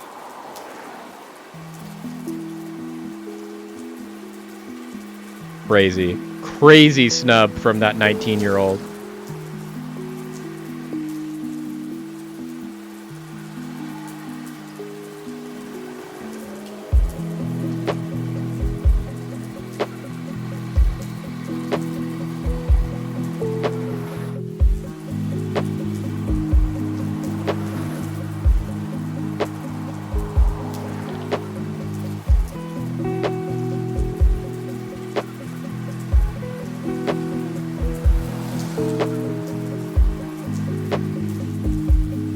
Grigio, are you still good?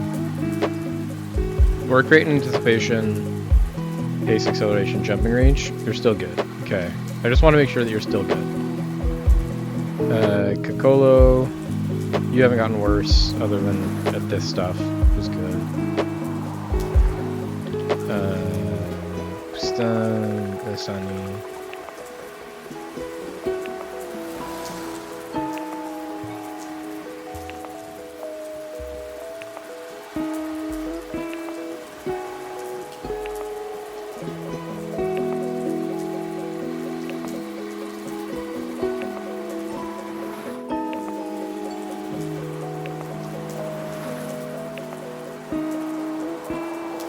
Akbakrov's already gone. Perfect. Okay.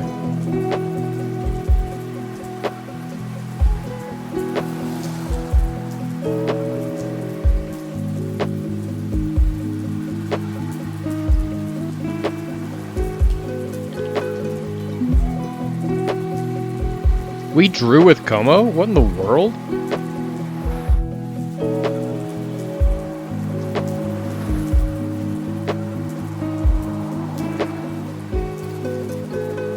Samir Lagsir, the guy that we brought in on loan from Pexvala, got the lone goal for us. When we were able to hold them, only one goal from Asani Diao.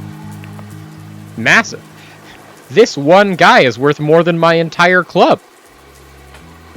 Huge. I'll take a draw against Como. That's a Serie A team.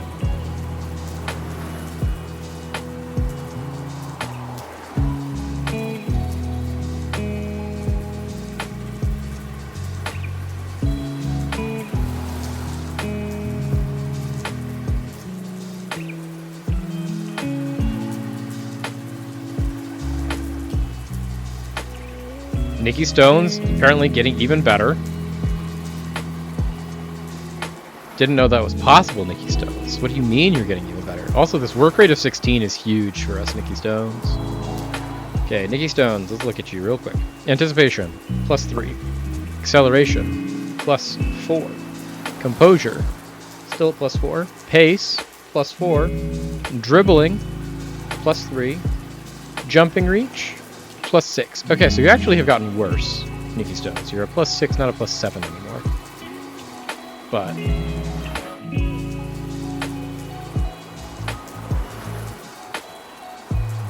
Nicky Stone's still really, really good.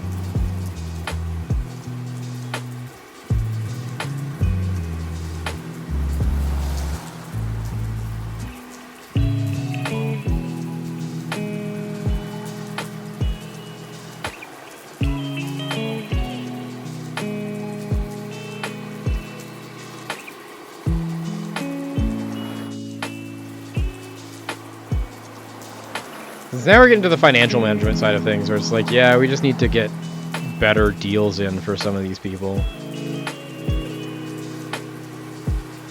Apparently our friendly this week got canceled? Why did they cancel? They have a match. Okay. They probably have a cup match or something.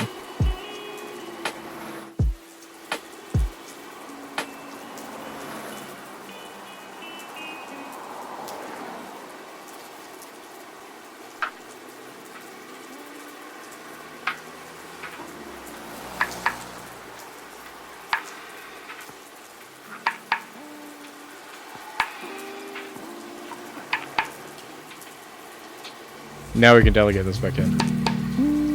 Okay, can we sign this striker?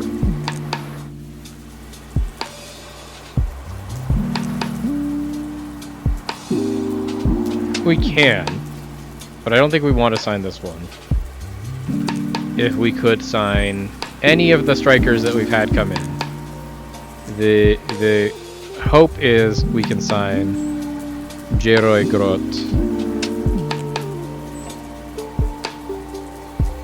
He wants important player, which, I mean, I think I would give him.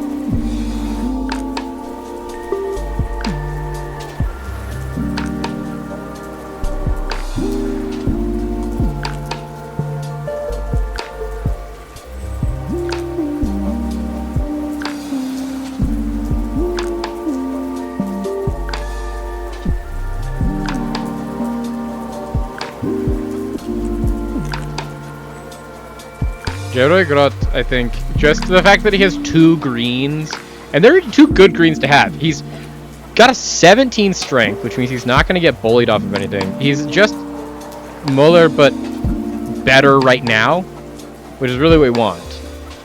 Ren Baye, we need to learn more about you. Thibaut Person, we also need to know more about you.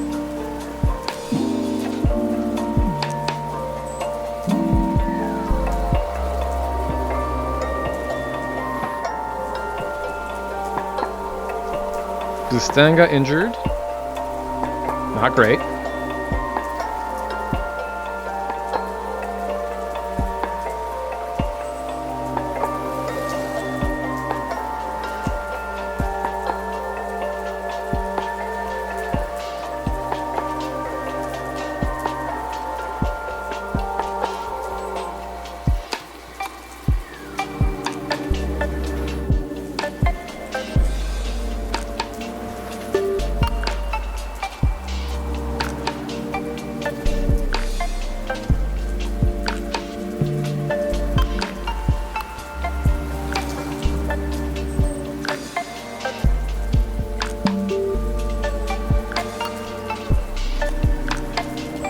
Okay, we are starting actual games, chat.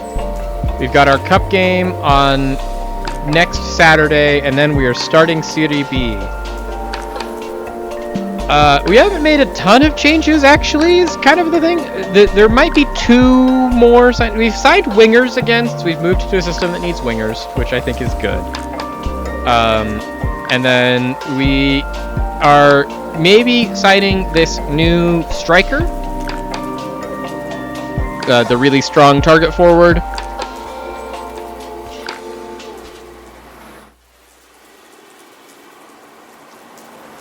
And then we have this Belgian that's here on loan that looks like he might be like a generational talent left DM that we might sign, but we just need to scout him just a little bit more.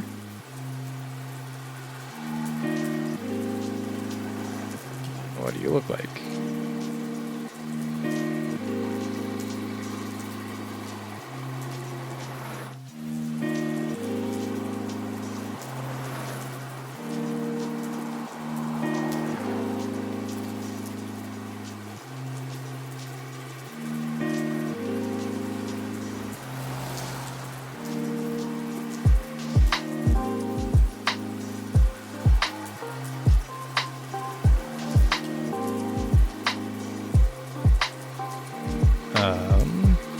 Joachim Sip.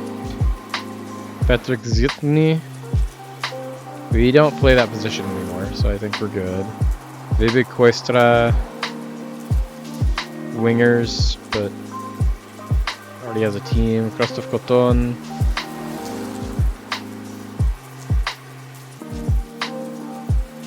Semi Buart. We're good. Luka Kulanovic has a team.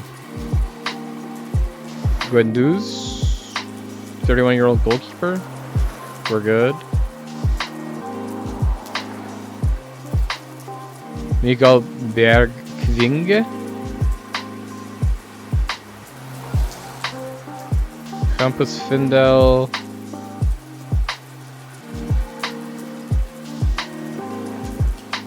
Iarino is injured.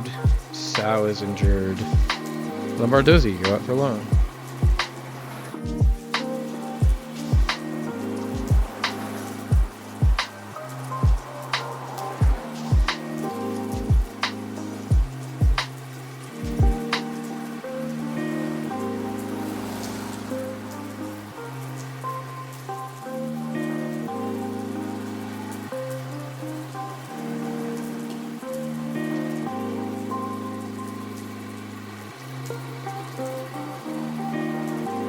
Okay, let's try and get rid of these 4 players.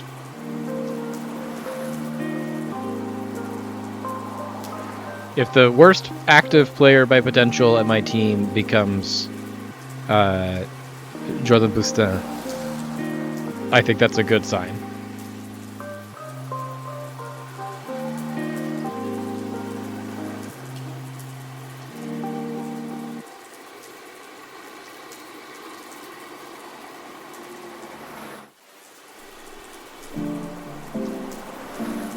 Netten has joined. We love that.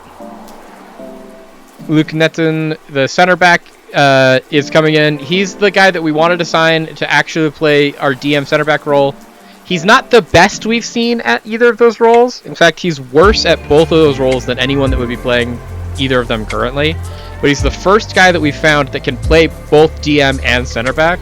And especially in our new system where we want our DM out of possession to be falling in and being our middle center back, he is the only person that naturally knows how to do that, which is very important.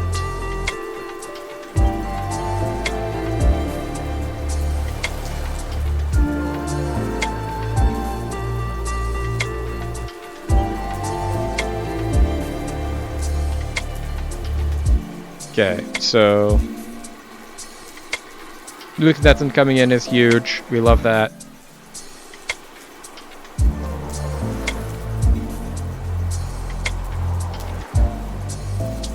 Welcome him. Luke Netten, go learn Italian.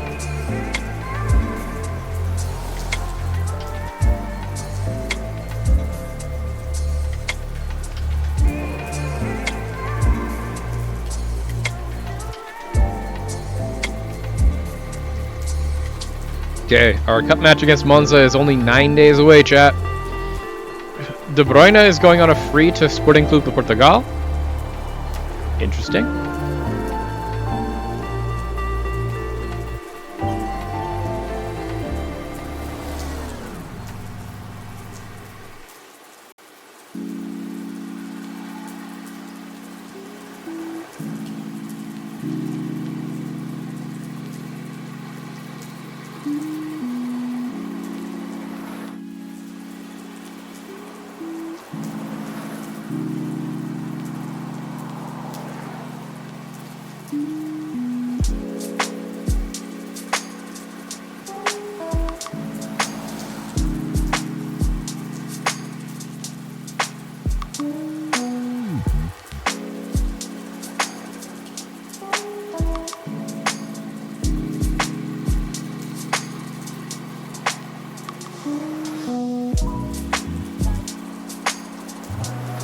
User.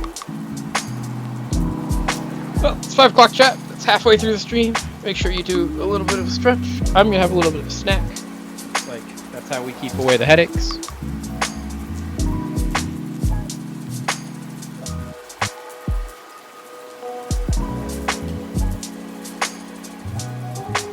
So we can only sign 2 more players that are over 23, and only 1 more player that's not a club icon. So that actually does limit the signings we can make.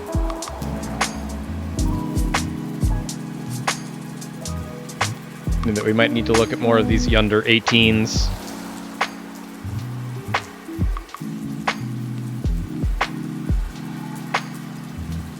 Oh, Baye just left. Oh no, that's different Baye.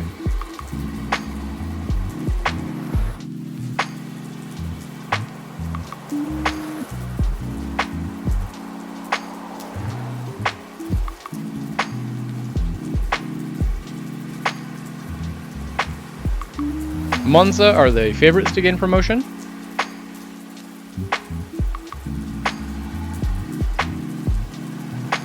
We are not in the conversation as people that could potentially go up.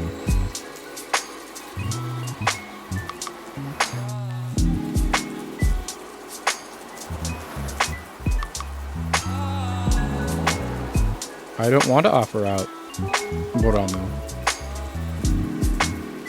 I plan on Borano playing for us a lot this year.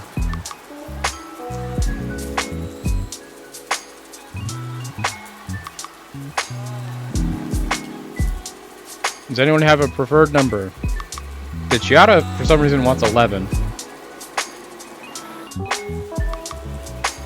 So we'll give it to him.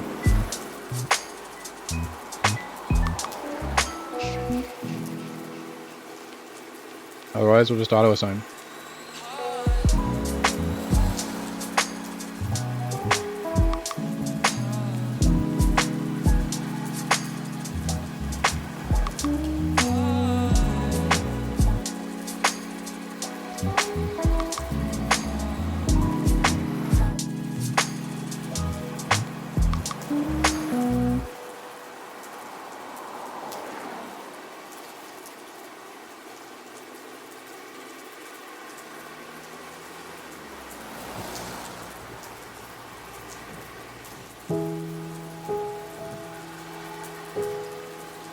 FC Den Bosch have made an offer for Ashraf Abushatawi for like no money.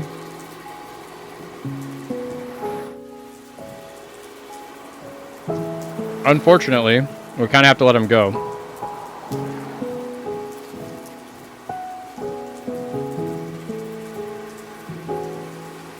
This Gambian Guinea-Bissauan striker is interesting.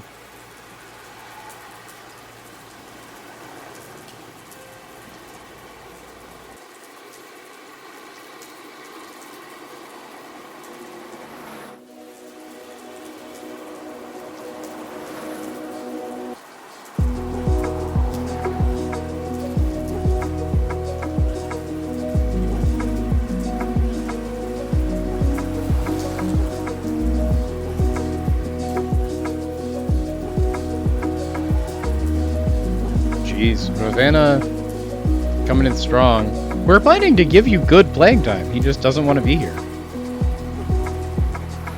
Okay, Borano, I guess, is going to be leaving us for this season.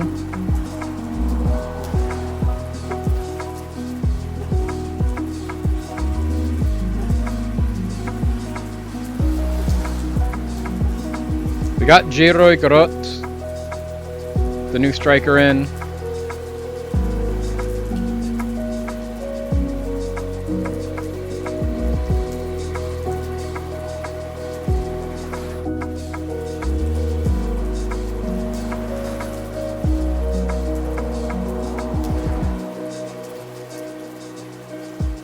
Welcome him in.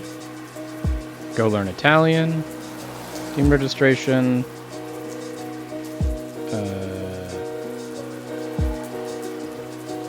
Go see we don't need to register. Gary Grotto, we do need to register. Coppola, we don't. You know, we don't.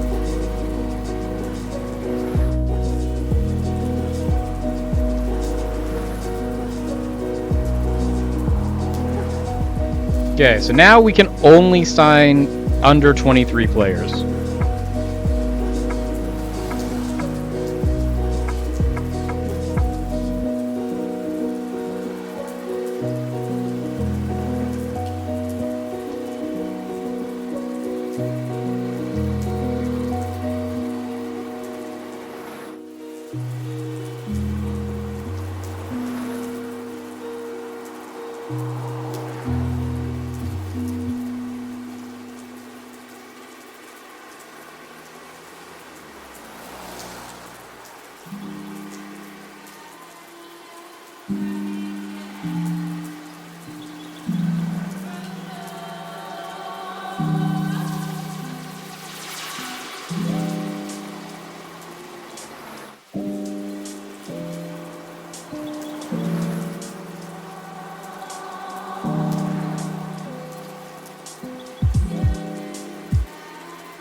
Who do we have in the last year of the contract? We've got Chiara, but he's old. Manuelo, who we're not going to re-sign. What if Fofana, who honestly, if we could sell him in the midway through the season, we wouldn't hate.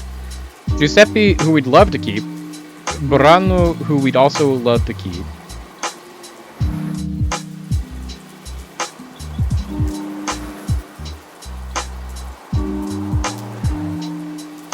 He's 26, so we can't sign him.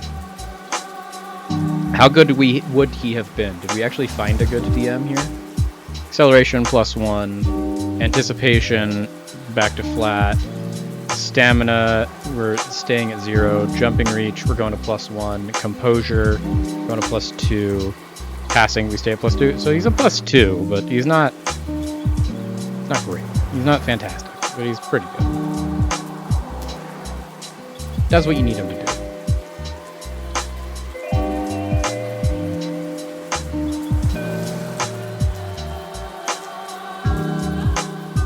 The fact that they've made us an offer and they've also offered what? How does Antella, who's in the league below us, have $1.1 million?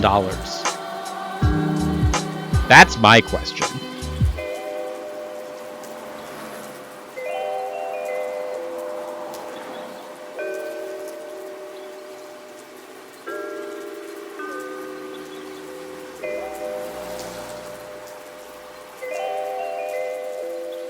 Okay.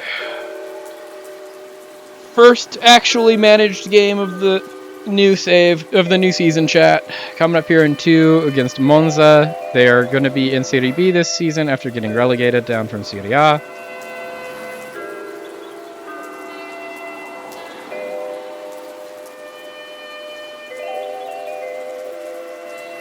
Who's unhappy?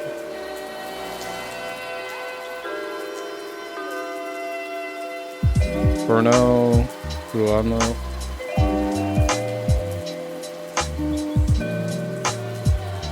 Malahi, Emanuelo, Furno, and Buruano. Buruano, we're letting him go. Furno, we're letting leave. Emanuelo wants to leave, and we are actively trying to sell you, Emanuelo, and you will not go.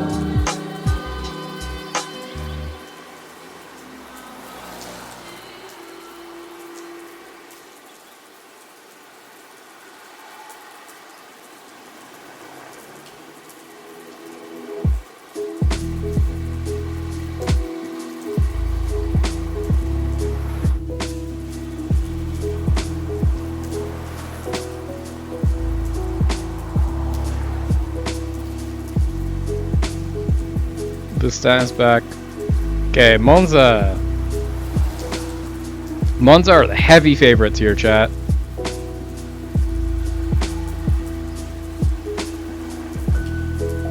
We're starting to get better training results, which is nice. Nikki Stones. Love of my life, Nikki Stones.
There we go. Monza away in 2 days in the Italian Cup.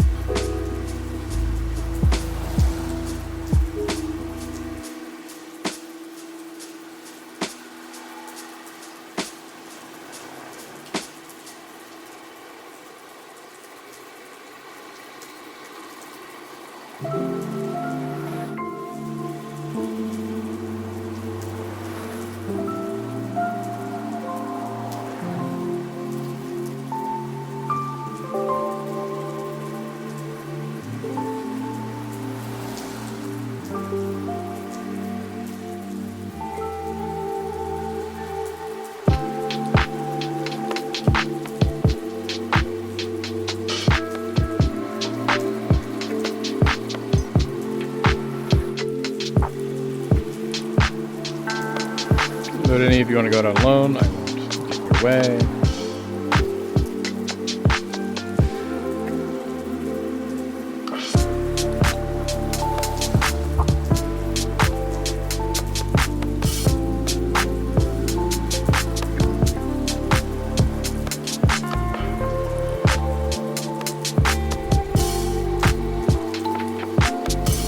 Okay, so, Provercelli, the board, they expect us to lose. The fans, they expect us to lose. But, we want to try and win this one, to the best of our ability. This is the first game that we are managing with the full new ability.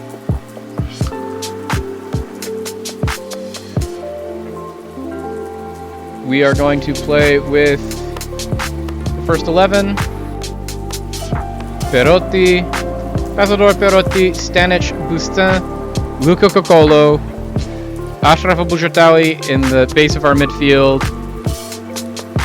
Nicky Stones, Sami Laisani, Mohamed Malahi on the right, Fode Fofana on the left, and then replacing Pecorino up top is new signing and new best striker, Jeroen Groot. Let's figure out our subs. Backup goalkeeper Taho, Kosier, and Riggio are backup center backs.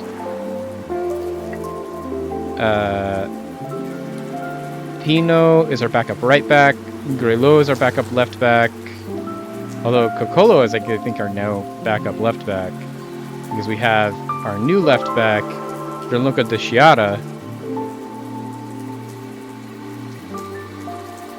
Laisani is also not fit, so we have to take Laisani out. Let's put in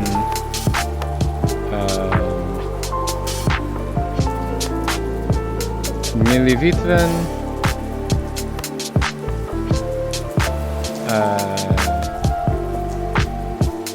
DM, we have Vukjoy. Midfielder, we got Borano. Actually, Vukjoy might have to be our midfield backup since Laisani is so tired.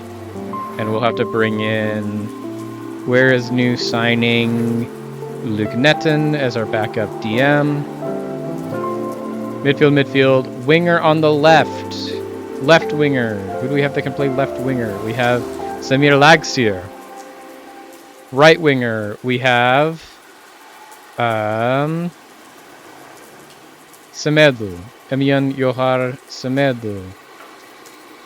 Striker, we would love to bring Sao. Sao's injured. We are going to bring Coppola. Coppola is the only fit striker we've got. And then we're just filling out the rest of the team sheet. So let's bring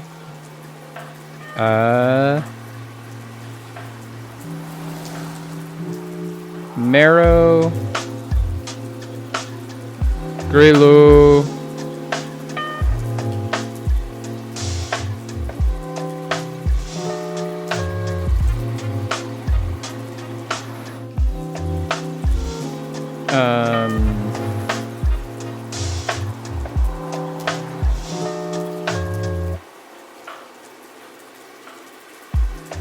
Bruno Emanuelo.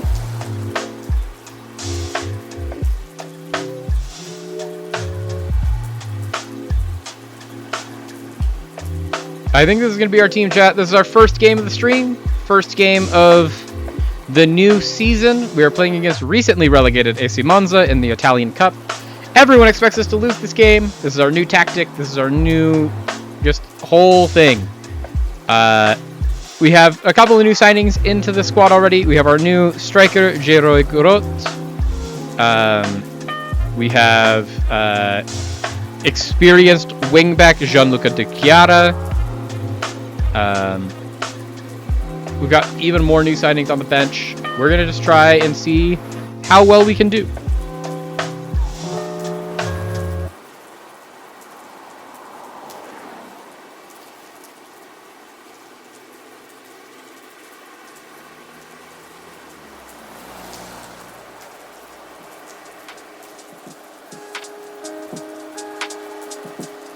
Okay. Does this work now? This still doesn't work. Okay. See what we can do, chat. Pressure's all on them. What do we have to lose? Let's go cause an upset. Associazione Calcio Monza. AC Monza. We're hoping to see some good, tight play. We want to really... We'll know if this is working based off of... We can go back to our broadcast. That's actually good to watch. We want to see us have more possession than we usually do in the overall possession breakdown at the end of this match. Throughout the rest of last season, we were averaging like 30% possession. The whole idea of the new tactic is that we should be able to get closer to like a 50-50 possession battle. Is our end goal. We want to do the little vertical tiki-taka.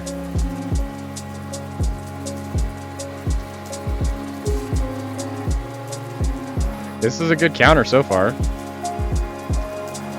J-Roy Groth is in the middle. He's tall, he can jump, he's really strong. Nice Stanic, way to get that out. Perotti, I think if he had hit that cross a little bit earlier, could have had J-Roy Groth in the middle free and clear.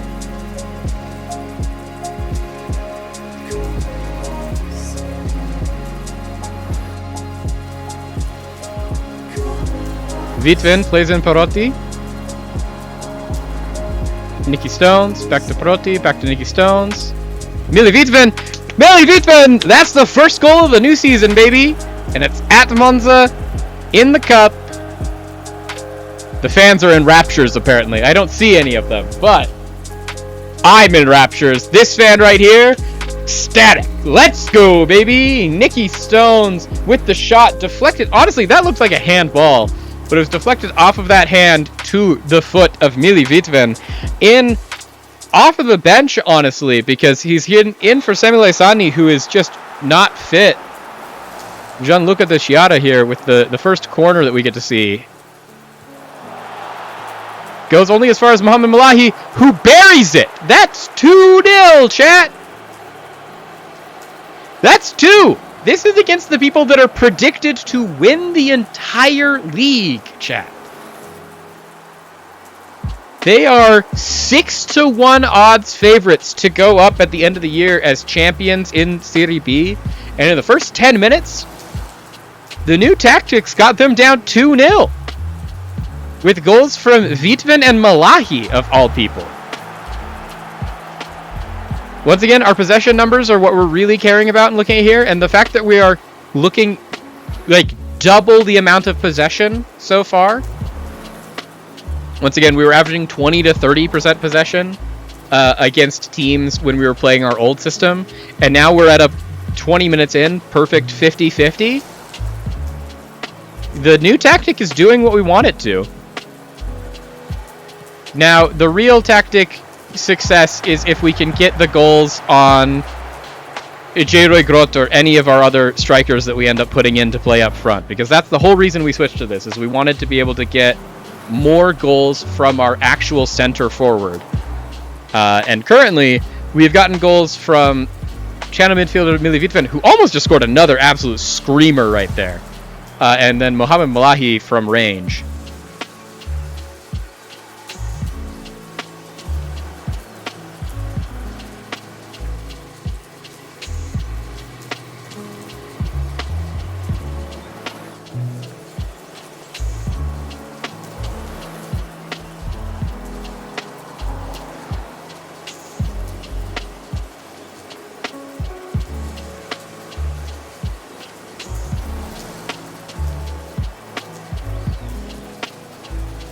Perotti now out on the outside wing.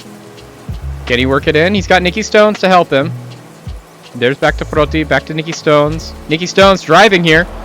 Ooh, Nicky Stones doing well to get the ball into the box, but not as well to find the finish. Nicky Stones, we love him. We love him so much. He actually has very good finishings. That was an uncharacteristically bad finish. So in the first half of the new possession-based structure, we see match momentum was ours the entire time. And we're averaging, at this point, 57% possession. We have a 90% pass completion ratio, which I really like. We are only completing 22% of our crosses, so that's where it's all kind of falling apart. But, you know, like, I like 90% pass completion, and I really like that we are winning the possession battle. That was the whole goal, is we wanted to restructure the entire thing to still be solid defensively, play our midfield 3 triangle, and then, most importantly of all, start changing those possession numbers so we can be able to be better at trying to break down teams and win through our passing. I'm ecstatic. We are absolutely excelling here.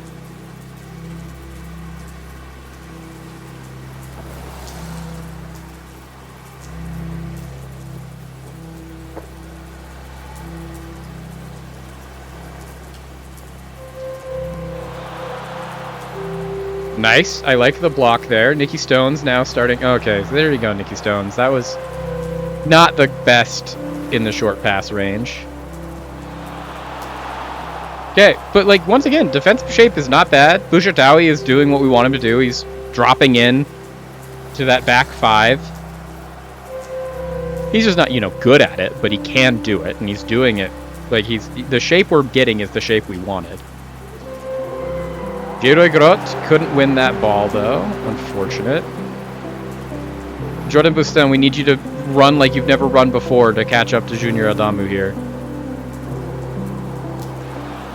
Ooh, that was very close, but no one touched it, so it's going to be a goal kick.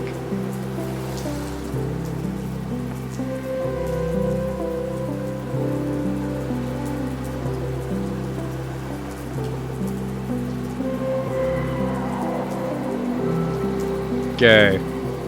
Start making some changes. Fode Fofana, both bad game and you're complacent. That's why I have Samir Laxir here. Someone who actually wants to play.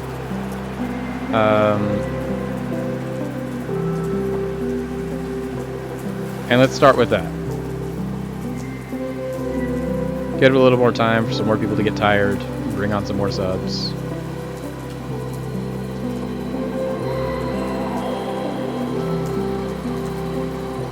Okay, Ashraf El Bouchatoui.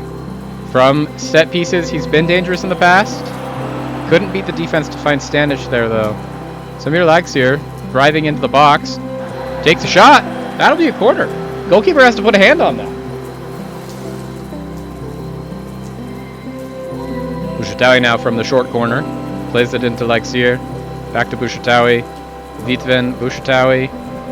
Vitvin, ooh. Can't work it through the box. Gets absolutely dealt with by the Monza defender there. Malahi now here to take the long throw.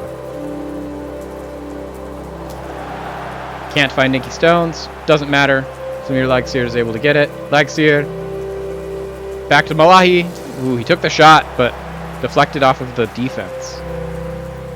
Chiara out to Perotti. Perotti beats his man. Puts it into the box. Laxir's back post. We don't get to see it, though. Highlight ends before the shot. Okay, so De Chiara needs to come out. We'll bring in Cocolo for him. Stanic can come out for Reggio. And let's work with that for now.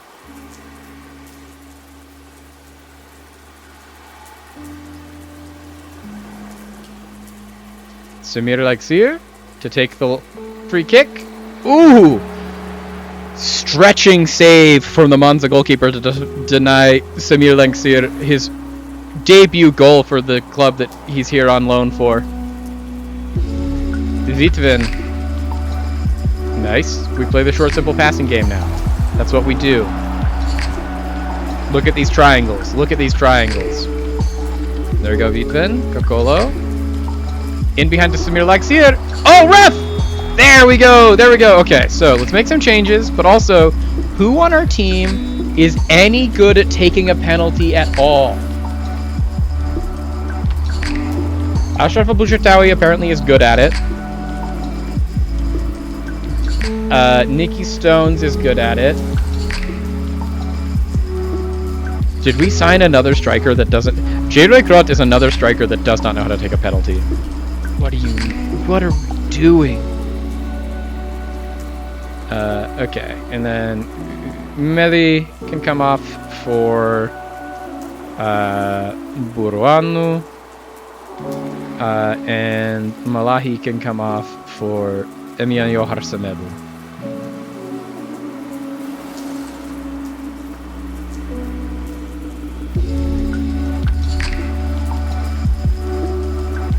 Okay, so this is going to be a penalty, since that was definitely a foul on Samir Laxier.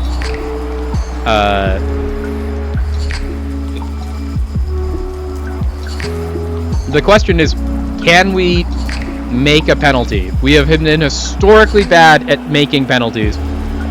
But Ashraf Al-Bushatawi back in the team, back in the goals. He might not be with us for long because he's desperate to play anywhere else, because we didn't play him like all of last year. Because he just didn't really fit into our system. But that's the third goal in the cup against Monza. Maybe that's what's going to fix all of our financial problems, is we just go on a really deep cup run. How much money do we get if we win the Italian Cup? If we win the Coppa d'Italia, what does that do for me financially? Because I got $8 million to earn back.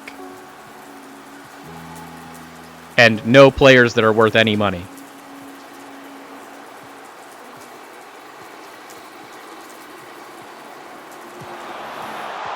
Okay, they were able to pick us apart there, but they weren't able to get it into the back of the net, so I think we were able to defend that pretty well.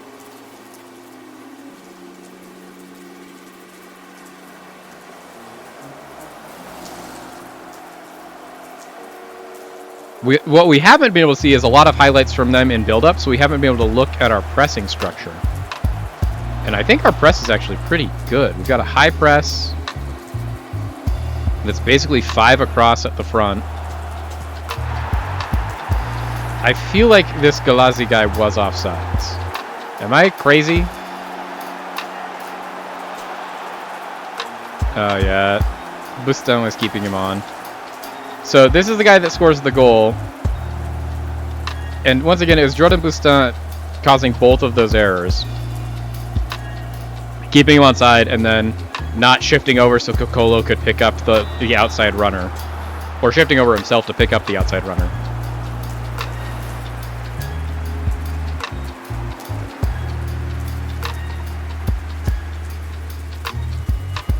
Sound you hear is everyone who wrote us off backtracking. What a performance. 3-1, we'll take it. The only downside from that is that we didn't see any goals from our strikers still. So we are still yet to solve the problem that our strikers don't score goals. But Giroud Groth was fine in his debut. He wasn't bad.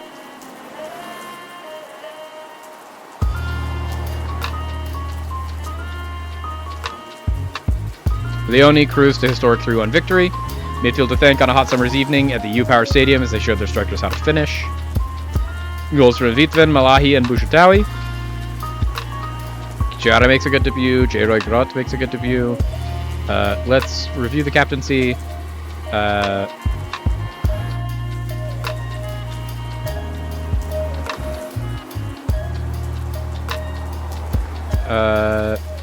Passador, I'm fine with you staying as captain. Semedo should at least be vice captain.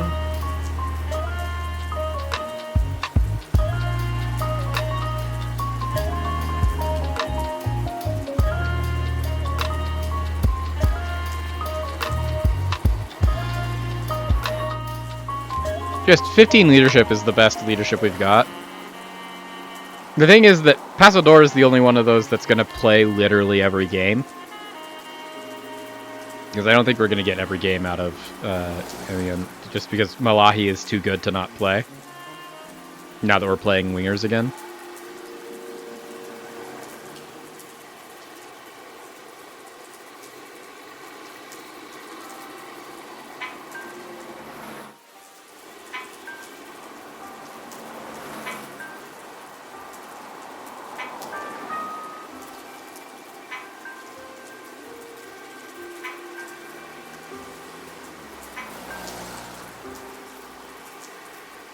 Okay.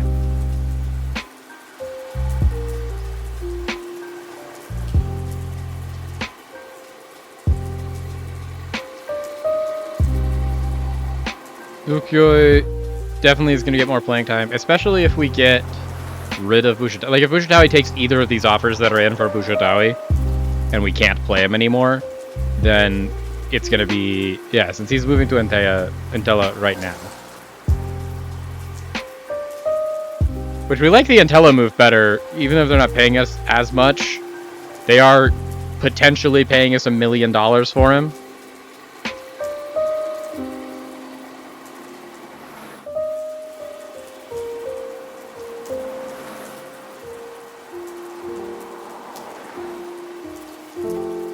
I am upset about losing Burano, but he was like adamant that he had to go out on loan.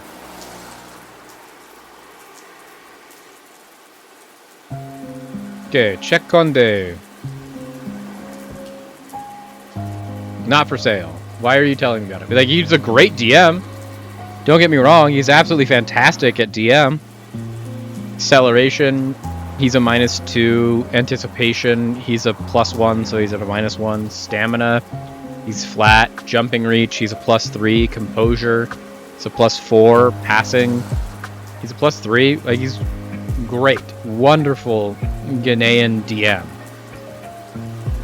Insane natural fitness, dives into tackles, would be fantastic. We can't sign him. Armindo Sieb, Mozambique. Okay, Mozambican striker at Holstein Kiel. I'm interested in you, Sieb, but I can't scout you or sign you. And there's Stevanovic, we can't know anything about. Merliuto, the Finnish striker. Already off to a bad start. The only thing he's got is he's got good finishing.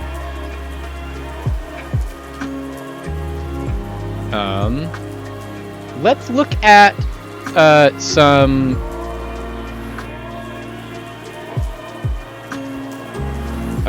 recruitment people for a second here. Let's do some searches. Edit search.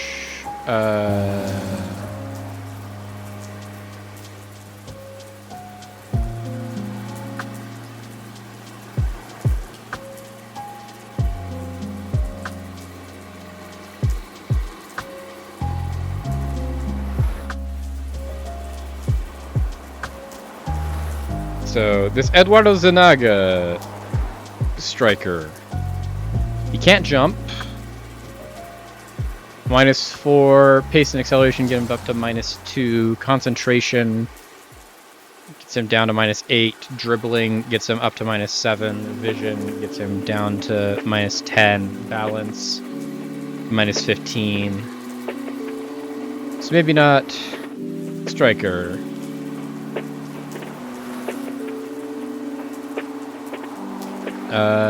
Let's just do loan only, interested in loan.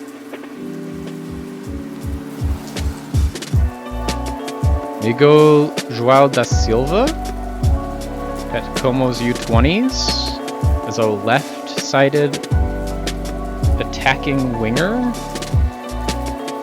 Pace +3, acceleration +4, anticipation +3, crossing +5, dribbling +6, jumping reach +2, technique 0, composure -5.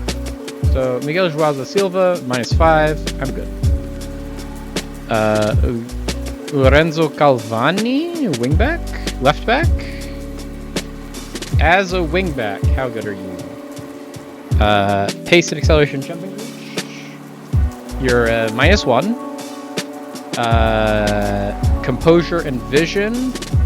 You're a -3.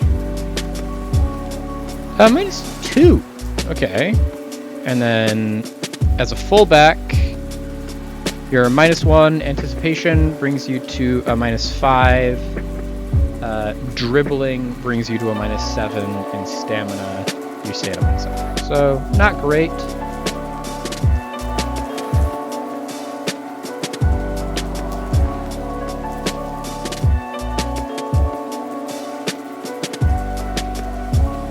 This guy's just wanted by a good team. Would Empoli ever let this guy go out on loan? And would we be interested? Anticipation, +1. Acceleration, stay at +1. Composure, +2. Pace, +4. Dribbling, +3. Jumping reach, +2. Not bad. What would it take to loan you in?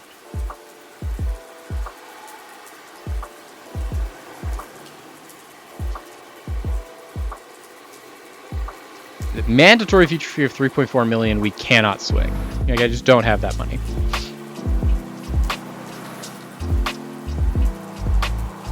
This guy's wanted by a whole bunch of people.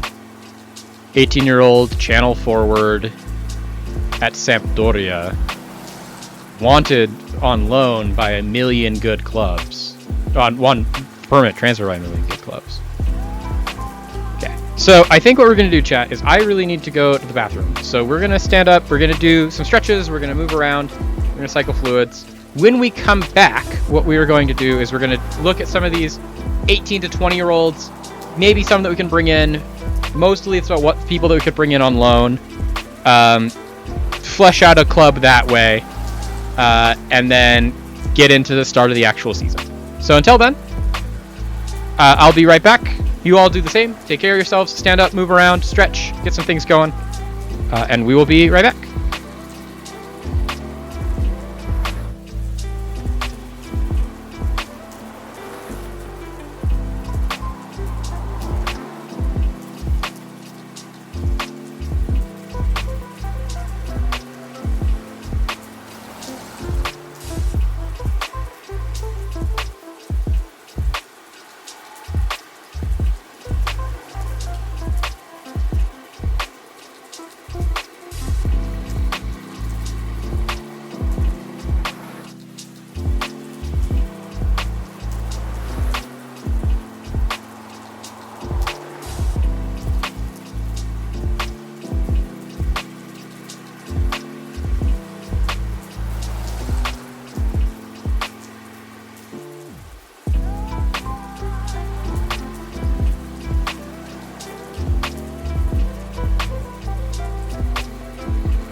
Welcome back, chat. Let's try and keep going forward. We're going to finish strong here. We got about 2 hours left in the stream. And we're going to get all of the mileage out of them that we possibly can.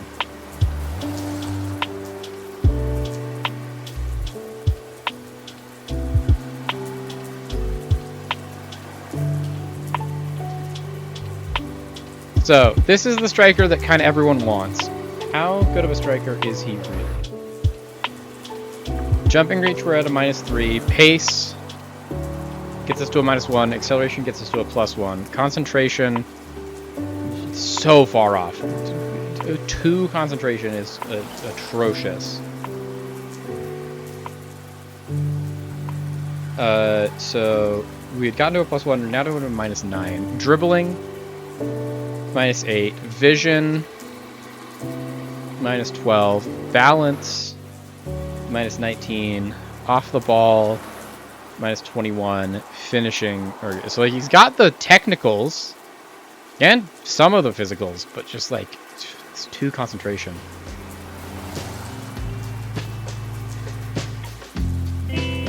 Salvatore Pingarosa is wanted by 16 clubs. Napoli U20s. Youngster. Once again, 2 concentration. We're starting at a -10. Jumping reach and pace is a flat wash. So we're still at -10. Acceleration gets us to -8. Dribbling gets us to -6. Vision gets us back down to -10. Balance gets us to -13. Finishing -12. So it's like the best young striker we've seen, but still not a good young striker.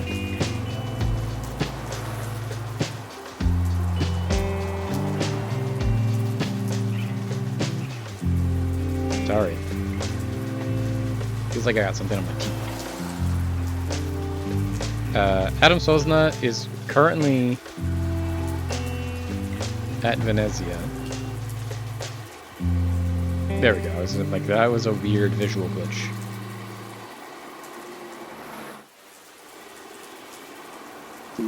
How good of a winger are you? Winger. Pace and acceleration gets us to a +3. Anticipation immediately wipes it all out. Crossing +1. Dribbling stay at +1. Jumping reach +4. Technique +4. Composure +1. Winger at 20 years old. Not bad. It's double-sided, left-footed, knocks ball past opponent, has good flair.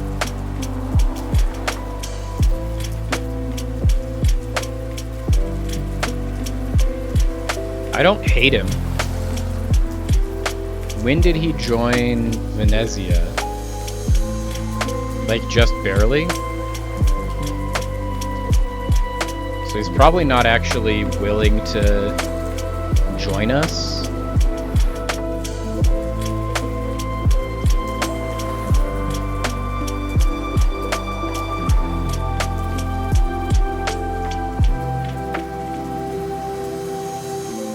Says he's at Venezia.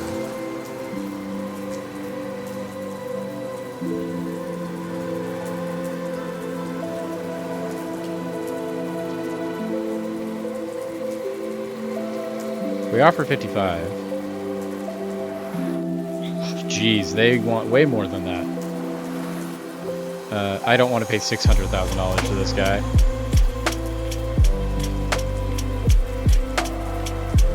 Um, 19-year-old center back at Fiorentina. We could get better center. We had Barbini last season.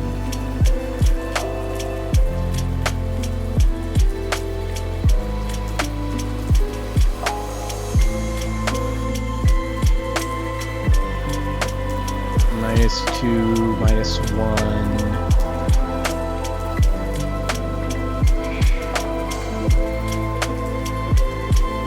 Probably not good enough.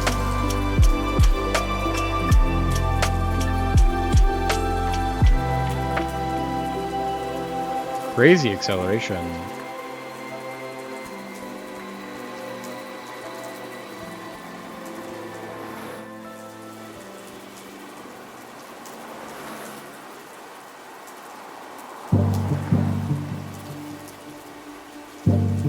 Cannot finish.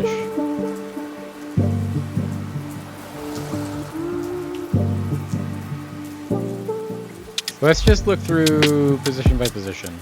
Start with striker. Put it into our striker view.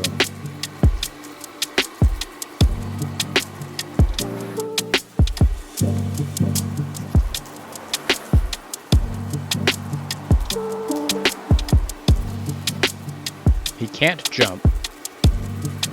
He's not fast. And he has no balance.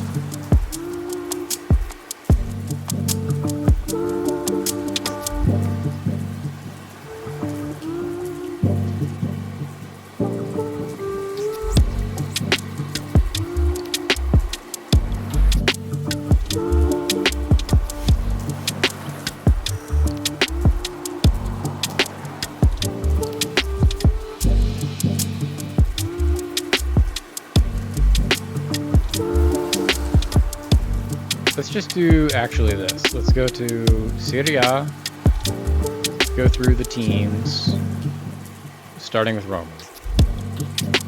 Roma, your squad, who is out for loan?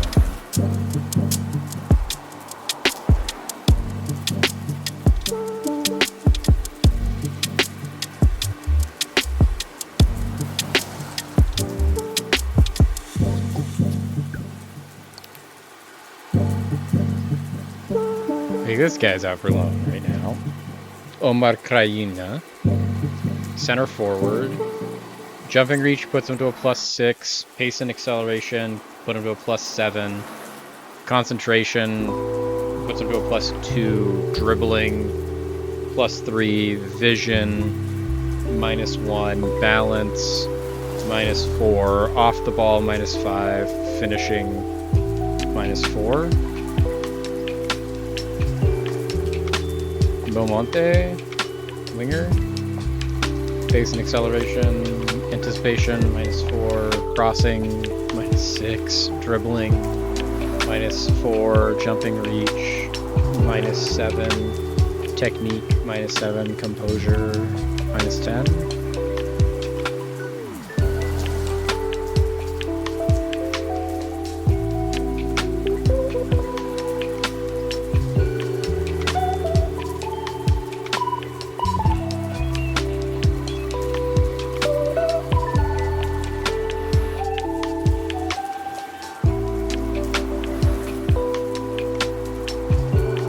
Bergamo, Albert Navarro.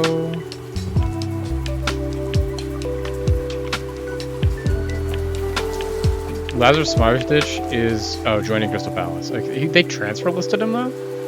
Crazy.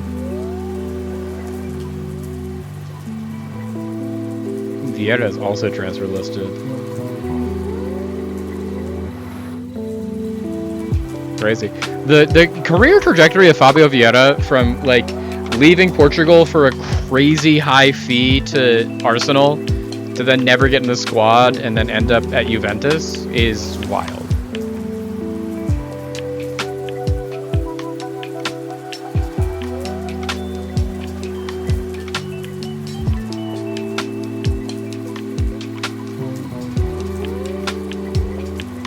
Or Bergamo is not Juventus, it's Atalanta. Atalanta is what we're talking about.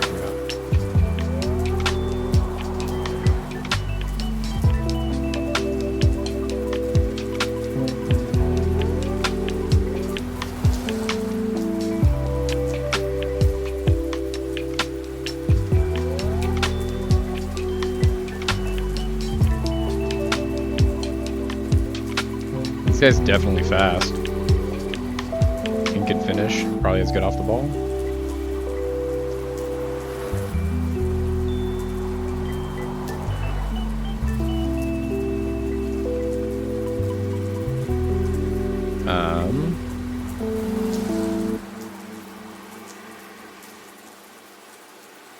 This guy is listed for loan, and he seems really good. Pierre Lamar at Bologna.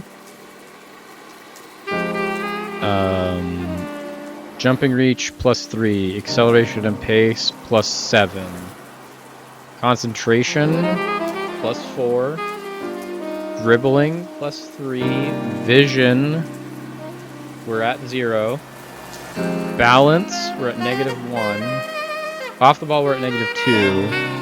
Finishing, we're at -4. So, like, not actually good. Good to know.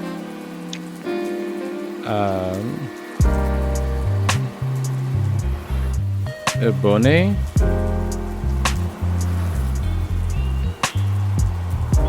Zero through the physicals. Concentration's only a -1. Dribbling's a -2. -1 to -2. Vision's a -3 to -5. Off the ball gets you back up to -4, and finishing gets you to -6.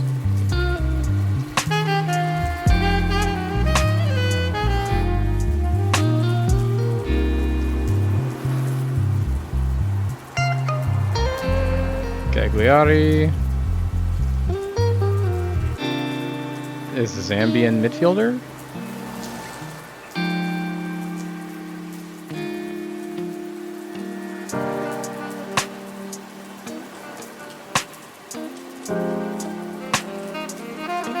But like people in our division, no, the division below us want this guy.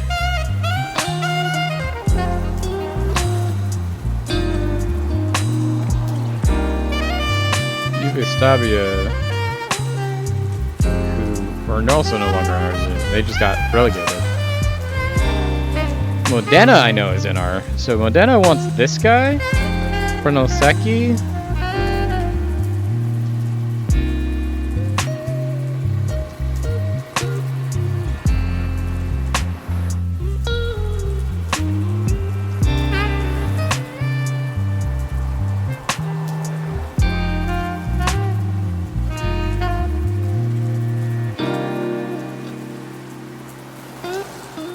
But I don't want to just buy this guy.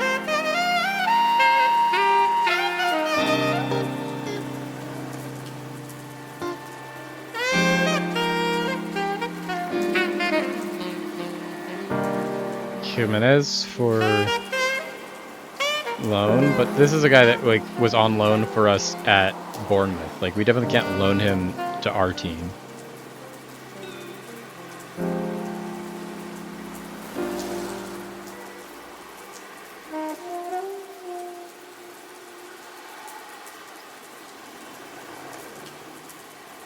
Lecce want to loan this left winger from Iraq. Nico Paz is wanted by Man United and is unhappy to be here because they won't let him go to Man United.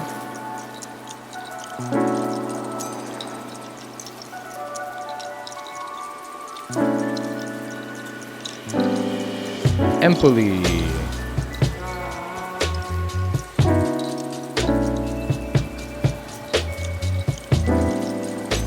This is a guy that we've looked at, I think. He's pretty good. Acceleration he's got, anticipation he's got, stamina he's got, jumping reach he doesn't have, but he's still +1, composure, back to a +2, passing he's still +2. Like he would still be, I think, our greatest DM. Empoli, what would it take for me to loan this man?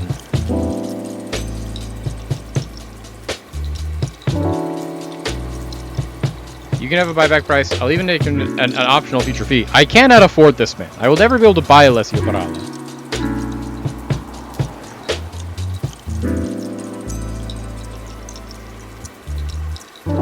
They want me to pay the entirety of his salary, which I also cannot do.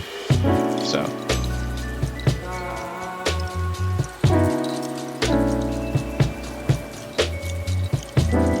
Genoa?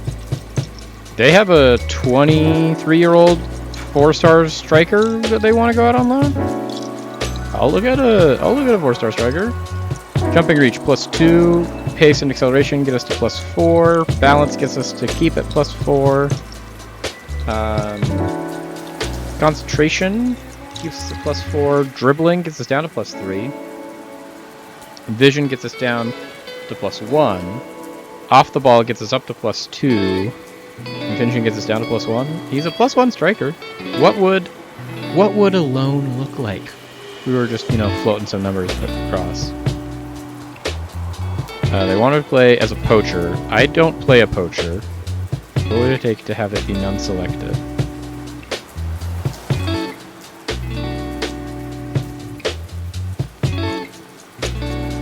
Only will let us do 80%.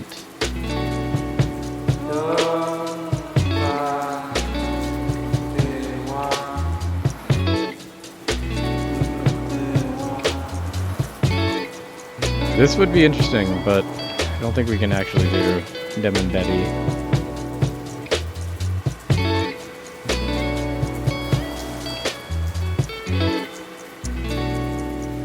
Juan Ribeiro? Brazilian 24-year-old?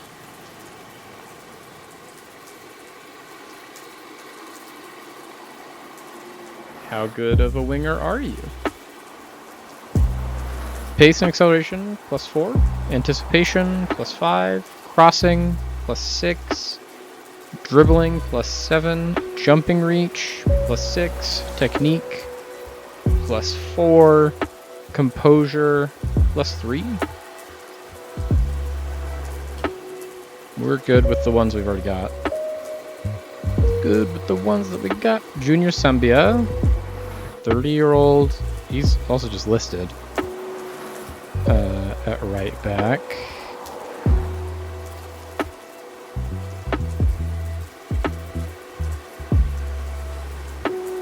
Emanuele Rao is still listed as loanable.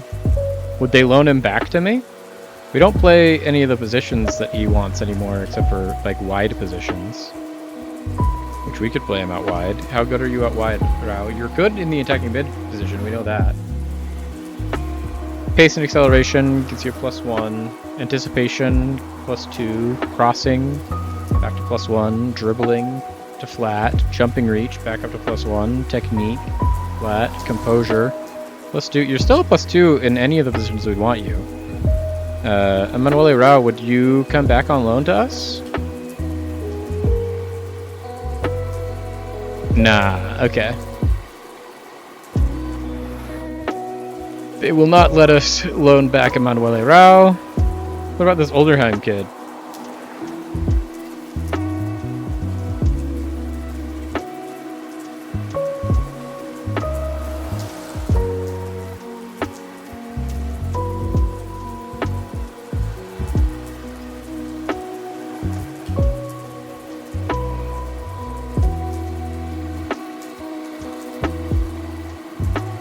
Center mid, Justin Kumi, Sassuolo.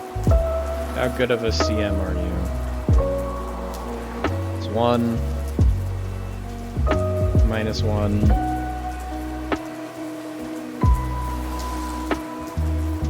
+3. You're not the worst. What would it be to loan you?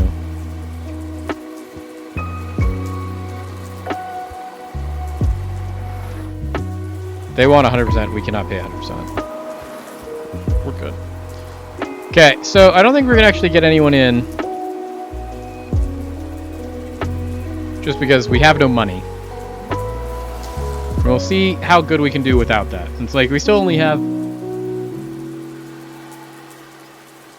about an hour and 45 minutes left in the stream, and I want to play some more games. I want to get some more highlights.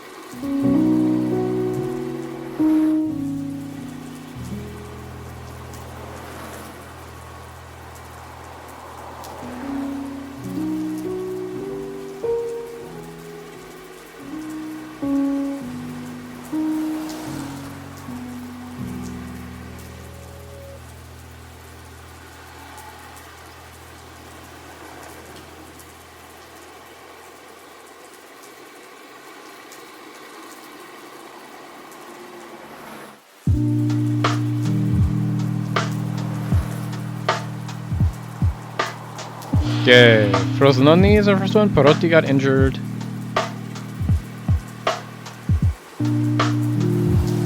Means Pino's gonna get the start.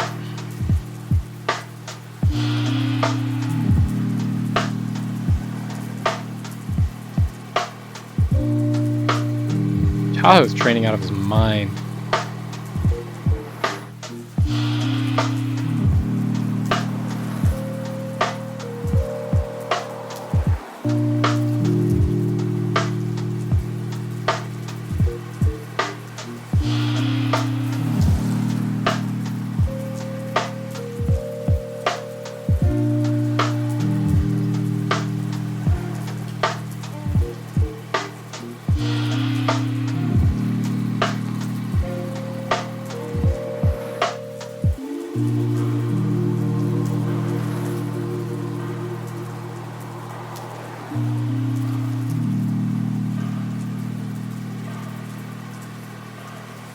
Did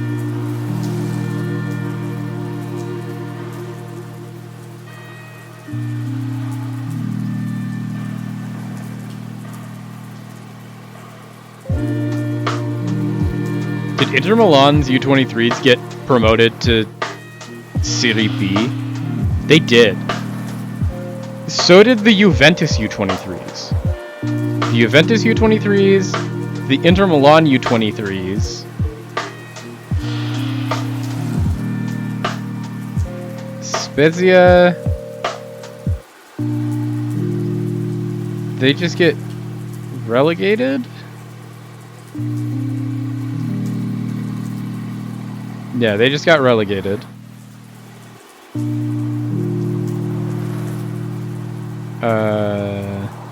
Picerno also just got promoted, I think.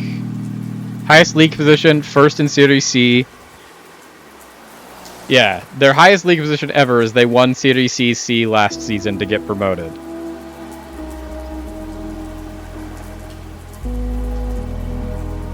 Frosinone, you also just got relegated, didn't you?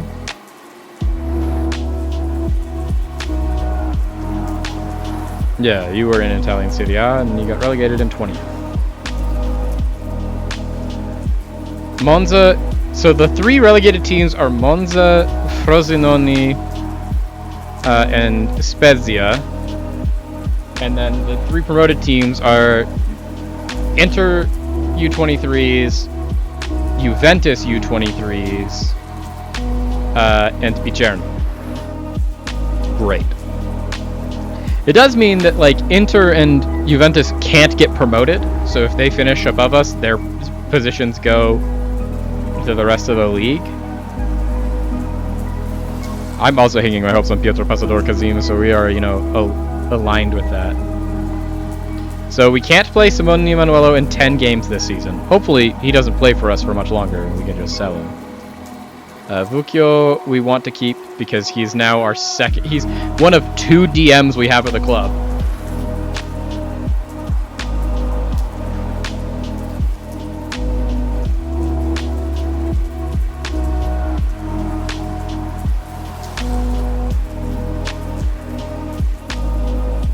Okay, it's time for our first game of the season, chat. First game of the series, the Serie B season.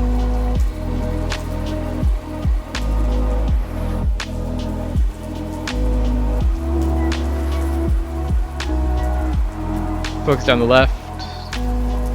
I'm fine with a lower line of engagement. Well, not really.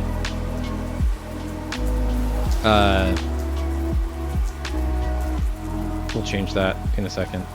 Ryan Trevitt. Okay, so we've got some opposition instructions going. This is against a team that just got relegated. To be fair, Frosinone did just get relegated in 20th place, so not the best team. Jordan Bustin is a little bit better off. Season tickets we sold. We're selling more, like we're getting more buy-in from the locals. Like we sold 929 season tickets last year. We sold 1,160 this year. That's pretty good. Passador, Stanic, Kostir for instead of Jordan Bustin, I'm fine with. Bustin is still coming back from his injury. Pino has to play out on the right. Chiara can play on the left. Luke Netton, I like starting. He's who I would have put in that position, so I'm glad that he's there. Nicky Stones. Mili Vitven. Is Samuel Esani better? Samuel Esani is better, so we'll put him in. Semedo for Malahi. Lagsir for Fofana. J. Roy Groth up front. On the bench, we've got Elaine Tahoe, Jordan Bustin. We've got to find Christian Reggio. There he is. Nicholas Mero. Luca Coccolo.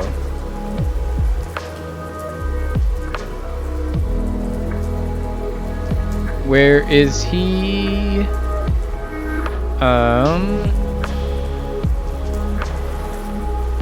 We are looking for our Montenegrin backup DM. Center mid DM. Where are you?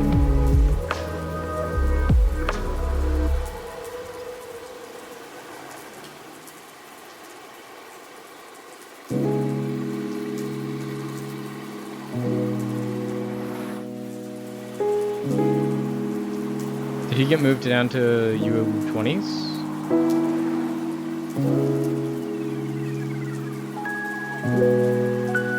Yeah, Vukioi.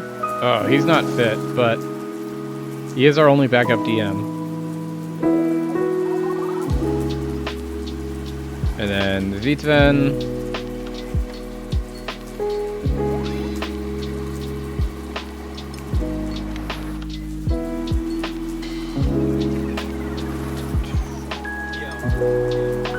Fasano, I guess, is our other midfield center. Like, we don't have a ton of center mids. We had so many center mids, and now we have 0 center mids. Because all of them left on loan, even though we didn't want them to.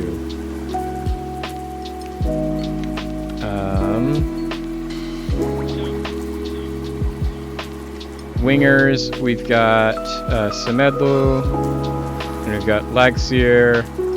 Striker, we've got Giuseppe.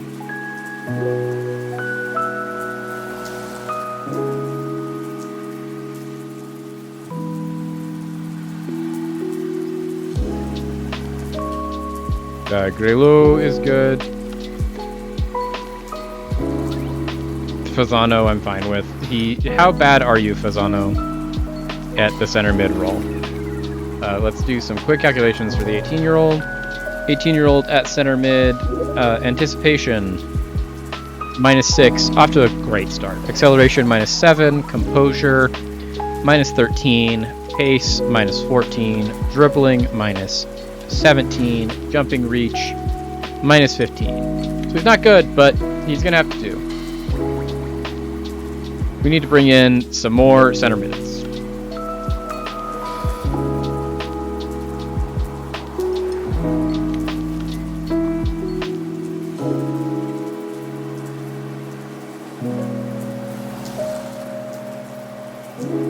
Okay. Goals win matches. Always help to get out in front. We play the levels we know we're capable of. We can do that. Frozen on the Calcio, chat. First game of the season. Let's go, boys. Let's go. Let's get up for this. We got some ballers here. We've got a good starting 11. We have a much weaker second 11.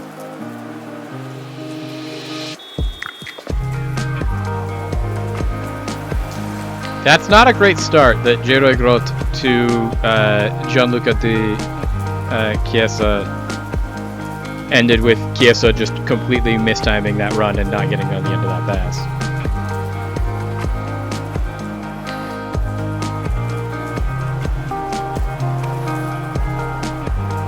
Okay, Pino. Nice. Nice. There you go, J-Roy. J-Roy did great there. My striker getting all the way back on defense. Luke Netton. Pino. Beats his man. There we go. Cuts it back. Someone give him a man. There. You see, like, Luke Netton, we needed you to be the guy there to give him the outlet. Instead of just immediately thinking he was going to lose it, so you were already back on defense. Okay, Pietro Pasador. Over to Stanic. Kosier. Netton.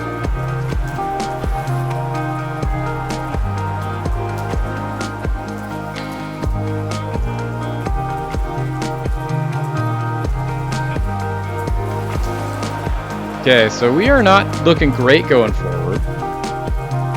Gonna say that much. Up until this point, we're looking really like we just don't know where our passing lanes are.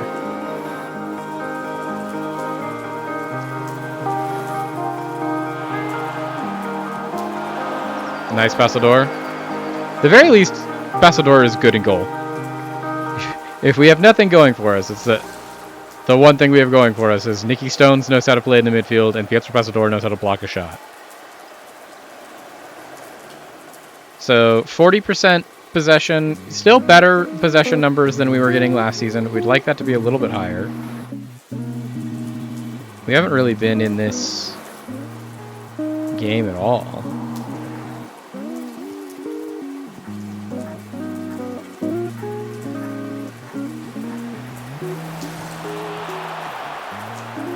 Okay, good defense, good defense. They got the pass in, which, you know, we'd like them to not get that pass in, but we also had that pass completely covered once it got in, so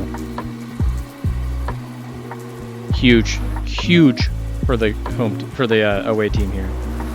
We're working slowly on getting our possession numbers up too. We're already up to like 47%. Okay, Chiara puts it across. Okay, Luke Netton here. Would have liked you to do something better with that, Luke, but control it and not just head it into the on-running Frosinone player.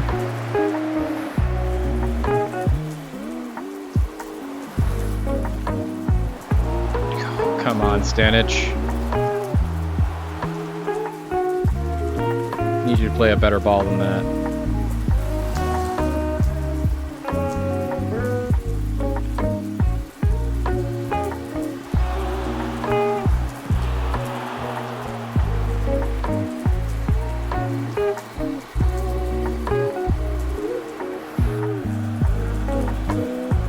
Press a little bit higher. We're too compact. We're giving them too much time and space to build up. Nice Pino. Stones. J-Roy. De Chiara. J-Roy's now back in the attack. J-Roy. Ooh. That was a great ball into J-Roy and a wonderful header from my new target forward. Okay, Chiara here. Puts it back into the box. Okay, Mohamed Malahi should be able to get all over this. And let's just try to work this back into the mixer. Samuel Aysani, nice run in. Samuel Aysani.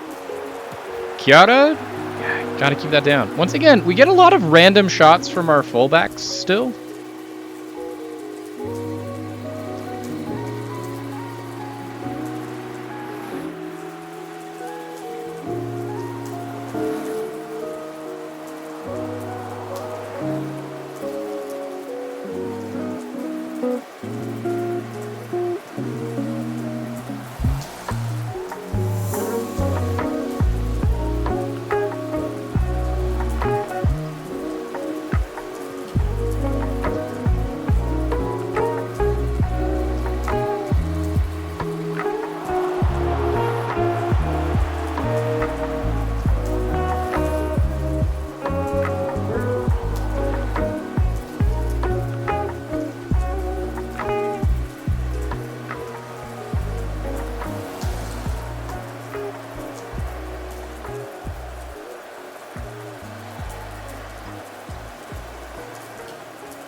Mike is totally muted. Thanks for that, Zaniac.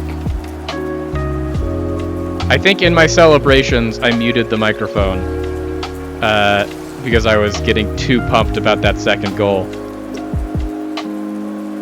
Thanks for the good call, Zaniac.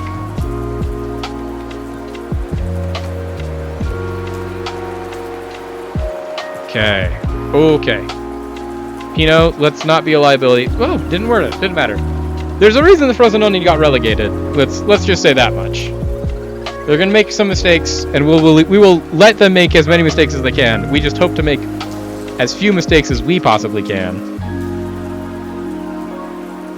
Okay. Nice for Fofana.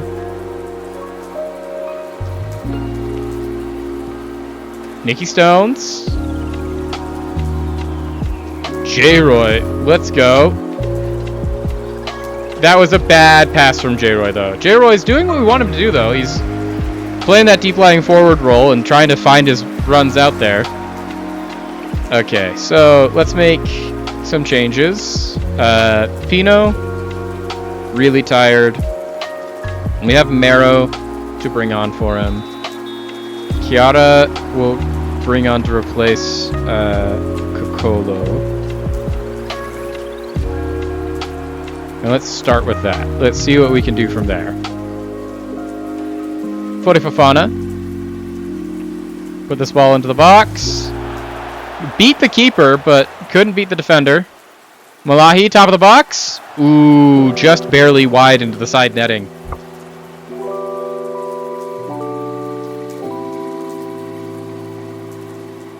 Once again, we have good possession numbers, 43% to 57.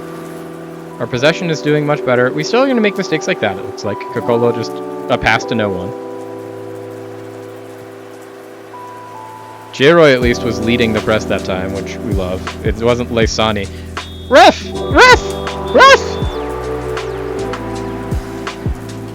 He just completely beaten him, and he's like, I'm just going to sweep his legs. Okay, so Samuel Leisani hasn't been great. We'll bring on Vitven.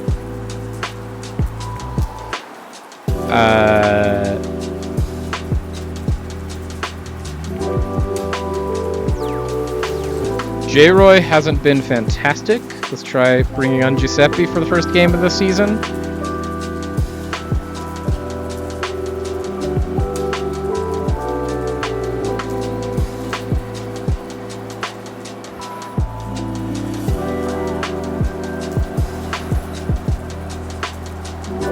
Nice Malahi, way to pick it up. Found Nicky Stones. We've got Giuseppe in the middle. Nicky Stones taking it himself, though. Nicky Stones! Nicolo Pietra! What in the world was that? Absolutely massive from Nicolo Pietra here.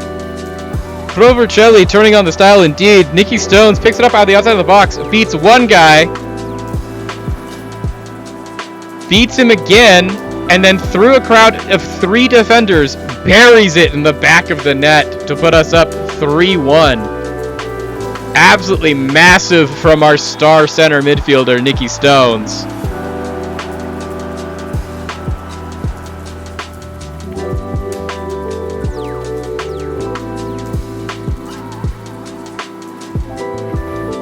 Okay, Malahi. Really tired. Let's bring on Semedo to finish out this game.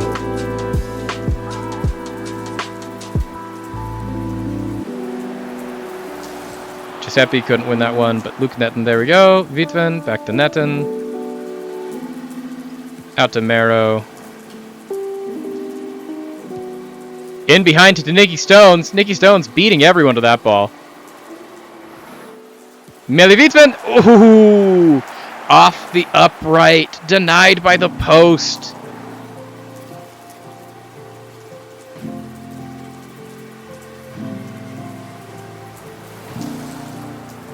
It's up our time wasting. Let's kill this out. This is how you want to start a season, chat. There were parts of this game that we looked completely and totally outclassed. Mainly the entirety of the first half. But that second half, we found a second wind. We were able to get our things. We ended up not that far behind in the possession battle. We had more shots. We only had one less shot on target. Our XG was not that far off. We were as good as a former Serie A team throughout the entirety of that game. Like, we hung in with them. And deservedly, we find ourselves in second place in the league after one match, behind Cesena FC. This is just an incredible performance from Pro Vercelli.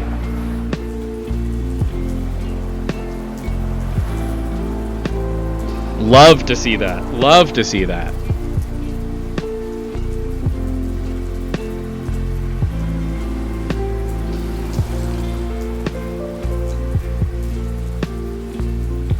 Executed the game plan to perfection. We still haven't found the reason why our strikers can never score, but it hasn't mattered. Superior finishing provides the cutting edge for Pro Vercelli. Mohamed Malahi, Emiliano Pino, and Nicky Stones. Beautiful scoring from all of them. Malahi, not only player of the match performance, Mohamed Malahi was player of the week in Serie B. 8.8. Luke Netton also played very, very well in his debut. Better than we thought. Like, there was moments there where we weren't, like, super sold on him, but by the end of that game, I'm sold on Luke Netton. Luke Netton was great. Player of the week, Mohamed Malahi. Transfer deadline's in a week.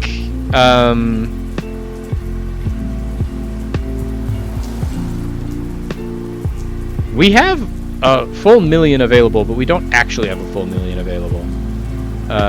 Let's do some things here. Staff.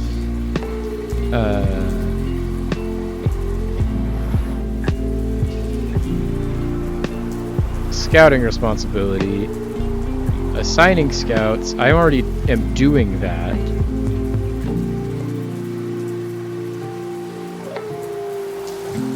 Maybe I'll take back control of scouting meetings because we just blow through our scouting budget.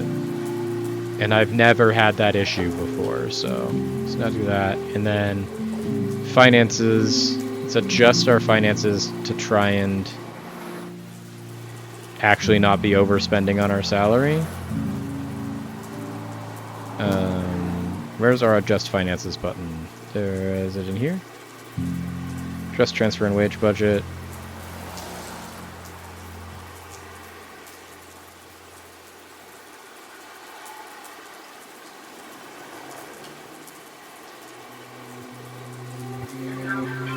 So we've adjusted our budgets. We don't have a huge transfer budget, but we weren't going to sign anyone for money anyways. But now we are not overspending. Altersberger. What is Mili Vitven upset about? He wants to start more games? You've played literally every game, and you started one of the two. Ugh. Pietro Passador, can you resolve this? No? Okay. Maybe we will talk about it. You're one of, like, literally 3 center mids at the club, so we have to have you be happy, but also... Could you be more chill about it, please? Who's someone that we can bring in for no money?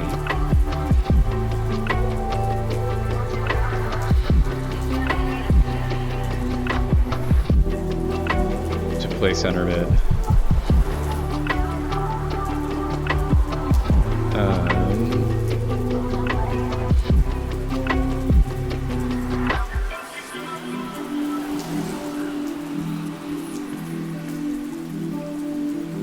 How good of a center mid is this guy? Anticipation. 0. Acceleration 0. Composure -1. Pace.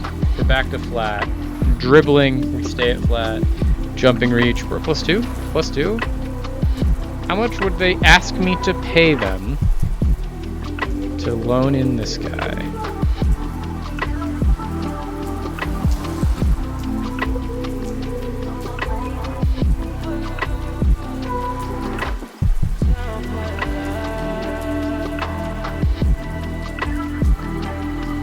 I don't want you to be an important player, though, is the thing. I'm not looking for an important player. Can I filter by playing time?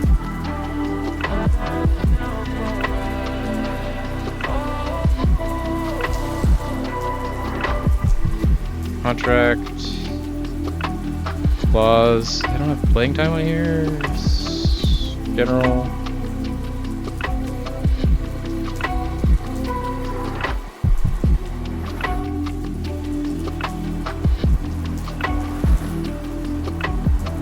General.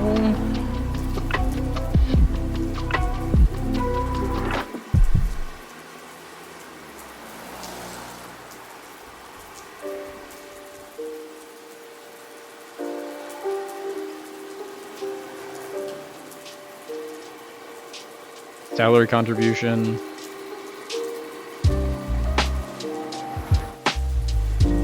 Is there anyone that they would let me loan for free? That's not gonna work there. Okay, so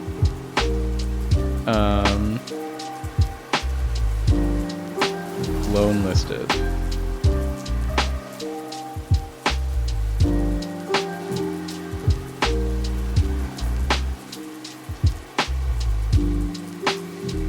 Parma guy, I don't hate. Anticipation's bad, so that's a -4. Acceleration stays at -4. Composure goes to -7.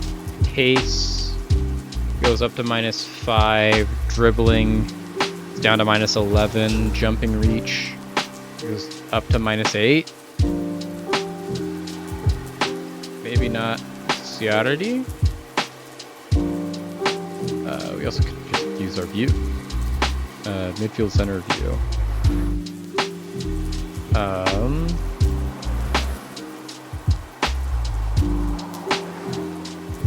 -0, 0, 0, +2, -2, so back to 0, -3. If they don't want him to be like a star player, or they wanted to be an important player, unfortunately. Squad player.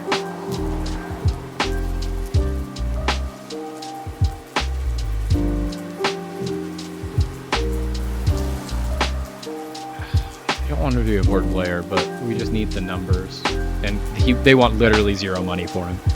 He's absolutely free. Ideally, we would have just been able to keep Buruano, but he was like, nah, I gotta leave. Gotta go.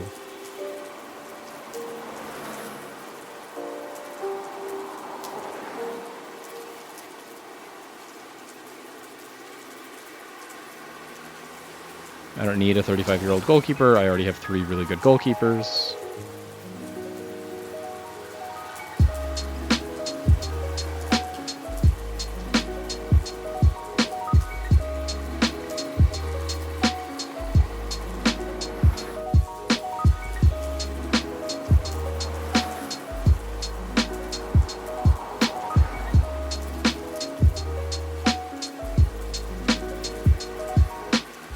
Okay, so. Oh no, but then Breszak just left. No, there goes our third good goalkeeper.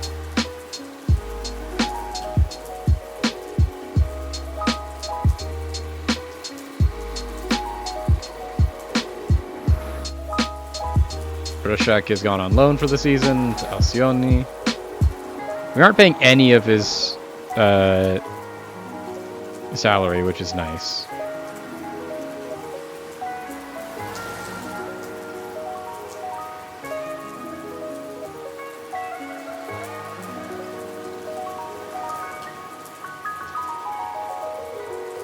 Catania made an offer for Luca Coccolo.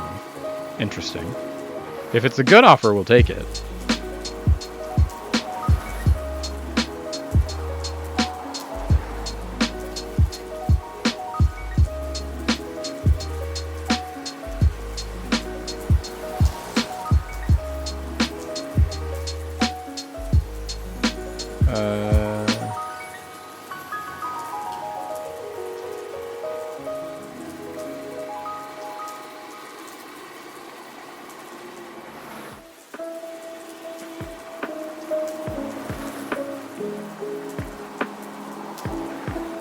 Show this to me as a list.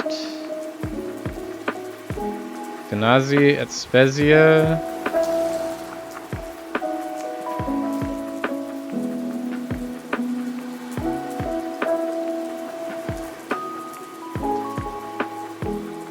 Salzburg.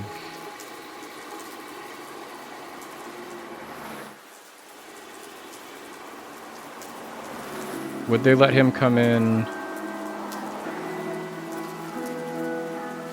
No, they wanted to be an attacking midfielder center. We aren't playing those. So, Marco Libera, not really an option. Christian Colorciello? Anticipation is good. Acceleration is a -2. Pace gets him to a -3. Composure gets him to a -5. Dribbling gets him to a -6. Jumping range gets him to a -7.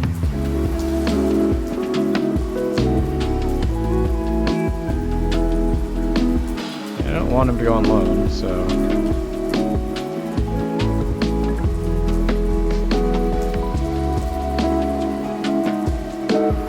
Emirhan Yilmaz,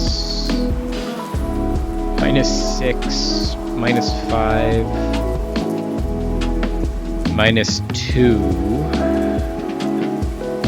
-6, -9, -7.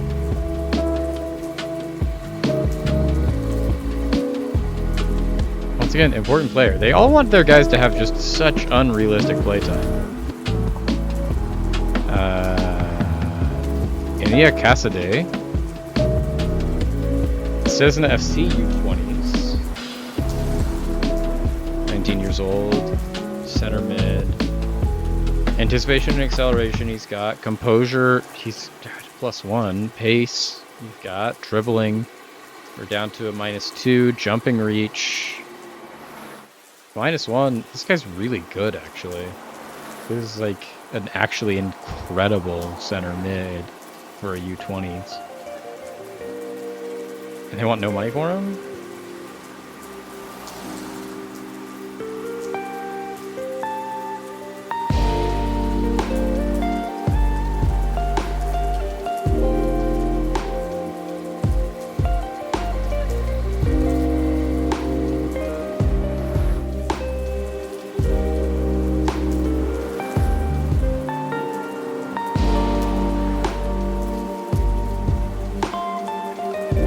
Really good. What is this? 18-year-old striker at Perugia U20s? What? Excuse? You cannot jump. He's a dribbly boy. He's 5'3" with 3 jumping reach. But he's fast. He can accelerate. His concentration's also horrendous. He's got incredible dribbling, no vision, great balance. Good enough off the ball, can't finish. This is an interesting 18-year-old, to be sure.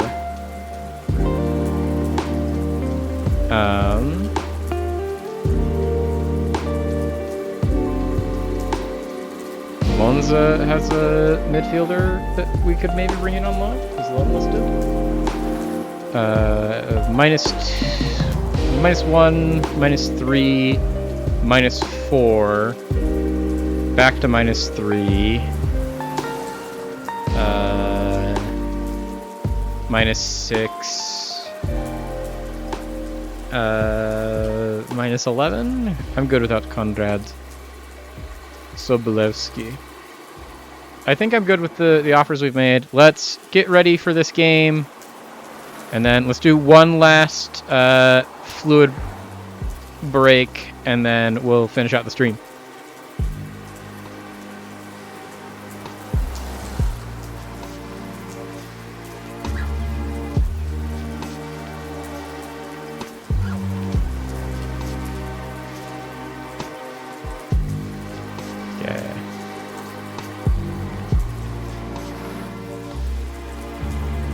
We are predicted to be favorites against Vicerno. Luca Coccolo. It's an offer for any money for the 29-year-old, which I don't hate. We have a backup that's not great in Jose Grelot, but he is good enough. I actually think I'm tempted to take this just because we don't have money. We have negative money. Oh, Samuel Boateng, our future star right wing back. 15 years old. Now learns Italian. Perfect. I think Coccolo we might move on from, and we'll just do Grelot. We are going to play their second 11 in this match. So we're going to use our second 11. Our second 11 has changed a lot, but it is Alain Tahoe, Riggio, Kosier, and then Pino on the right, Grelot on the left, Vukioi in the middle, which we need to just make Vukioi in the senior squad so he stops getting played in the U20s. Vitven, Burano, we can't use because he has left us. Put in Lysani and Vitven. On the right, Cancelo has left us, but we will play... where did he go? Emiliano Semedo. On the left, we play Samir Lagsier. Up front, we play Coppola. Pasador, Bustan Stanic. Perotti would play, but he's injured, so we have to bring in someone like Nicolas Mero to play that position. Coccolo on the left. Bushatawi is actually going to be Luke Netton. Nicky Stones and Emanuelo, I guess. Malahi on the right, Fode Fofana on the left. Ozonu Sao would be our backup, but he is injured. Pecorino is now back from injury. And then we will also put on our new star striker, J. Gro. And that's going to be our team. So, 7 o'clock. Everyone, stand up, move around. Top of the hour outbreak. I'm going to go cycle some fluids. When we come back, we'll play these last two games, and then we will be done with the stream for today. Do not go anywhere. You will not want to miss it.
Okay, chat, let's jump into this. We've got some games to win. We've got some newly promoted sides to put in their place.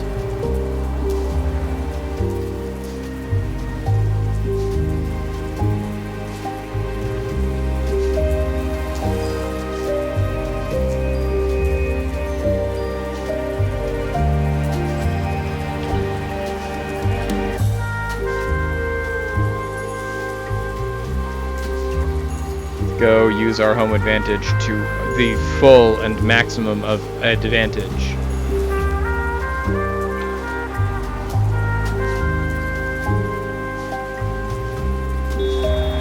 Okay. There we go, Pino. Vukoy making his debut today, chat, the 19-year-old Montenegrin. We signed him because he got let go on a free from, I can't remember which club, but some of the big clubs in Italy in the off-season. And when they let him go, we were immediately just like, yeah, we will pick that up. And that was even before we switched to the system that it was going to make him even better, this DM-based system. And now he's hopefully going to be a revelation for us. Lagsier from distance. Couldn't beat the keeper, but hey, I like how we're starting. We're starting strong. This is the kind of game that we would have lost all of last season. And so this is one of the most important litmus tests for the new tactical idea is the opponents that we've struggled with have been the opponents that are supposed to be like bottom of the table, playing low blocks, hard for us to break down kind of opponents. And so the hope is that with our transition to this new possession-based, short-passing, tiki-taka system with an attacking mentality, we can now break down some of these low blocks. Although these people are pressing very high.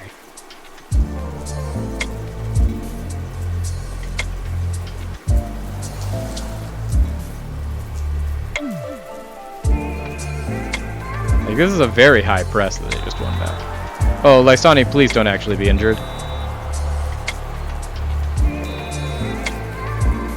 Lysani, if you injured yourself on this horrible pass and this horrible challenge, do not.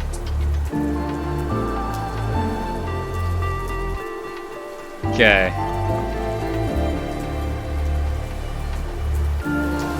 Nice Tahoe.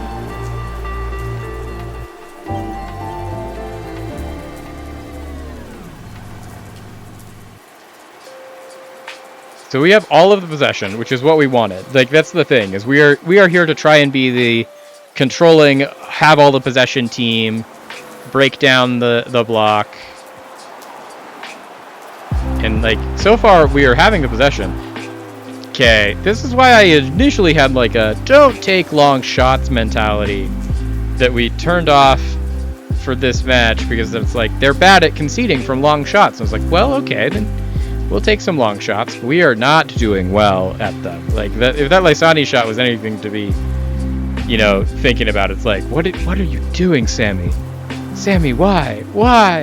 It was from forever away, and it was nowhere near going in.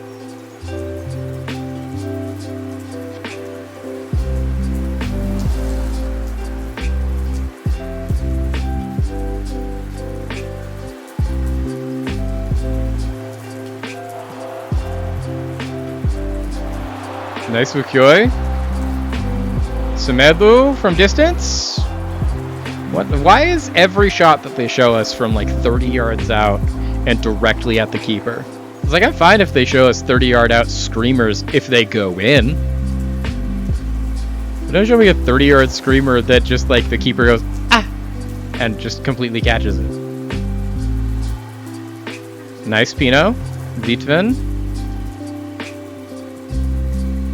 Once again, a bad pass from Vukyoi there.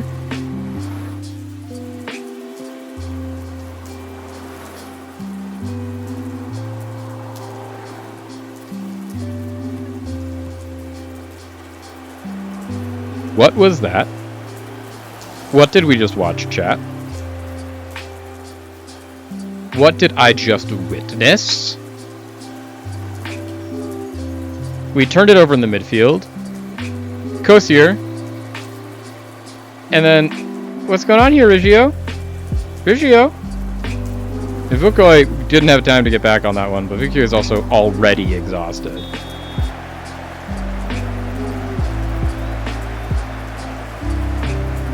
Pino? Couldn't get it in there.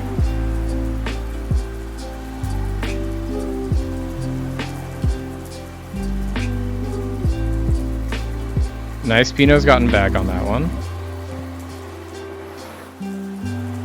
I'm starting to get very mad, chat. I'm starting to get very mad. We are absolutely getting torn apart.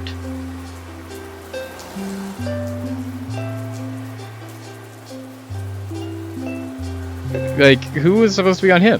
Who was, like, he was completely unmarked in the box and no one was anywhere near him. What did we just watch? What was that? Okay, can we at least get one back?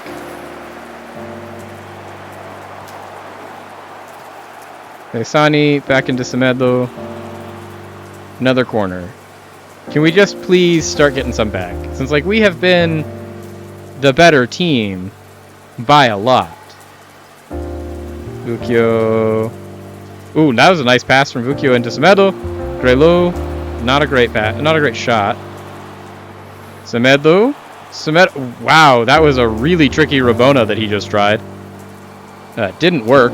Like, look, we've been the better team. Lags here. We got Grelo at the back post. Grelo, what was that, Grelo? Grelo, like, it was easier to make that than miss it. How in the world did Josue Grelo miss this goal? Since, like, even this one is almost in. It's barely not when the keeper saves it. And then it falls to him, and then he just kicks it directly at the post. He's just like, oh, you know what I'm going to do with this ball? I'm going to kick the post.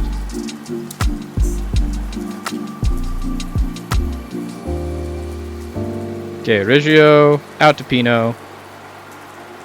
Someone give him a run. Someone give him something. He doesn't need it. Pino's taking it all himself. Semedo. Semedo, what was that? Semedo. No, Kosier just... Yeah, you've given the ref no choice there, Kosier. Okay, Duke McKenna. Play it in. We got it out. Okay, Giuseppe. Lead us a counterattack. Put this in the back of the net. Mile Vidven. He's got Semedo in the middle. Everyone's up there now. Nice, Vidven. Vidven, how did you lose the ball and then commit the foul in the box when you were that wide open? You had so much time and space.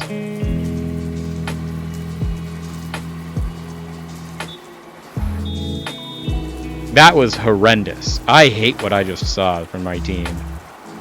This is at home, dude. This is our home opener and we lay an egg like that?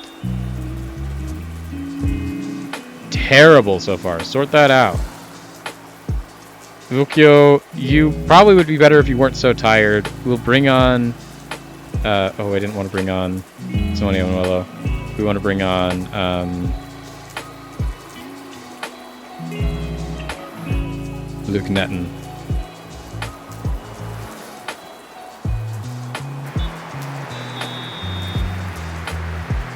Vidven, you demanded more playing time and then had the worst game of your life. So... you may wonder why I don't play you over, you know, Nicolo Pietra. And it's because he doesn't get 6.3s.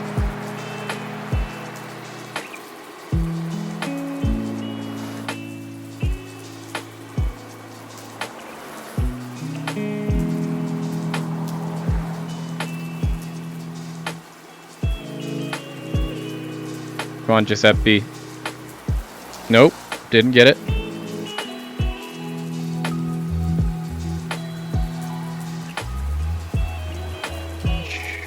At least we're getting back defensively again, but like Jose Gerlo, I still haven't forgiven you for how bad you missed that goal. Pino? Lesani? Who was off? Giuseppe Coppola apparently was offsides on that. I don't know how that, you know, factored into that at all, but...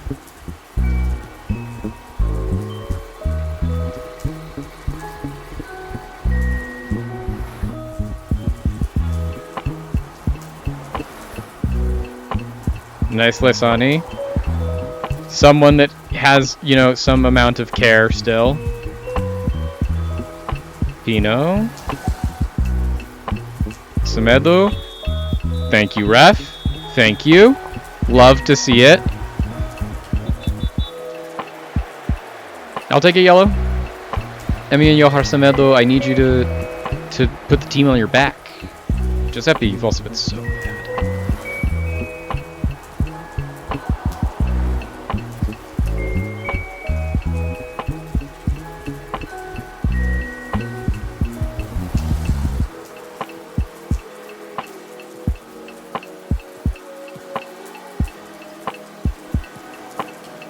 Wow, we are getting absolutely destroyed.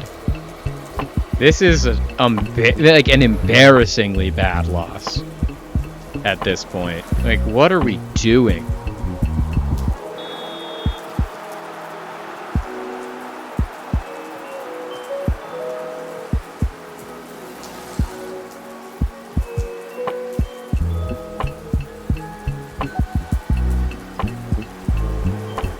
So, our first team, I think, is pretty good. Our second team somehow has gotten even worse between the two seasons.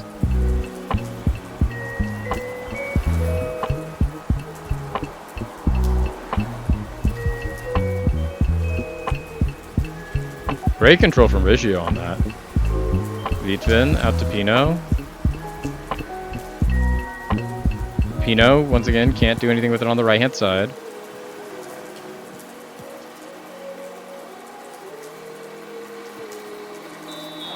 Jeez. Riggio, I would have preferred if you just actually won that ball instead of letting him get it and then fouling him for it, but... So many people are playing so badly, I don't even know where to start with subs.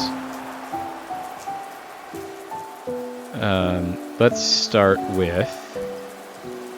Vitvin. Nicky Stones. It's gotta come on. Giuseppe. Give me J-Roy. Lagsier, give me Fode Fofana. Let's start there.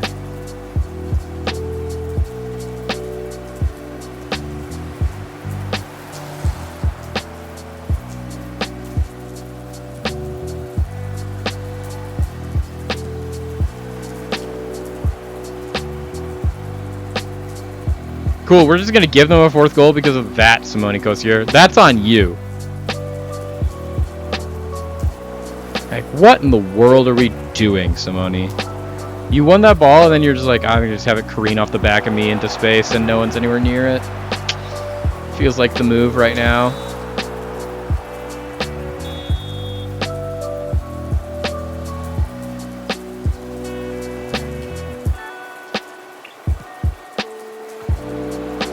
Okay, J-Roy.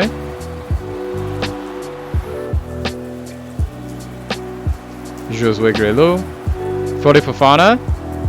This is the first good attack we've had of like the entire second half.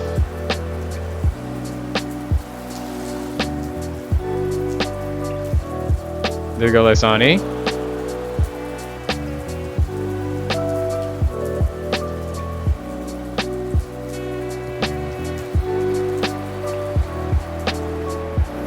Semedo?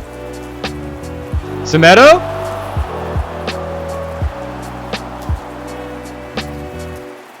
That was, once again, like, we brought on good players, and it turns out we might be pretty good. It just sucks that they've decided to play well after we're already down 3-0, because you know, this might have actually been a game.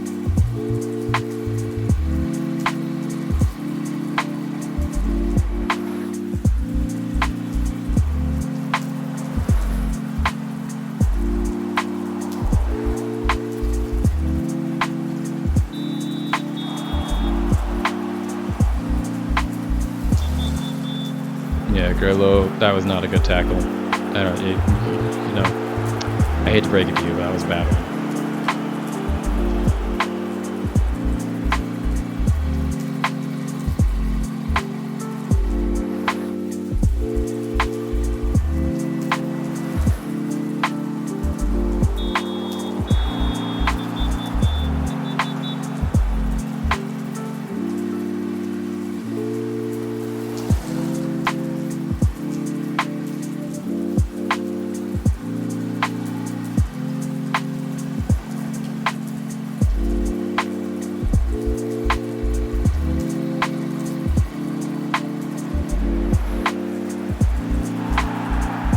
Just, we're out here taking handballs to kill time.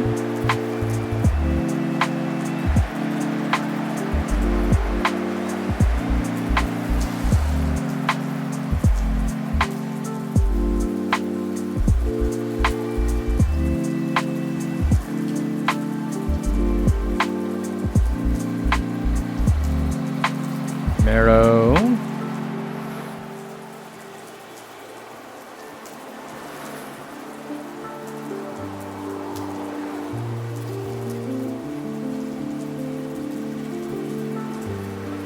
Jose Grillo, great pass into space.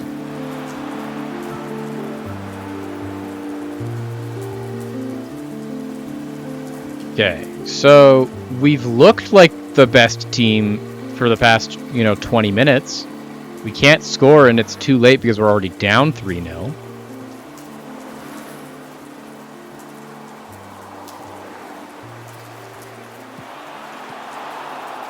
That is an undeserved corner, but we will take it. That was not going anywhere near the goal, and the goalkeeper was like, nope! Elaine Tahoe has also had a generationally bad showing in front of goal for a goalkeeper that should be good enough for this level.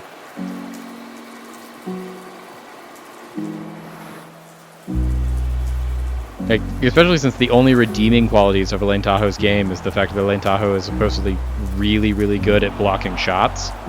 He has not blocked a single shot. Like, the 6.0 from Elaine Tahoe today is a historically bad performance.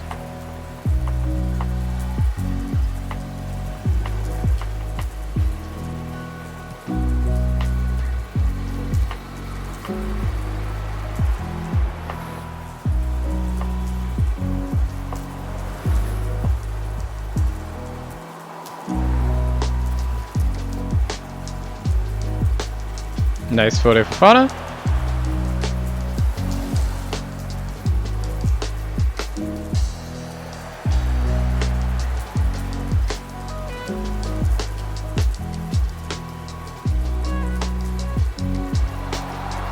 There we go, Nikki Stones. Like, it's just, for a guy who was denoted as last season being the biggest flaw in his game is he's bad defensively in his positioning.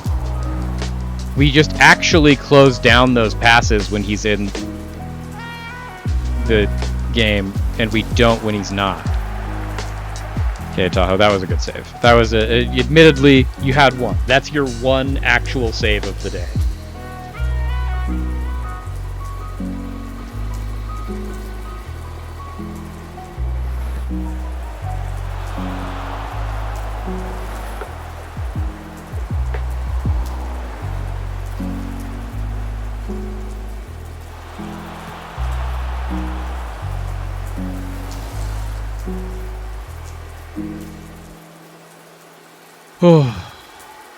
Okay, so not thrilled with the current state of the game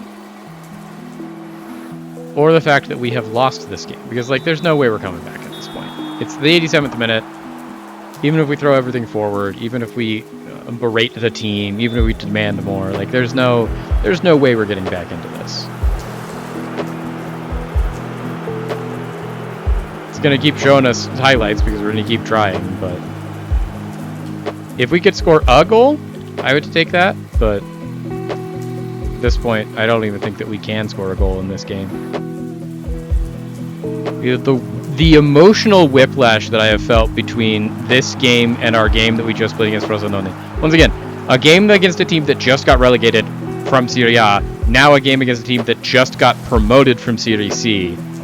We absolutely dominated away from home Frosinone, and then now at home against a newly promoted team that, like, the only thing we know about this team is that we sold them our, like, 7th best center back because he wasn't good enough for our team anymore. And they are now beating us 3-0. To be fair, they aren't playing him, and I don't know that he's even, like, on the bench for them. But Jean-Claude left us to come to this team.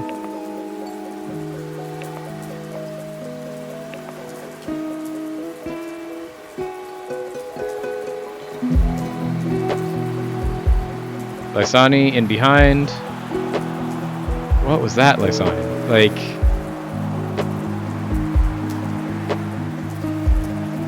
yeah, we were playing some beautiful stuff, but it doesn't matter. We aren't scoring goals, and we're already down 3-0. And the last kick of the game is going to be Petito here. Yeah, like, that was a horrific game, and all of you should feel ashamed. And, like, I know we had the conversation with MG Intensity here in the chat a couple of times ago about how, or Mamba Mentality, about how his team refunded all of those. We should have won based on chances, and there's no excuse that we didn't, other than Tahoe had a horrible game, and so did everyone else. Like, it was just across the board bad.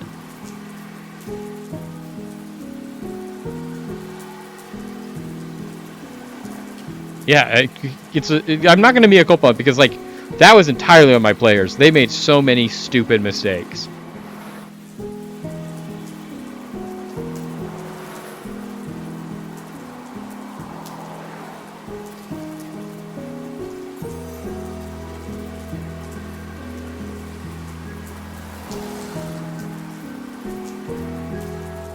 We're just going to just rag the team because that was just a absolutely horrendous result from our team.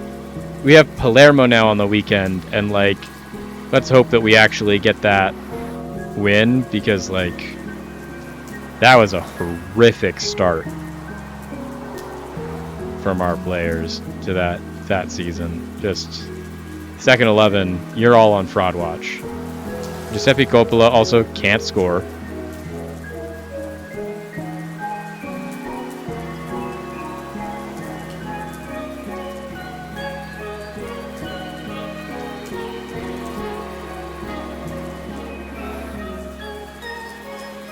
I don't think we ever actually looked at Thibaut Pearson and how good of a wingback and fullback he would be. Pace and acceleration, he gets to a +2. Jumping reach, he goes down to a -2. Composure, -3. Vision, he's a -3 wingback. He's a +2, +1, +2, -2.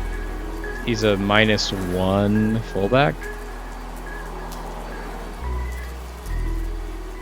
Luca Netton is okay. He's back in a day. Perfect. We need him to start this match against Palermo. Who's unhappy? Furno's unhappy. You're leaving.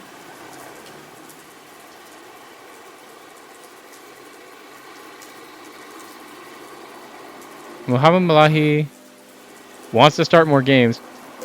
We rotated you for literally one game. Chill out.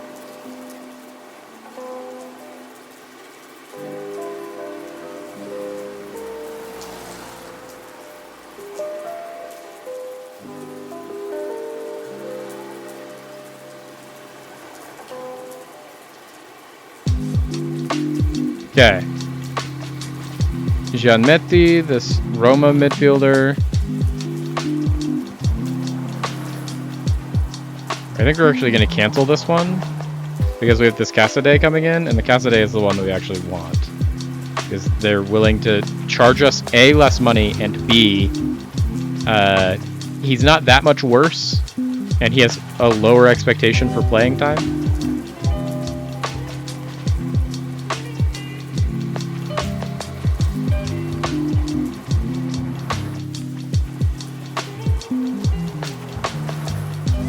Pace coming up, which is gonna make you any better, Kosier.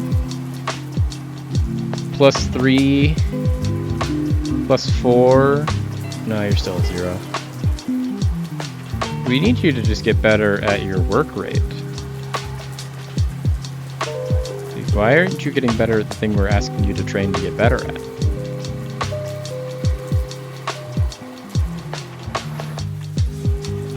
Nicky Stones gets to come back in.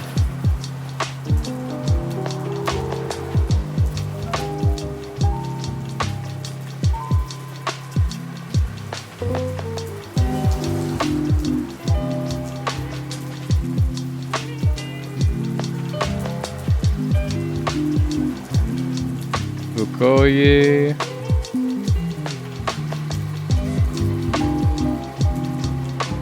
Mancino. Passador. Ruggiero.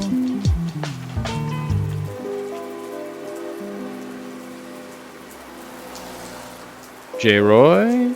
Stanich. Lysani. Do a little bit better, come on. Giuseppe, do a lot better. And Mohamed Malahi, this is not how you get more playing time. By dropping a 6.2 in training. I mean, I'm going to play you in this game against Palermo, and I'm going to play, like, you're going to play most games. Like, already these next 2 games that we would play, you are playing in both of them. You're playing Palermo, and then the next week, you're playing against Cesena FC.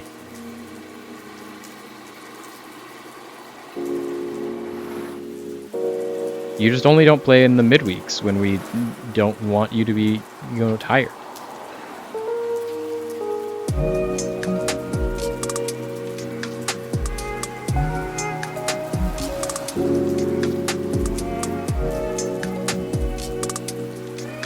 Shocker can go out for loan.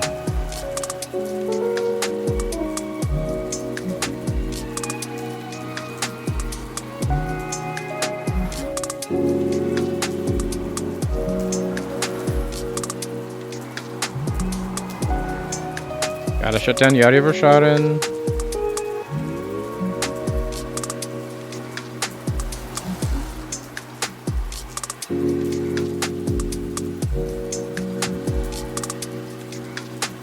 We were expected to lose against Palermo. Okay, Passador, Stanich, Kosier for Bustan, now that Bustan's not injured. Pino is... Rotti is still injured for 2 to 5 more weeks. Lysani, Puchiara, Nicky Stones, Milivitan. Lysani, we will swap for Netten.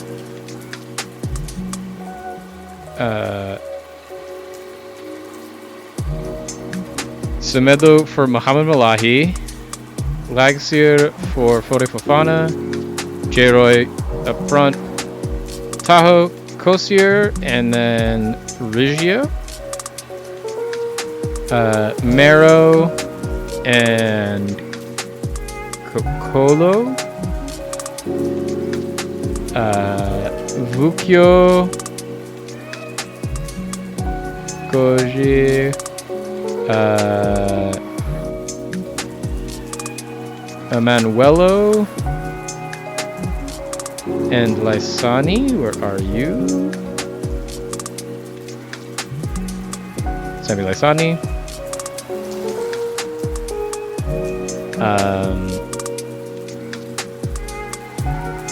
Right, Semedo, left, Lagsir, up front. We're looking for Coppola and Pecorino. Okay, this is our best shot, chat. This is the team we are going to bring in to try and beat Palermo. Get back into our winning ways. We gotta just shake it off. Shake it off, chat. Shake off that 3-0. Leave it in the past. Forget all about it. Be like a goldfish. 3-second memory. 10-second memory.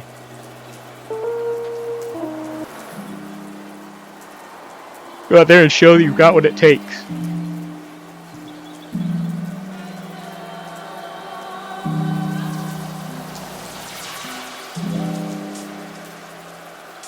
We didn't lose to Palermo at all last season, so we don't want to start losing to Palermo now. Because hopefully we have a better team this season than we had last season.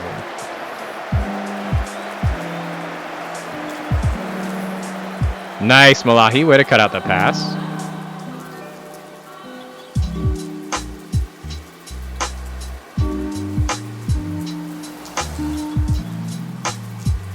Jordan Bustin. Luke Netton. Di Chiara. Jeez, are we still on take long shots?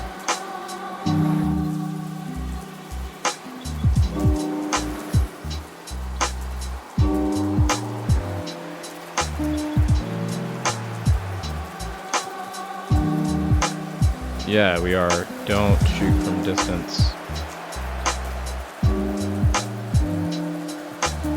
Nice. Gianluca Di Chiara.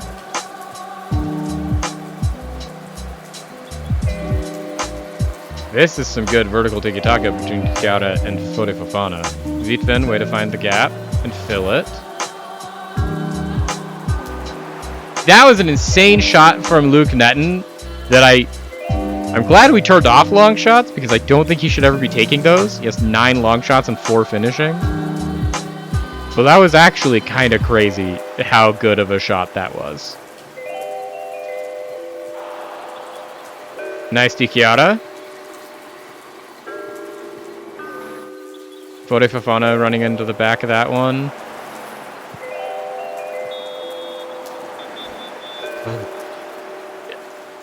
Pino should never win that header. I agree. Pino is not good at heading the ball. That was kind of ridiculous. But also, that was just such a comically bad foul. Like, Pino won that ball, and that guy went flying.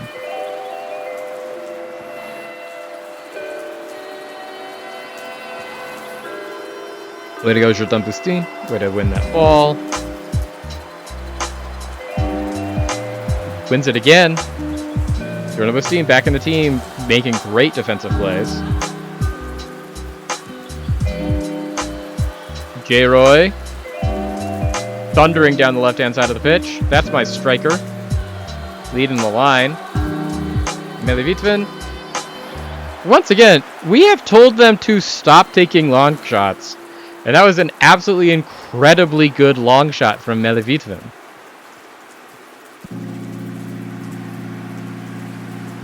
Stanic out to Pino. Up to Malahi. Back to Netton. Pino.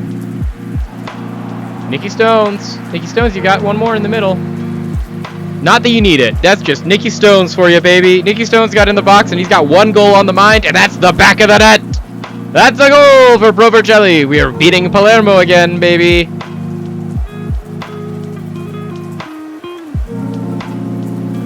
Nicky Stones beats his man, gets in on his right foot, beats the goalkeeper, buries that in the side netting, cross the goal. Insane. He had maybe the reason that our strikers don't score is because Nicky Stones is just too good.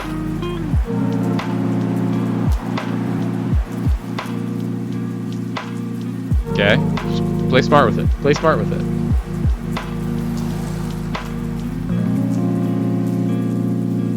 J-Roy back out to left. Fode Fofana in behind. That was a good shot. Fode Fofana could have scored that one if the goalkeeper hadn't stopped it. Okay, Nicky Stones with the fake short. Puts it front post. Stanic. Gotta keep that down, Stanic. Henry. I know you're excited, but, like, keep it down. Keep it down.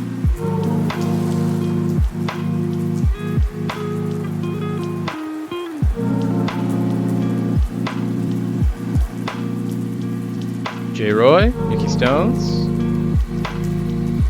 Netting out to Pino. Pino couldn't beat his man, but it doesn't matter. Malahi now. A little bit more pace on that Malahi, and it might have actually gone in. He just tried to pass it into the goalkeeper, and he's going to catch that every time.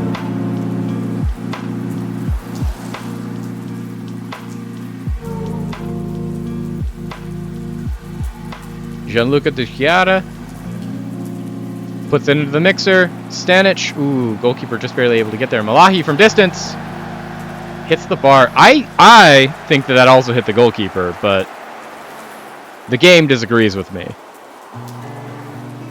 But it's been, you know, in the first 27 minutes here, all Pro Vercelli the entire time.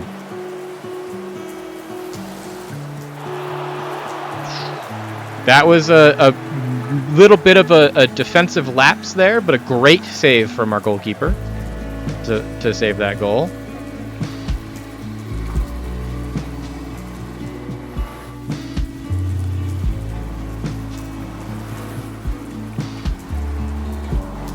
Okay. Malahi, way to track back. Nice, Pasador.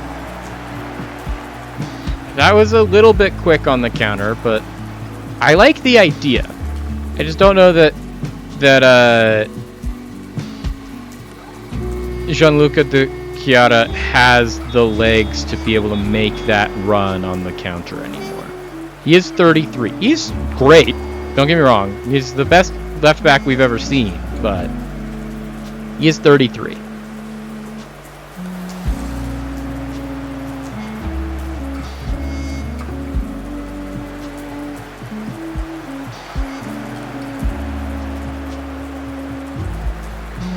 Okay, Netton's now back, so we've got our full defensive shape in place. That was a weird shot to give up.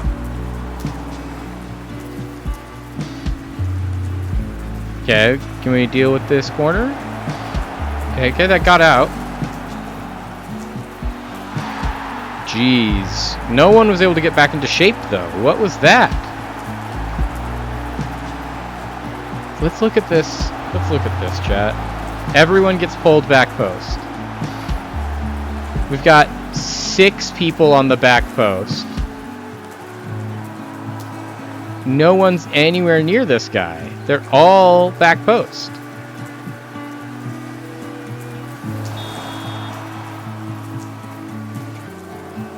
Okay, can we get our own goal right here, please?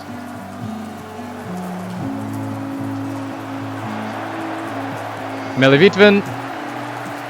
See, why can their goalkeeper stop the wide open shots from the top of the box, and Pietro Pasador, one of the best goalkeepers in this league, cannot?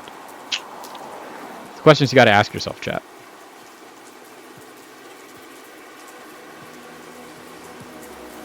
Malahi, nice. Way to make that run. Netton also. Luka Netton turning out to be a great signing. Then he'll make some mistakes like that, which makes me immediately regret ever thinking that.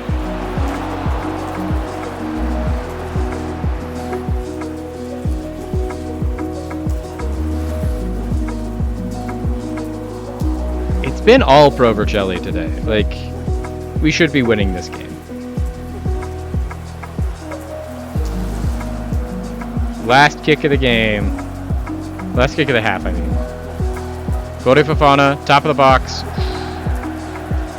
Put your knee over it, Fode. Over it. Okay, so. It's all us. It's all us. Like, we are leading in every metric except for OPPDA. Just keep it going. Eventually, some of these shots have to go in.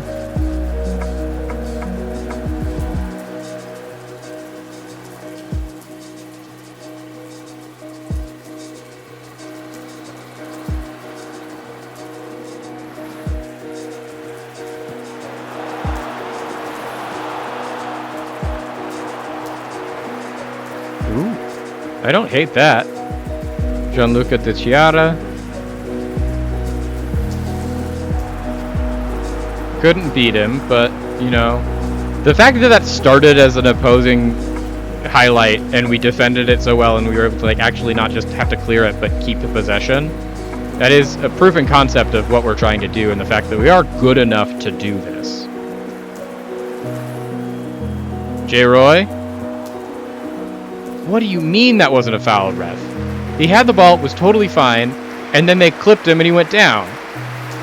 That's a classic foul. Like, the ground didn't reach out and grab him.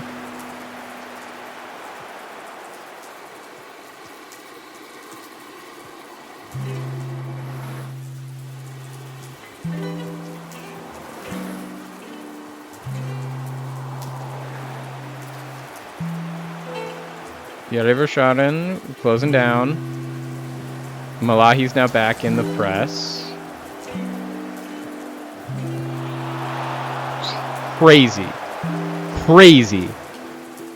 Who's marking Palumbo and why are you so bad at marking Palumbo?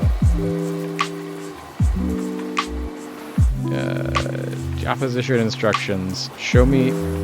Jeez.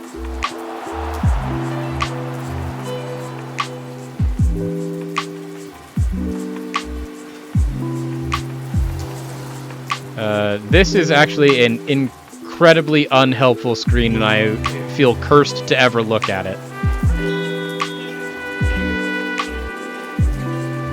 This is the first time I've looked at that screen in this version of the game, chat, and it was a mistake.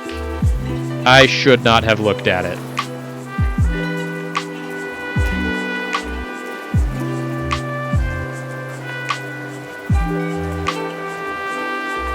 Malahi.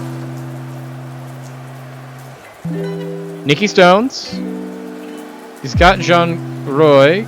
Oh, Millie Vitven, there we go! Okay, Millie Vitven really salvaging a historically bad performance on that 6.3 with this goal. Mohamed Lahi plays it down the line to Nicky Stones, who's running through the channel. Nicky Stones doesn't get it to J. Roy Gros, but Millie Vitven completely unmarked in the middle of the box. You don't want to give him that kind of time because the Dutchman will score every time. Arriving late, getting there just in time. Take a second goal.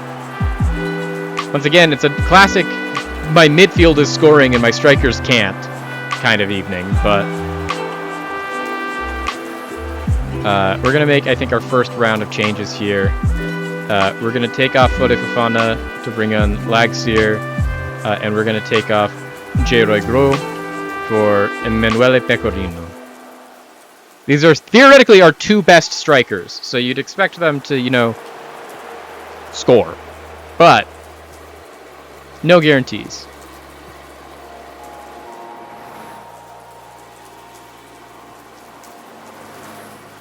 There's Pecorino, though, doing a really good job of leading the press, immediately making a contribution off the bench.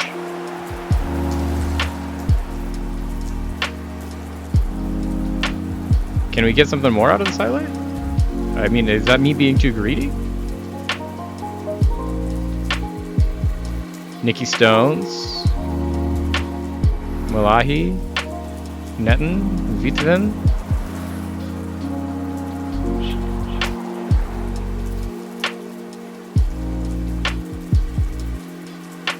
Gianluca De Chiara.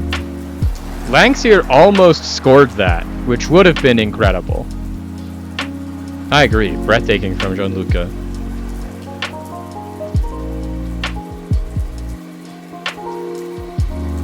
Netten for Vukoy. And then we'll hold our last two for injuries or fitness.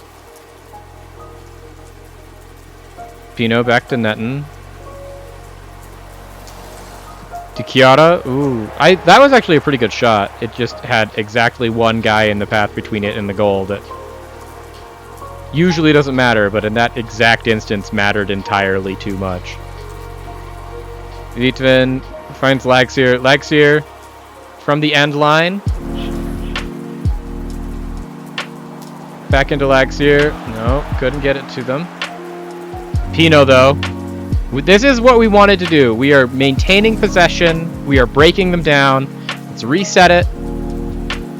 Stanic. We just got to start breaking them down again. Nikki Stones. Pino. Pino cutting. Pino with it still. Pino. Can't get past it. They play it out. We're in our defensive shape. Mohamed Malahi came flying back to make that tackle. I love that he was covering for his right back, but also, like, Malahi. There's a reason you just got that yellow card, and I hope you realize that. It's because you just were absolutely insane. Bring on Marrow.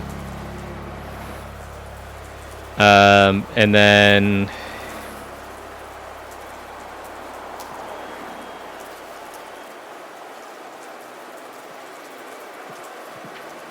Nikki Stones for Lysani as our last sub. Yeah, we got 10 minutes. We got a lead. We just gotta not blow it. And that's a good step to not blowing it. If our opponent's just gonna, you know, boot it out the back of the net, boot it out the back of the end line, we'll take those. Vukyo found Malahi. Lysani. Chiara in so much time and space. What just happened at Palermo? They gave Gianluca Di Chiara, I know he's 33, but like, there was, like, you can see him just coming here from behind the stuff here. Gianluca, no one anywhere near him. Cerncola doesn't start closing him down in time. Just let him run all the way to the 6-yard box, and he's just going to find a spot and put it there. Like, absolutely insane play and goal right there. Love to see it. Gianluca now, man of the match performance, 8.1. 8.2. He's just signing so far of the season. Gianluca Di Chiara. We might only get one season out of him. He might be a one-season wonder because he is 33 and already studying for coaching qualifications. As part of our signing him, he asked us to make him the head of youth development, which, no, we have a good head of youth development. We don't need you. But, hey, we'll take a 3-1 over Palermo and a 3-1 over, where are they on here? Monza to start. Arezzo now find themselves in 20th. Palermo weirdly in 18th with only 1 point in the first 3 games. Proud of the performance out there. Nobody gave us a chance. I think we did really, really well, though. Let's wrap up this transfer window. The window closes on Monday. It closes tomorrow. Let's see if we can get this last-minute loan in across the line.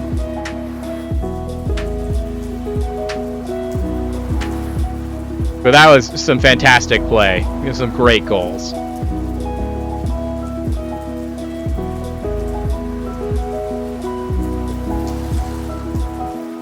Palermo Rosanero was shocked by the superb Pro Vercelli. Pleased with your play and how you scored. Like, absolutely fantastic.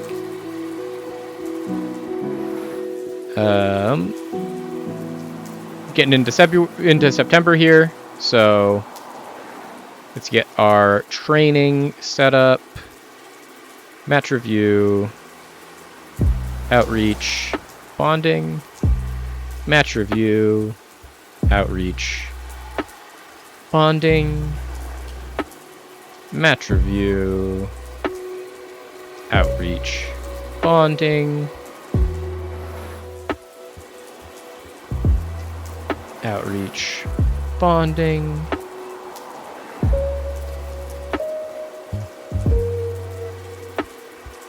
So we really need this loan to come through, since we canceled the other loan, since we are really putting all of our... Apparently Andrea Franzoni is an incredible attacking midfielder for Cesna FC.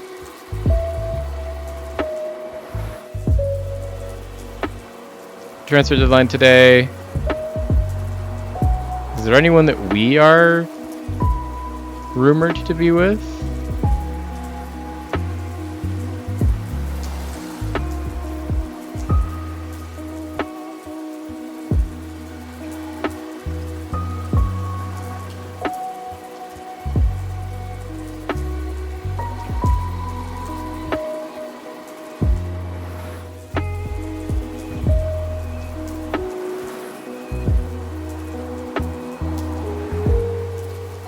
We had some players named in the team of the week.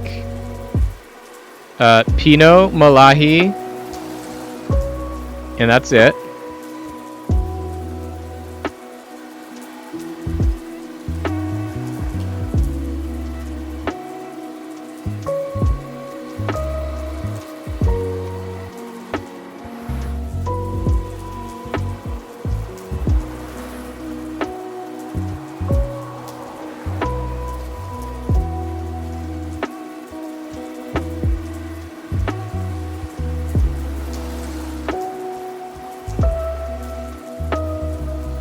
Okay, we just have this one thing. If this isn't going to come through, should we try and find another one? Also, can we find someone that please take Emanuelo off my hands? Simone Emanuelo, please, someone. He's wanted by Vado and Pianesi.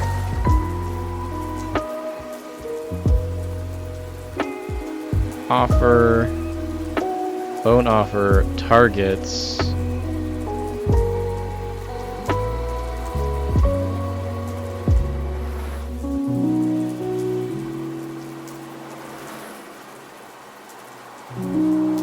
Please take him, please. This winger is actually really good.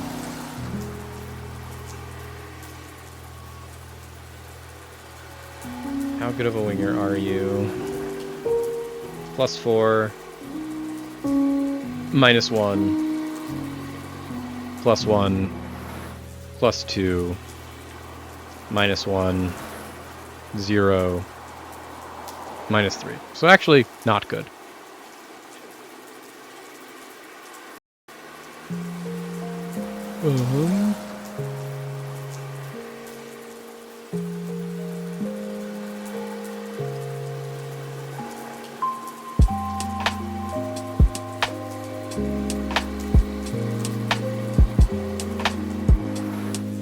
He's not great.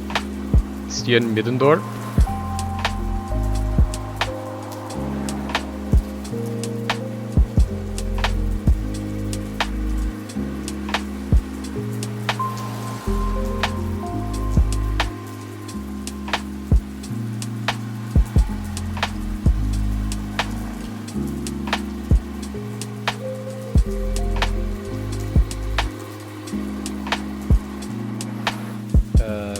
+2, -2, 0, -5, -10. Okay, we're good. +1.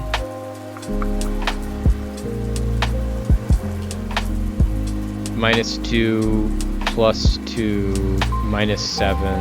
So 0, -7. -5. Canturli. How much important player? Come on, I don't. You don't want to pay any money for him. You want to be an important player. How good are you as a DM?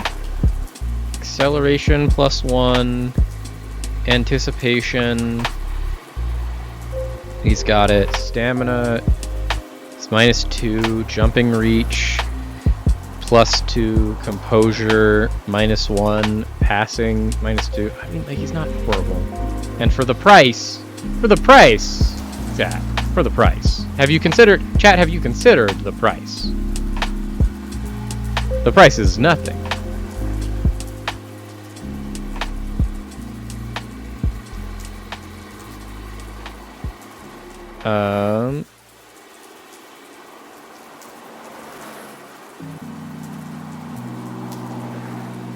-2, -4. Actually good.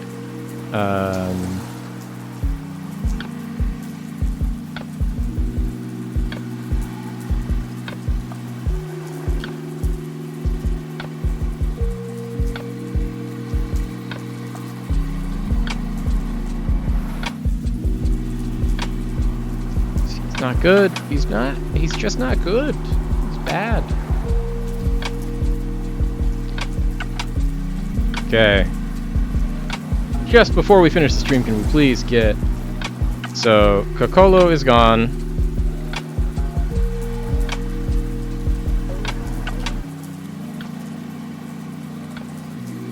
This is a good midfielder. Listed for no money.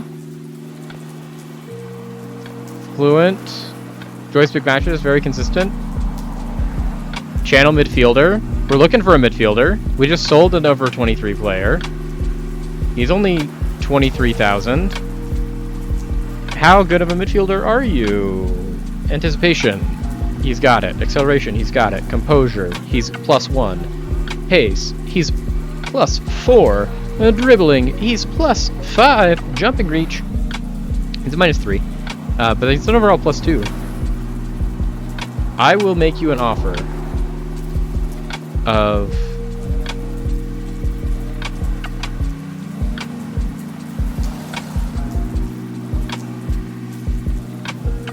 23,000 for this man right now. Pisa, I will take him off your books.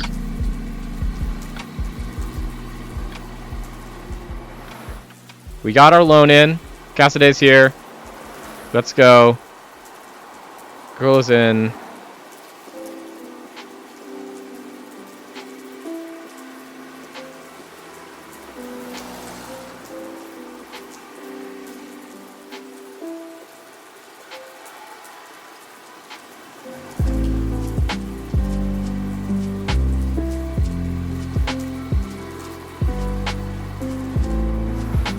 Okay, let's just get to the end of...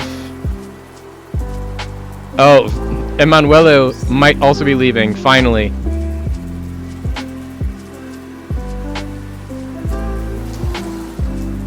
Okay, let's get to the end of...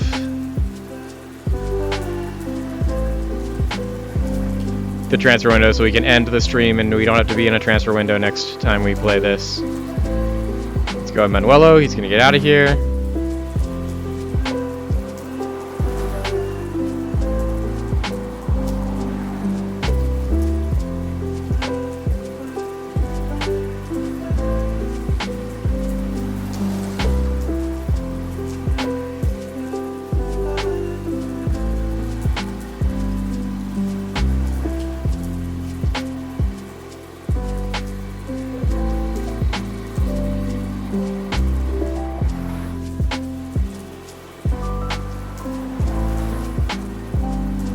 The deadline passed. We weren't able to get in that other midfielder. But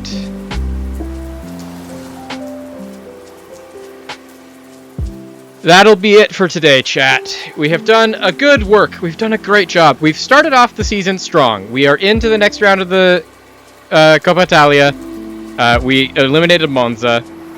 We unfortunately lost to a recently promoted team, which is, you know, less than ideal. That team is actually in third, though, so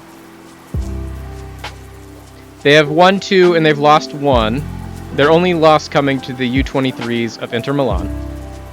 But we had great wins to start off against Palermo. We also beat recently promoted Frosinone, who look like they are on their way back down. Frosinone have only drawn 1 out of their first 3 games. It's not a great look for a recently relegated team. And so we're I think thriving into our next season here in Serie B. I like the new strategy. I like the new style of play that we're doing. We still don't have any striker goals as of yet with the new system, which was built to try and get more striker goals. So, you know, Not a great look for the intent and purpose of why we're doing it, but we are seeing some great turn around in goal scoring opportunities and in chance creation from some of our key players. Mohamed Malahi, 4 total goal involvements. Nicky Stones, 4 total goal involvements. Mile Vitvin, when he didn't have one of the worst games of his life, which he did against Picerna, he has scored in the other 2 games, so he's on 2 goals so far. So we're already off to a good start, getting a good slew of goals, mainly from our midfielders. Mohamed Malahi from one of our wingers, which is technically a striker goal, so we'll count those 2 as striker goals. But I think we are settling into a really good, vibe here in Serie B. I think that it's going to continue pretty well. But that is going to be it from me this broadcast week here at the Jank Drawer. Thank you all so much for your continued support, for the raids, for the follows. It means more than you could ever realize. This has been a wonderful month. I've been absolutely flattered to be able to be here with you all and to bring this all to you. Here's to another great month in March. I'm going to let you know once again, as I opened with it in the stream, at the beginning of the stream, the month of March is going to come with it inevitably some amount of changes. That's just how it is going to have to be. What those changes look like and the exact nature of them, we don't necessarily know right now. And I will, of course, keep you all up to date as soon as possible, not just up to date. So look out for updates in the Discord, on the socials, whether that's Instagram or Blue Sky.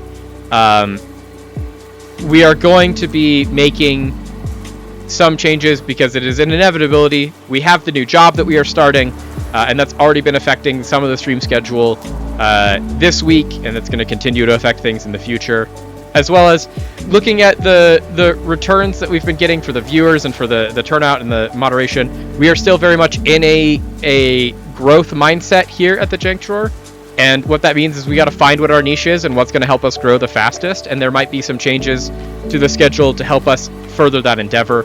The content team and I are going to go away this weekend and start looking at the numbers and start making some decisions and inroads on how we are going to start making those choices and those paths. It is going to mean that there's going to be some amount of shakeup and some change here in your regularly scheduled programming. But the one thing that won't be changing is it will be live every single weekday, Monday through Friday, and for as many times as possible, starting at 2 p.m. MST. And the other thing that will never change is all of you wonderful people. Take care of yourselves, take care of each other. I've been Sam, this has been the Jank Drawer. Thanks for watching. Let's see if there's someone for us to raid.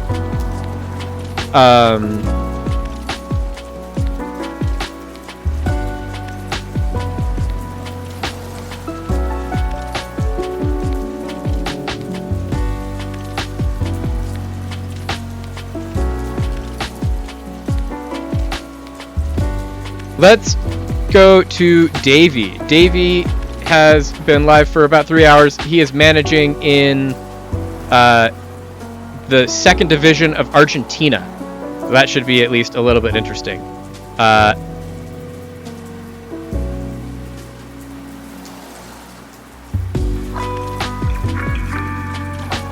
So, thank you all for coming in. Chat, it's been great to have you all. As always, I have been Sam. This has been the Jank Drawer. Take care of yourselves. Take care of each other. Bye!